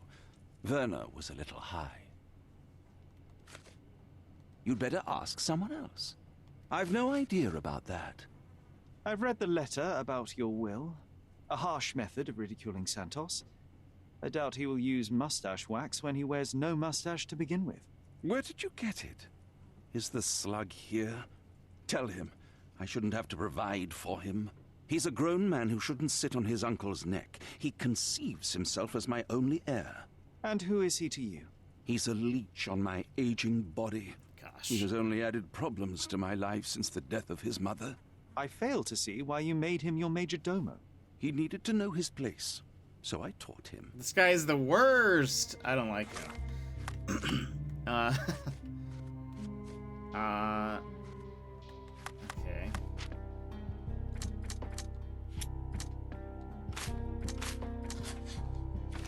Vogel took the letter under the influence, whilst under the effect of various substances, or Manchios planted the letter. I think he planted the letter.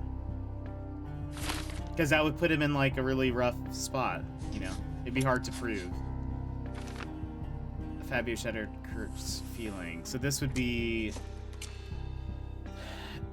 Kurt is the murderer. For years, Fabio played with Kurt Manchios' heart and abused his interest in the young performer. When Manchios received yet another rejection, he murdered Fabio and staged a love ritual to avoid suspicion.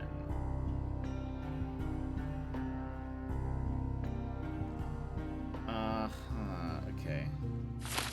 So the other options are... Wait. Hold on. This goes to this. This goes to this.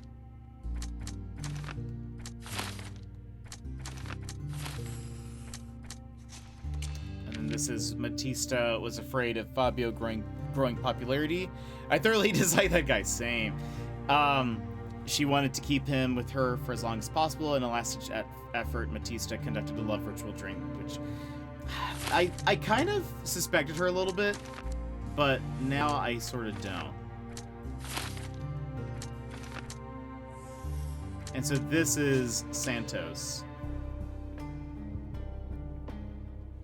He's worked for his uncle for years in the deep hope of obtaining his heritage. Mancio's hostility and humiliations pushed Pinchetti to kill Fabio and frame his uncle. Mancio's imprisonment would make Pinchetti the only lawful heir. Let's see. The only way for Santos to right his wrongs was to be rid of his monstrous uncle. See, I think he would... I don't know. That doesn't make sense to me.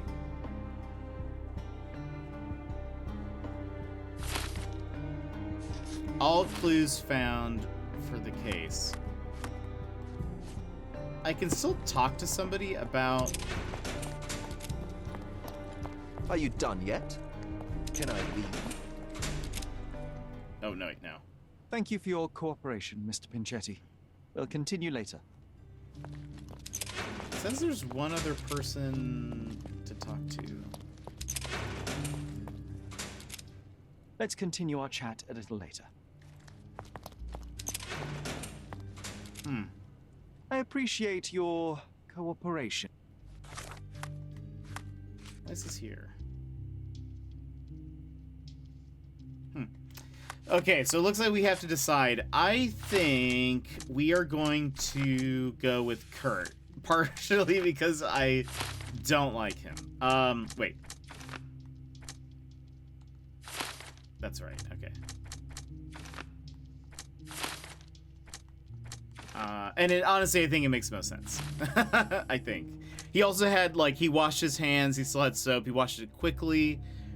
It seems to me, and I think he killed him in cold blood because of the letter. Like, the letter was saying that he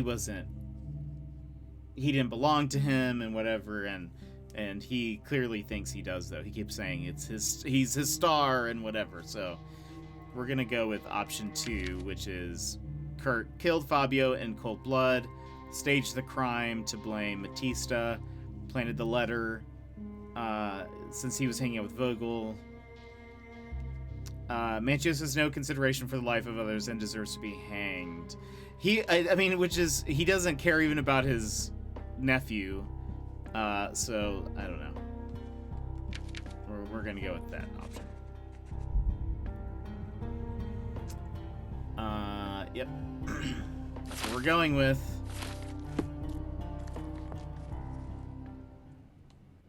The murder of Fabio did not have a ritual purpose, Mr. Mancios. It was staged by a man who wished to distract the investigation. That might be true. That poor girl Matista wouldn't dare to kill the only man who cared for her. So, Santos. Mr. Pinchetti snatched at the chance to solve his problems. Ungrateful little scum. Will he be executed? But what for? He informed the police as to the crime, that was all. He couldn't stage the ritual, but he found the body, I believe. I can't believe it. Why did Werner do it? Mr. Vogel. He had no reason, and he won't be a scapegoat as you plan. You put Fabio's letter in his pocket when he was intoxicated, didn't you? You can't be serious. You're at the twilight of your life. You have no partner, you have no children. You had feelings, however, for one man. That was Fabio. You loved him. That is, you wished to own him with money and gifts. But he was also a free mind, was he not? He turned his back on you. Quite unjust. Love, so cruel and painful. And Fabio, with his words and deeds, made you feel the more wretched. So you killed him. You must surely perceive that my sensitive nature wouldn't allow me to hurt anyone. We can very often deduce someone's life by their shoes or their fingernails. You are a meticulous person, but this murder was fairly traumatic and filthy. After you stabbed Fabio, you were covered in blood. You panicked and neglected to rinse the soap from under your fingernails. The devil is in the details, Mr. Mancios. Nonsense. I missed it simply because of the busy schedule of the party. Of course, a staged murder was certainly not planned. You staged the murder as a satanic ritual. It was easy for you since you were the one who wrote the scenarios for the parties. It was your way of avoiding suspicion. A respectable man in his 60s, early 60s, who hosts the cream of Cordona's society, cannot possibly be a murderer. But the guests who behave like animals in his mansion, of course, one of them could have killed Fabio. I did oversee a few of the rituals, but I did not stage Fabio's death.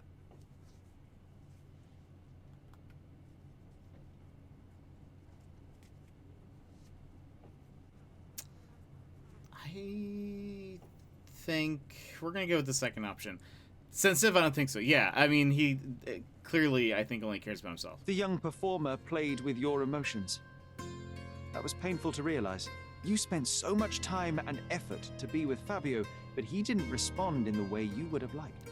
You wanted to be loved, but Fabio shattered your dreams. In the smoking lounge, he teased and mocked you. He wanted you to suffer by offering himself to others. The deception was unbearable. You struck him, and then you staged the ritual. You planted the letter in Vogel's pocket and attempted to set up Matista. What poppycock? Sherlock, stop this game now. There is no stop word, Mr. Manchios. Relax and enjoy it. I'll pass the remainder of this case to Constable Oswald. He'll know what to do with you.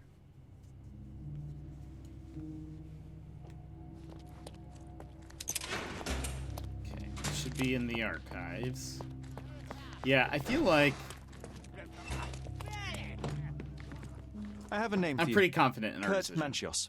Is that so? The master of the Sabbath? The man himself. Mr. Manchios couldn't stand to lose control over his lover. A deadly revenge that deserves a proper sentence. I have all the evidence to charge him. A degenerate and a murderer. I'll make a name thanks to that for sure. As for my part, not everything was Hey, in we got place. a trophy. Perhaps some documents were transferred somewhere else, but I couldn't find a trace of them. Then I remembered. The discarded document drawers where we put the lost papers or the badly labelled ones. Including the crime scene report of Violet Holmes's case. Everything I've found is on the desk here. Take it. Your persistence has saved me. Yeah, well, we had a deal after all. Your friend is free then. You can leave. Good luck, Constable.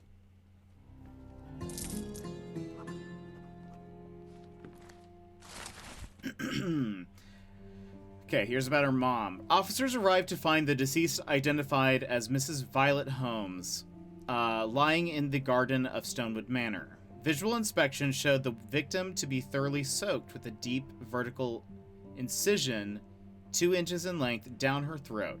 Her face was swollen and covered in red blotches. The likely cause of death, hypoxia. Awaiting confirmation from medical examiner.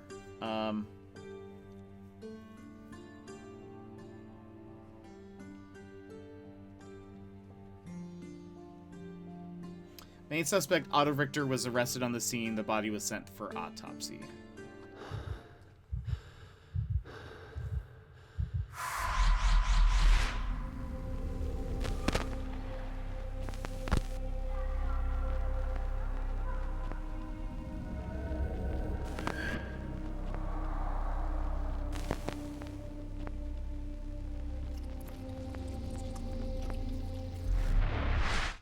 The garden. There's a garden behind our manor. How could I forget? That's where it all happened, where it all went wrong. Sherry, it looks like you've almost found what you wanted. Let's go home. Oh, you did it, Sherlock. The case is closed and all rewards belong to the winner. Bravo.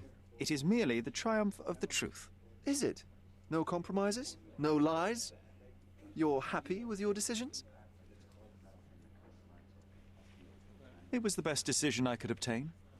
The truth must be told in the way it is most acceptable. You're making progress, Sherlock. I was right to believe in you. By the way, did you get that precious information about your mother? Oh, not that you must. Yes, I did. Forgive my intrusion in such a personal matter. I simply worry I'm failing to be of much help to you. Actually, you were. For some reason, all the archives on the case had disappeared. This was a rare opportunity to obtain the impossible. Outrageous. Perhaps someone found the truth unpleasant. Society usually rejects those who speak with too much honesty, doesn't it? A comfortable lie is often preferred to an uncomfortable truth. Still, I believe that the latter should prevail, and I cannot remain silent. That's quixotism at its best. Your mere truth cannot defeat institutions, systems, and power. Etiquette, religion, marriage, they're all lies told to preserve connections, love, and sanity. And it's all corruptible. Lies destroy human dignity. How could you make a free decision without any knowledge of the truth? Are we really free to decide anything in this world, Sherlock? Spare me the lecture. I kind of like that. I get enough obnoxious pontification from my brother, so please, spare me your lecture. Forgive my love for moral philosophy. I know I tend to ramble. You're a walking contradiction, Sherlock. You refuse to lie to others, but constantly lie to yourself. How long until the train comes off the track? I cannot look away, but perhaps I should take a few steps back. You're an accident waiting to happen, dear. Until then, I shall bid you adieu. This guy.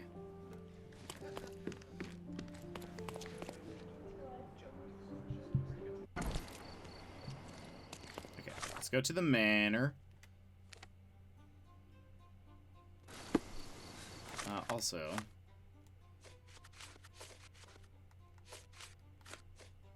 okay. Oops.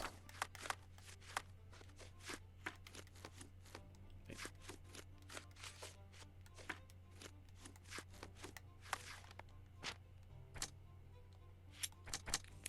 Death by hypoxia.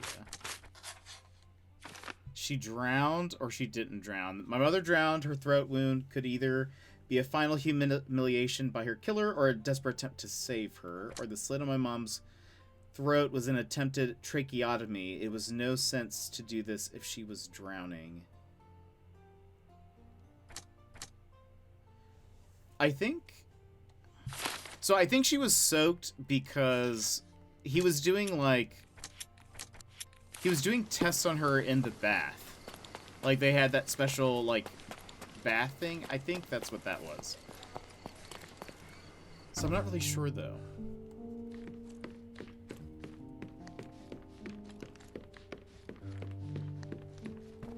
Sherry, please listen to me.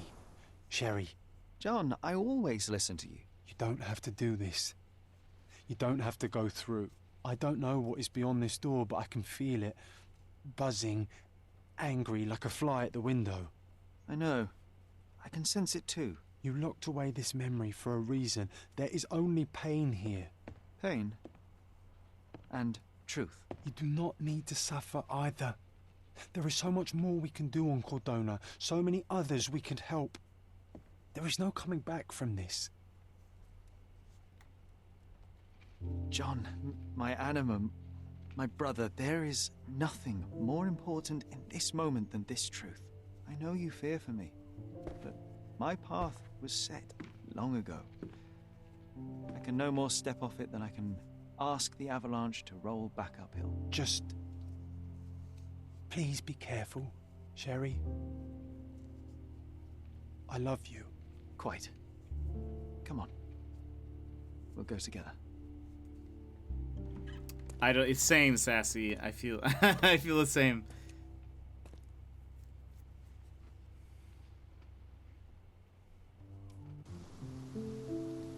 That was so nice.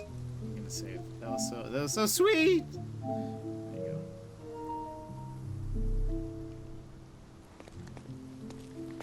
Gosh, this is. Why didn't I remember we had such a big garden? It's like Maybe you huge. forgot it for your own good.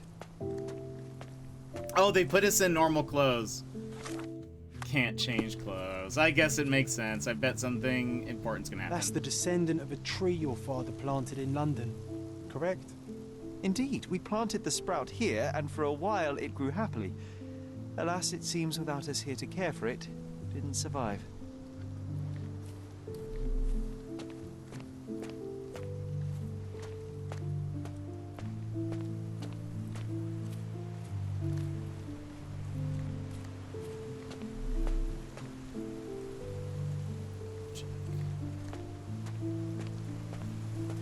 Ah, yes. The statue of Merope. My mother was trying to restore it. Pity she never had the opportunity to finish. A beautiful garden.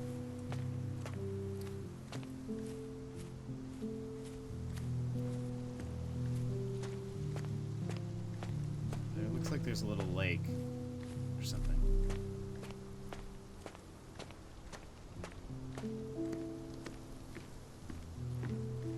Something here. Hold on.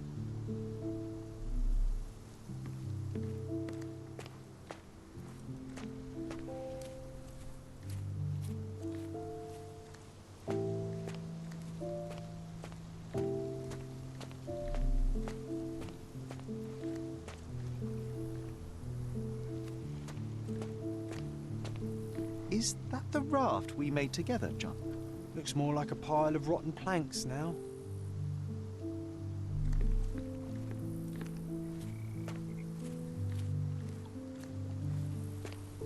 Mother?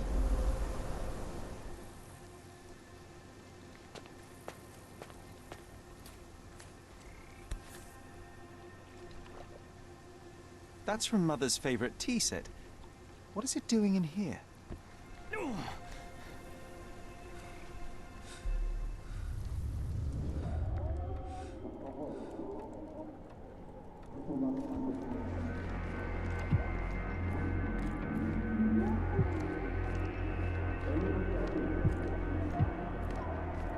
Come here, Sherry. Hurry! These must help calm her down.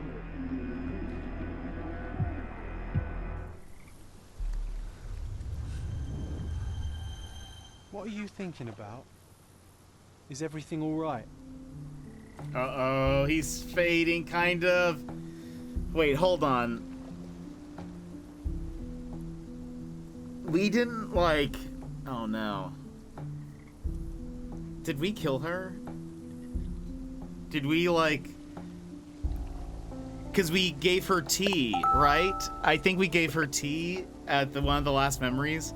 Did we, like, put the medicine in the tea and then, like, feed it to her and she ended up drowning or something? What are you thinking about? Is everything all right? No, John. Everything is not all right. Hold on. Is there anything... I mean, I'm not trying to Ghost of Tsushima this and make it more sad than... What are you thinking about? Is everything all right? Than it needs to be, but...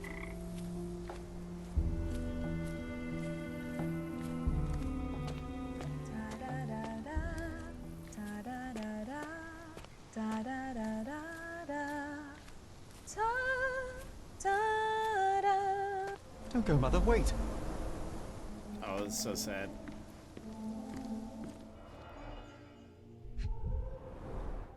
Mother's work journal. I liked poring over the detailed pages and reading about my parents' collection.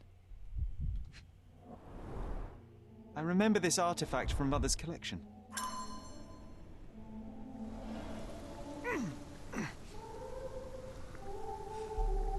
Uh-oh.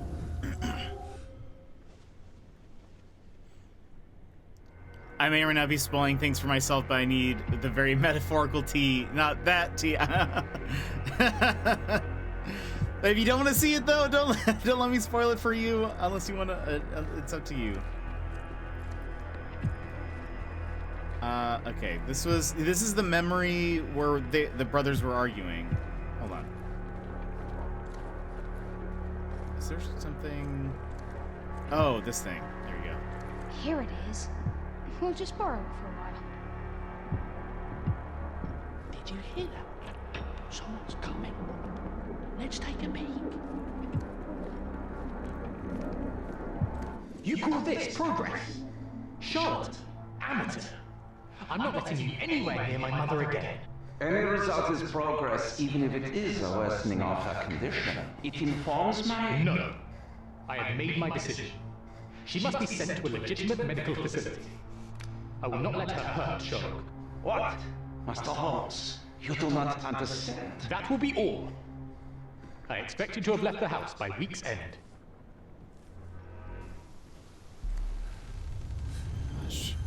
Okay, what it... Sherry, say something. Can you hear me? You're scaring me. Sherry, come here. Sherry, say something. Can you hear me? I'm You're scaring me. thinking that we did something. I wonder if Mycroft, like, because he did say something earlier about the reason why he wants us to not be here is to, like, he said something about protecting us, and I wonder if what if he, like, oh my gosh, wait, oh gosh, it's all coming together, hold on. Because there's been a theme of us lying to ourselves about what has happened. Sherry, or like, here, darling. Oh gosh, that's what Werner Vogel is talking about, isn't it? Sherlock, I'm here. Because we... Sherry, Mother, stop it! Hold on, I need to process this. Because Werner Vogel keeps talking about us lying, like, oh, we're such a champion of justice, but we, you know, we're supposedly trying to fight with the truth, but we keep lying to ourselves. And our brother has talked about protecting us. He probably lied and maybe blamed the doctor and, like, got him arrested maybe in order to protect us. That's where my thought is right now, because that seems like the Sherlock, worst. I think this game is Tsushima-ing us. There we go. I'm waiting for you. Coming, Mother. This was for my mother, wasn't it? I remember how we came to the garden for a breath of fresh air. Oh,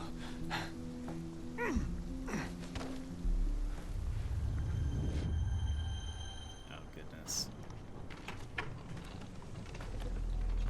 Take me to my flowers, Sherry. They must already be in bloom. As you wish, Mum.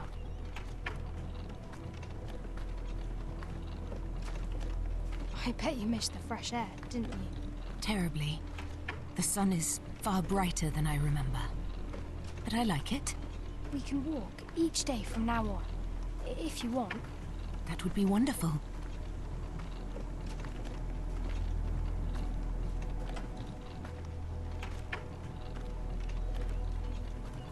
Just look at them. The stars of the earth. Even the sky must be jealous of their beauty. Indeed. I sense sad, same. This is very ominous. POV, Mother, you're about to would kill you your like to mom. go around the water? That would be perfect. I always wanted such a nice pond in London. It looks so peaceful. Mycroft knew you would like it.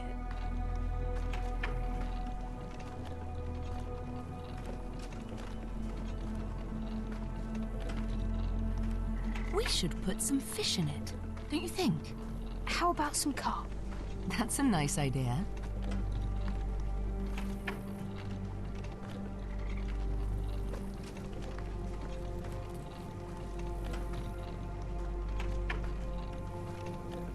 Let's visit your father's tree. It grows so fast, just like you. We could even build a tree house in it. Yes, Sherry. Oh, so she calls him Sherry also, which I wonder if that's why John calls. Speaking of your father, could you call him out, please? Mom! I'm sorry. He passed away. He's gone. No, he's not. I'm telling the truth.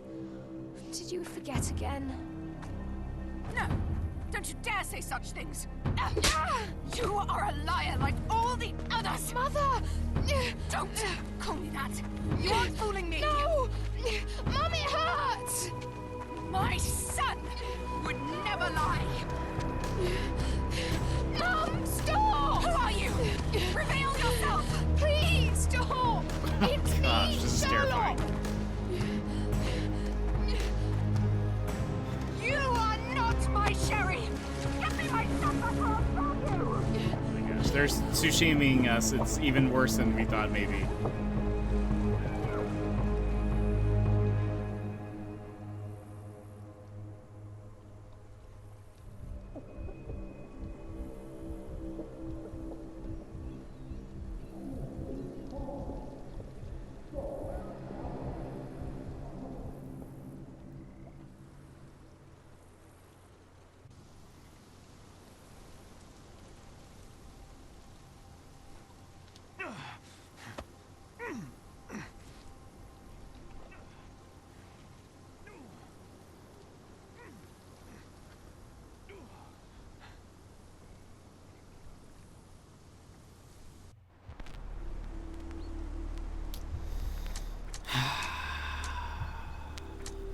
area in the garden.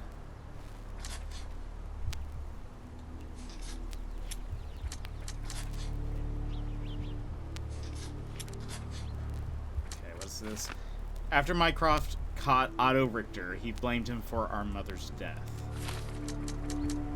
My mother tried to drown me in the pond. Dr. Richter experimented on my mother with unconventional drugs and treatments. Every dose had a risk of side effects. My mother used sedatives frequently, so her body must have built up a tolerance. It wouldn't be a danger to her. Allergic reaction. My mother had an unexpected allergic reaction to her medication, and she suffocated. John and I are responsible. My mother died from an allergic reaction after we gave her sedatives with her morning tea. Otto Richter tried to save Violet, yet Mycroft deliberately blamed him for her death, despite John and I being responsible. John is the killer, or I killed my mother? Oh my gosh, okay. John is the killer is I killed mother without knowing it. The idea to give her sedatives came from John, which means that I cannot trust my own mind. To heal myself, I must get rid of John. Mycroft hid the truth to protect me. Oh my gosh. Thank you for the hydrate, Sonny. I killed my mother. I am responsible for my mother's death. It was my idea to give her medication, which caused the allergic reaction that killed her. It's my guilt. Mycroft hid the truth to protect me. Or, hold on. What if we do...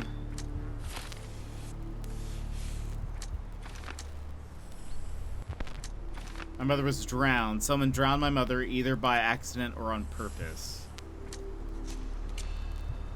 Otto Richter is responsible.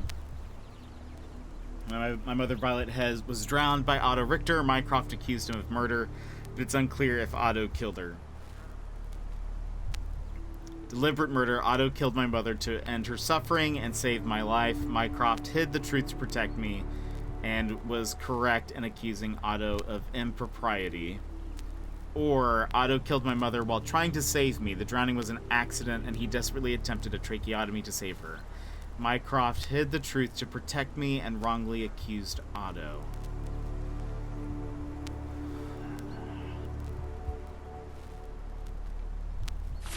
Hold on. Let me read these again. I honestly don't know.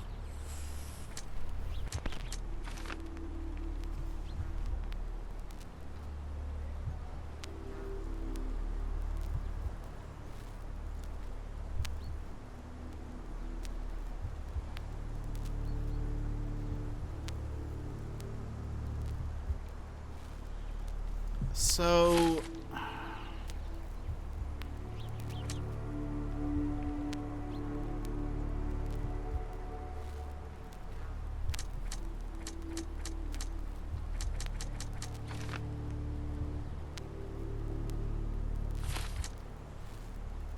all are bad, it really is. So, like, my thought is, maybe it was that the psychiatrist killed her, or, like, not killed her, but maybe her death was an accident. Because what... This does not explain the...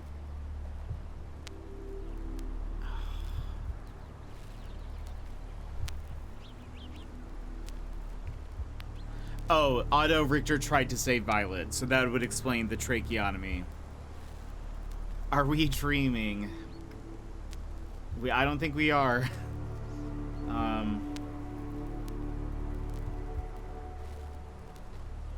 Gosh, I honestly cannot deal with John as the killer. I cannot deal with that.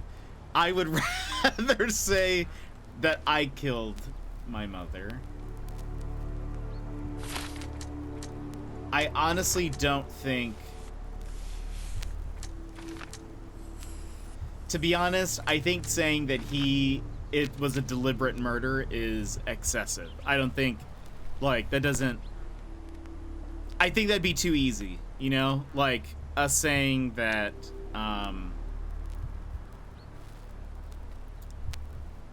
us saying that doesn't solve anything, I guess, in a way. Like, it's almost like...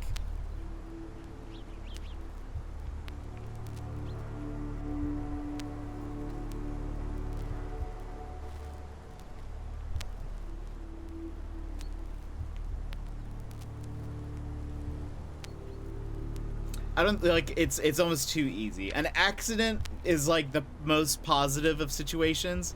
I'll cry if it's John Sherlock.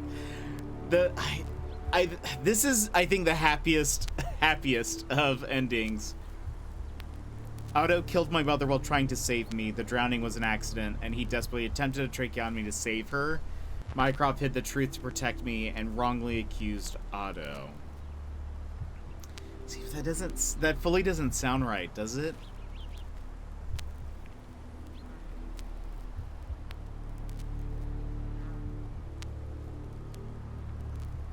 Like,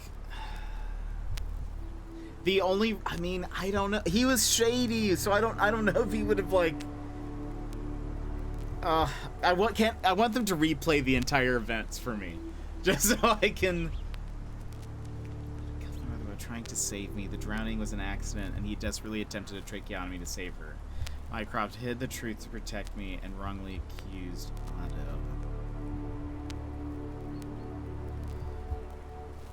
Otto. On a completely unrelated topic, you worked as a counselor. I was a community counselor, which is to say that no, like, not really. I didn't actually do, like, counseling, really. It was more of, my goal was just to make sure people were alive. But I went to school for counseling for a little bit. I didn't finish, though. I was interested in it.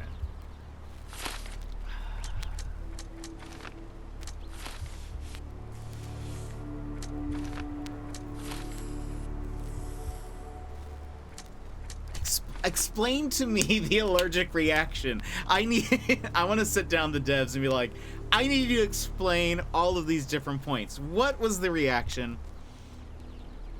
Sure, if it's general. I'm not a counselor, so I can't really, like, do anything. Yeah, you can ask a question. I feel like everything sucks too much to not be the accident. Yeah. I don't think it was an accident. I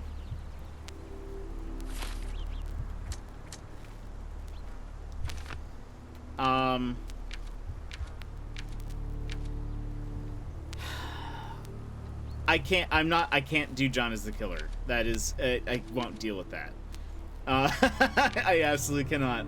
I feel like this is the most likely thing. I think it's leading to this being that that we have been lying to ourselves. It's our memories that have been blocked. We probably made John in order to, well, John existed before this, but, like, I don't know. I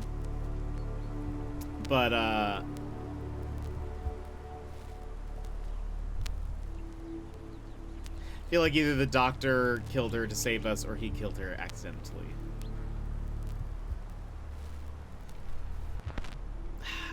I don't know.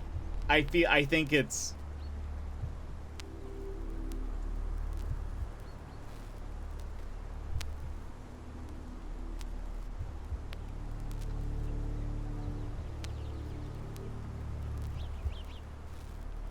No way is fun. That's the truth. It's none of the ways are enjoyable.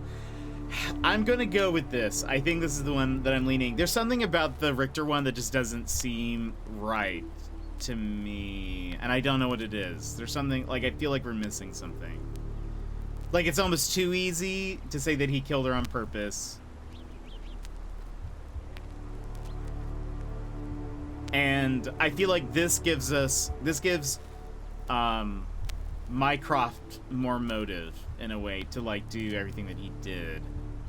Cause I don't know, I'm like, Mycroft was kind of a smart guy. So, like, would he have really...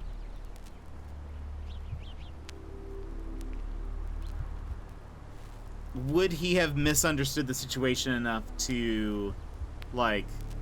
How did she end up over there and we are alive if it was an allergic reaction? I don't really know. Well, because some people... That's the thing, is like, there are some medicines where, like, I guess it's not like an allergy, like just a swelling of, you know, your throat, or like you can't breathe or something. Sometimes people have like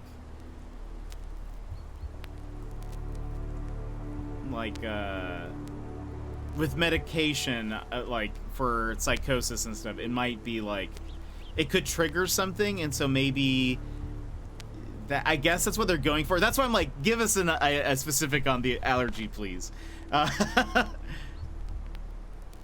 It was my idea which caused the allergic reaction that killed her.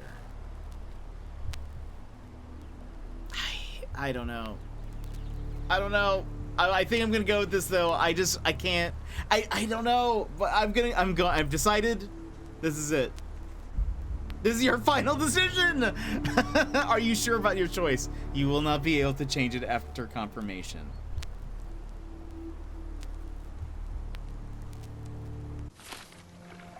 Sherlock. Sherlock. Can you hear me? Come on, wake up.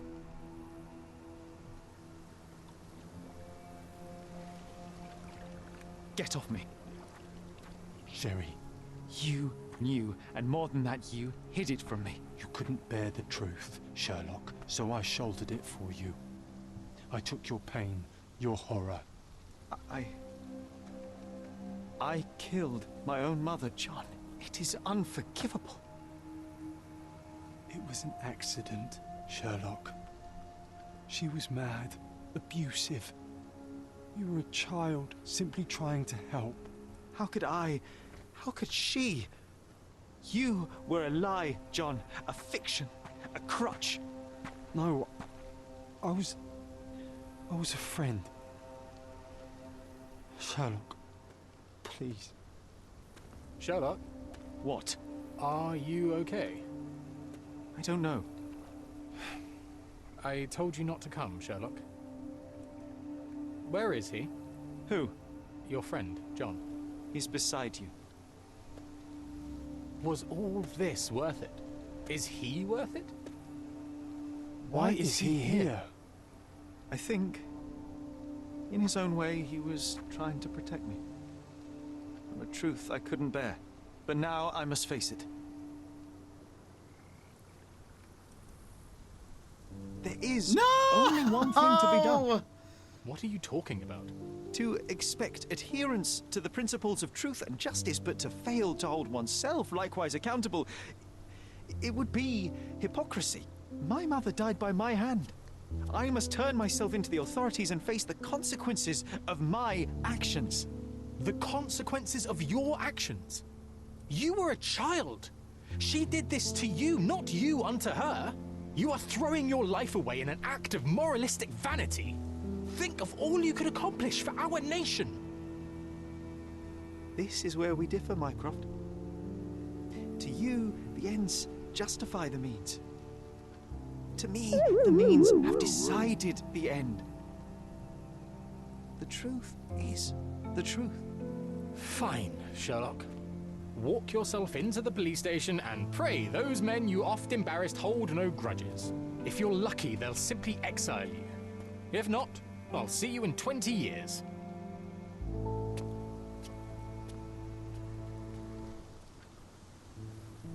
Are you going to berate me too? Okay, he's alive. Try and talk me out of it?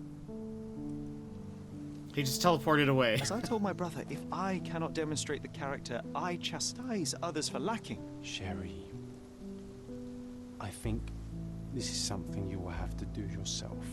Myself? How do you mean? All I ever did, all I ever wanted, was to protect you from what happened. And now you tell me I was wrong to try, that it was ego or hypocrisy to show a young boy kindness. But it was just empathy, creativity, and love for one's self. So please, please, Sherlock, don't do it. Why can none of you see it? The truth is the truth. A murder is a murder. Tell me, John, why? Because you're breaking my heart. I know. You've decided. I know. I just wish you hadn't. I'm sorry, John. All these years we spent together, all the time I took for granted. You'll always be a part of me. No, Sherry. That's the point. I don't think I will.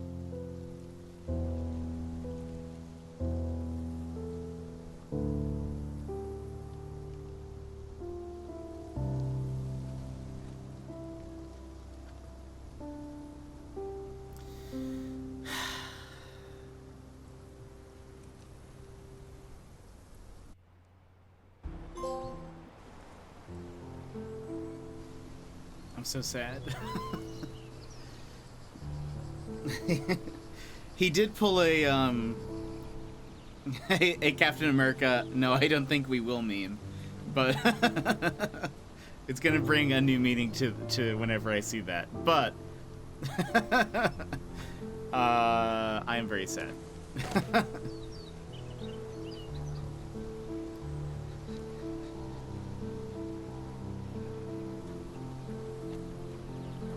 Why are you here? Closure, I suppose. And to help a friend. You and I are not friends. In a race between the thawing of the ice caps and our friendship, I would buy a boat. Ha! Is that right? Oh, I can see it now. I know what you did. What did I do? You needled me. From the moment we met, you were searching for weakness. You pushed me to pursue the truth about my mother. You questioned everything I did, everything I believed, to break me. To blur truth and fiction, reality, morality. A saboteur in silk. Was it vengeance, Werner?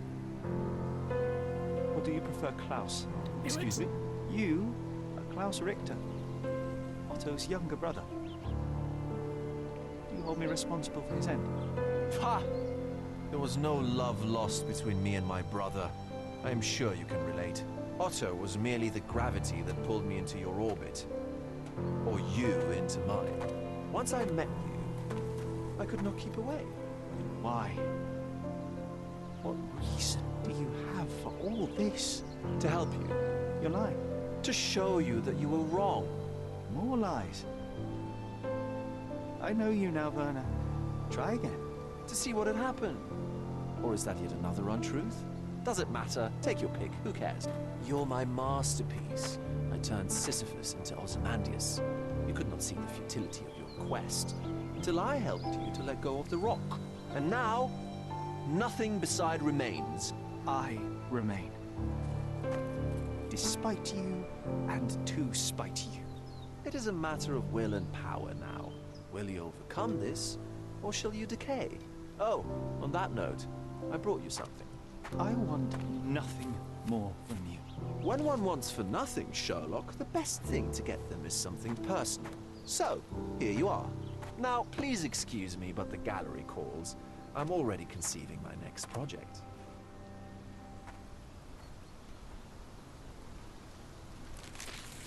Michael, welcome in.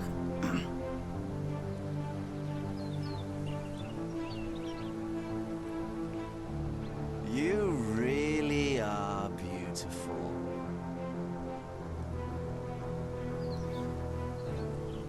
Is that Sherlock kind of like mad? Otherwise it does seem really random. I was prepared to take responsibility for my actions, but again my brother conspired against me. A little diplomatic pressure and the trial was dismissed.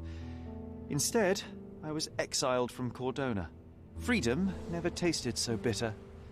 Another perversion of justice at Mycroft's hand. With no means, no home, and no purpose, I returned to London.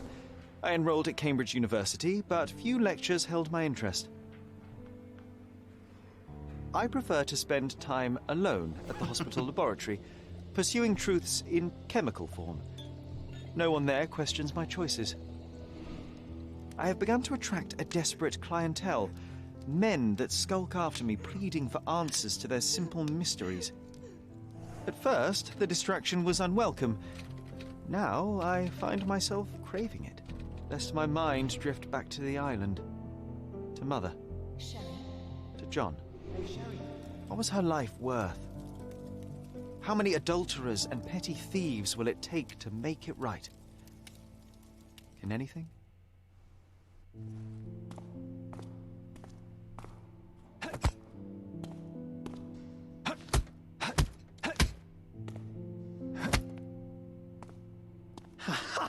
I found it! I found it! I found it! And what is that?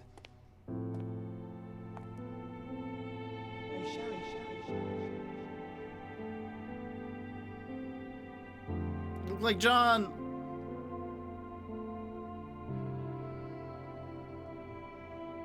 How far, bruises may be produced after death. How are you? You have been in Afghanistan, I perceive. How on earth did you know that? Never mind. The question now is about bruising. No doubt you see the significance of this discovery of mine. It is interesting, no doubt, but practically... Why, it is the most practical medico-legal discovery for years. Had we these data sooner, hundreds of men would have paid the penalty for their crimes. Cases oft hinge upon how a man died. Now, we can know which wounds he suffered alive, which occurred post-mortem, and what instrument was responsible. And ergo, one will soon be able to calculate with utmost precision when and where death occurred, sparing the innocent and damning the guilty. Well, then you are to be congratulated. Indeed. But, you came here on business. Correct again. I am looking for someone with whom to take diggings, and heard you were complaining that you could get no one to go halves with you. I have my eye on a suite in Baker Street, which would suit us down to the ground. You don't mind the smell of strong tobacco, I hope? This is Watson. I smoke ships myself. That's good enough. I get in the dumps at times, and don't open my mouth for days on end. Just let me alone, and I'll soon be right. What have you to confess now? It's best for two fellows to know what bruises each other carries before they begin to live together. My last companion and I... Well, I object to rows because my nerves are shaken. And I get up at all sorts of ungodly hours.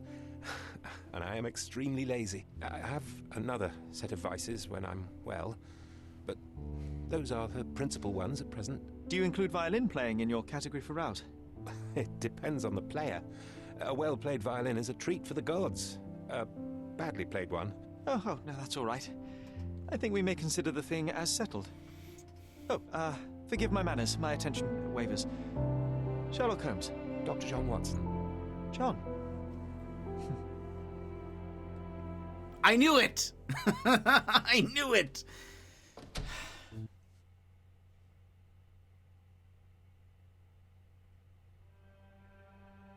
my gosh.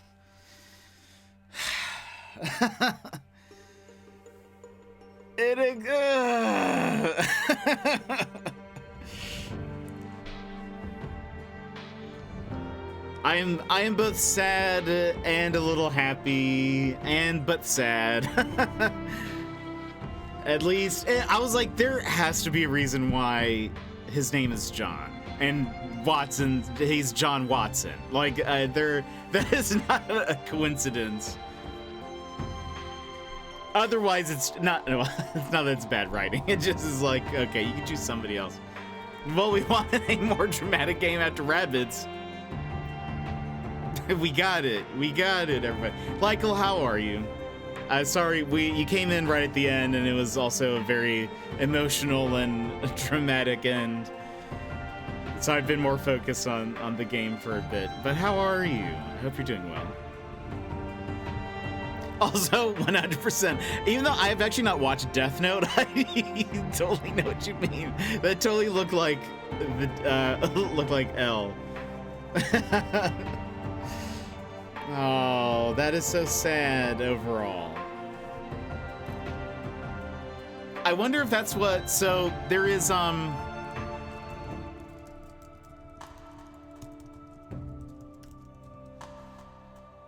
it sinking? The Sinking City. The Sinking City is the next game, and it comes out, I think, in February of next year or March of next year. I wonder if, because he's still, like, from what they've shown, he's still, like, maybe a few years older than this, sort of. Like, the character model looks very similar to how he does here. I'm curious if Watson will look like that. I'm not crying. I know, I feel like crying. I couldn't get my mind around it. I didn't mind, just vibing. I'm good. Hope things are well. What have you been up to? So what happens with the rest of the side quests? They can still, I think they can still be completed. I'm sure it, like, kind of, like, takes you back before the end. I gotta go, though. Driving home from work. Happy got to see the end. Have a good rest of your night. Like, oh, we'll see you later. Thanks so much for popping in and saying hello. I'm sure that it's like a, kind of like Breath of the Wild or, any other game where you have a bunch of side quests where it, like, it saves right before all of this happens, so that way when you restore your save, it, like, allows you to complete the things that you haven't. That's my guess, anyways. Because that would stink if they couldn't, now that you've been, I know, it's just like, well, I mean, John is gone, so what do you, gosh, how awful would it be if it's like, for you can, but now, like, John is also just not there. Like, it's just Sherlock talking to himself. It's just quiet the entire time. Anyway, gosh, that's so sad. But, like, I don't know. It does make sense. Like, not make sense. It does connect some things, like Sherlock and Watson and stuff. Oh, Pons! That would be so depressing. It really would be. But you see, at least now we can, like, we'll be able to play a game tomorrow, a new game. We'll hopefully be able to complete it Saturday. We do Friday, Saturday, that. I think that'd be fun. Thanks to everyone along the way who helped bring Sherlock Holmes Chapter 1 to life, and a special thanks to all our families for patience and support. Let's just see, because I'm curious.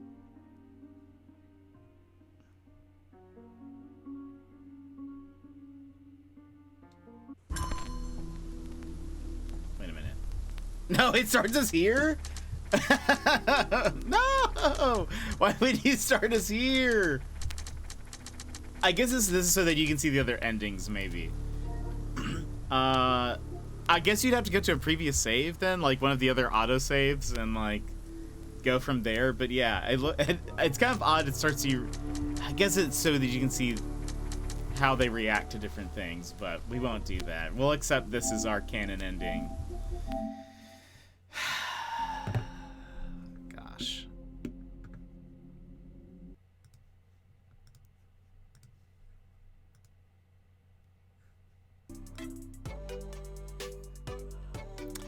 That was... Well, I will say that last case, actually the last two cases, probably not my favorites. TBH. I think those just they kind of came out of nowhere, were a little intense, and I think they kind of gave us no warning.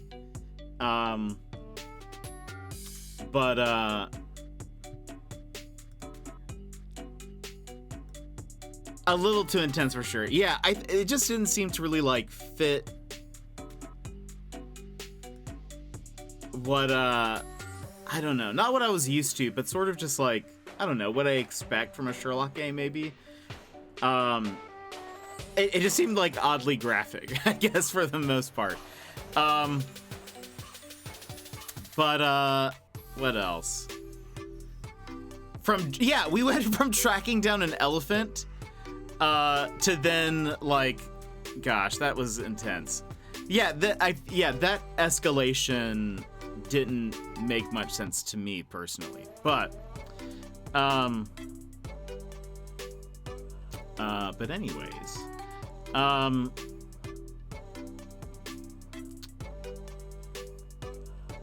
let's see here.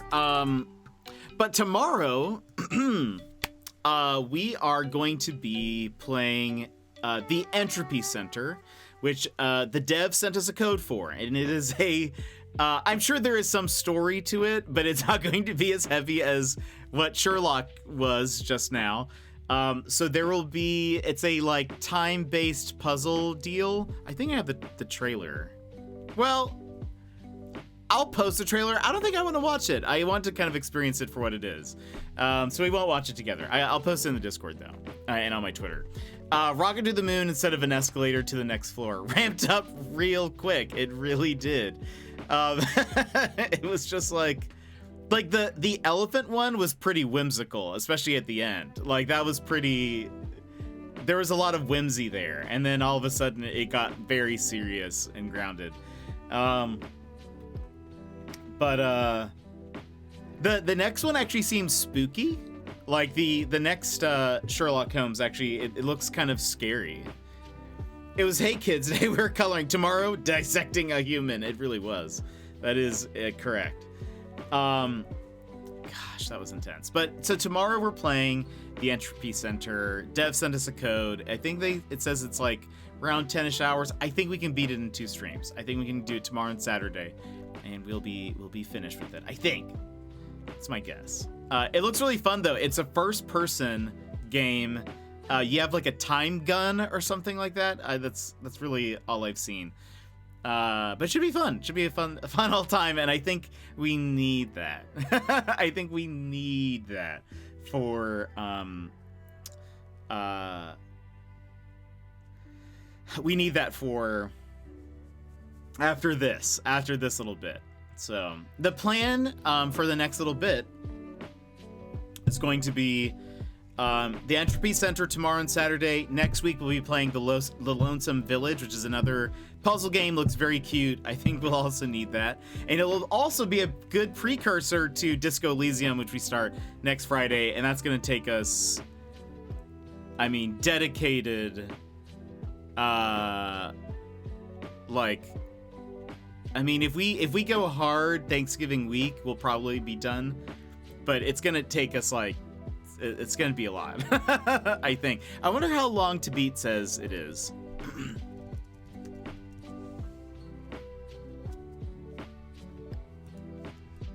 Disco Elysium. 22 hours. Main plus extras 31. So consider that being probably more like 40 for us. I imagine something like that. Though I wonder what they consider like completionist for this. So anyway, it'll take us a bit. I do want to do 2 longer streams starting us off. So maybe that'll cut down like how fast we get to the end in terms of like the number of streams, but we'll sort of see.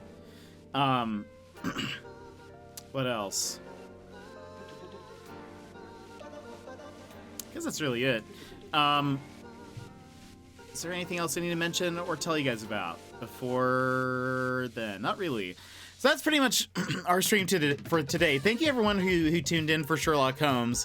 That certainly, it had its ups and downs. I really enjoy those games. There's certainly something. You know, this game, I mean, granted it had a lot of mechanics. Like, the fighting was way more intense than it has ever been. They even had like those bandit things that we only did once. I think that's they definitely tried a lot of new things with this one. I think we will remember this game like the first game we remember because of those random like, okay, and now you need to shoot somebody and we're gonna give you no heads up on how to do that. I think we'll remember this game based on its sadness and its the escalation of intensity. But all right, let's see here. All right, let's see here.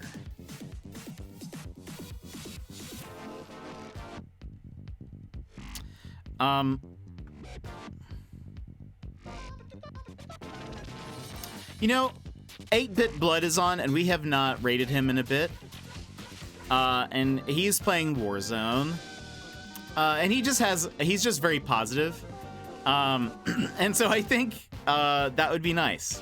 I think that'd be nice after this type of stream. So, let's go ahead and raid 8-Bit Blood.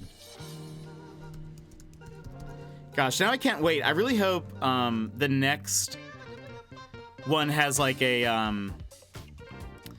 I really hope John looks like imaginary John. I feel like Sherlock was crying there at the end, seeing his face. That makes me so sad.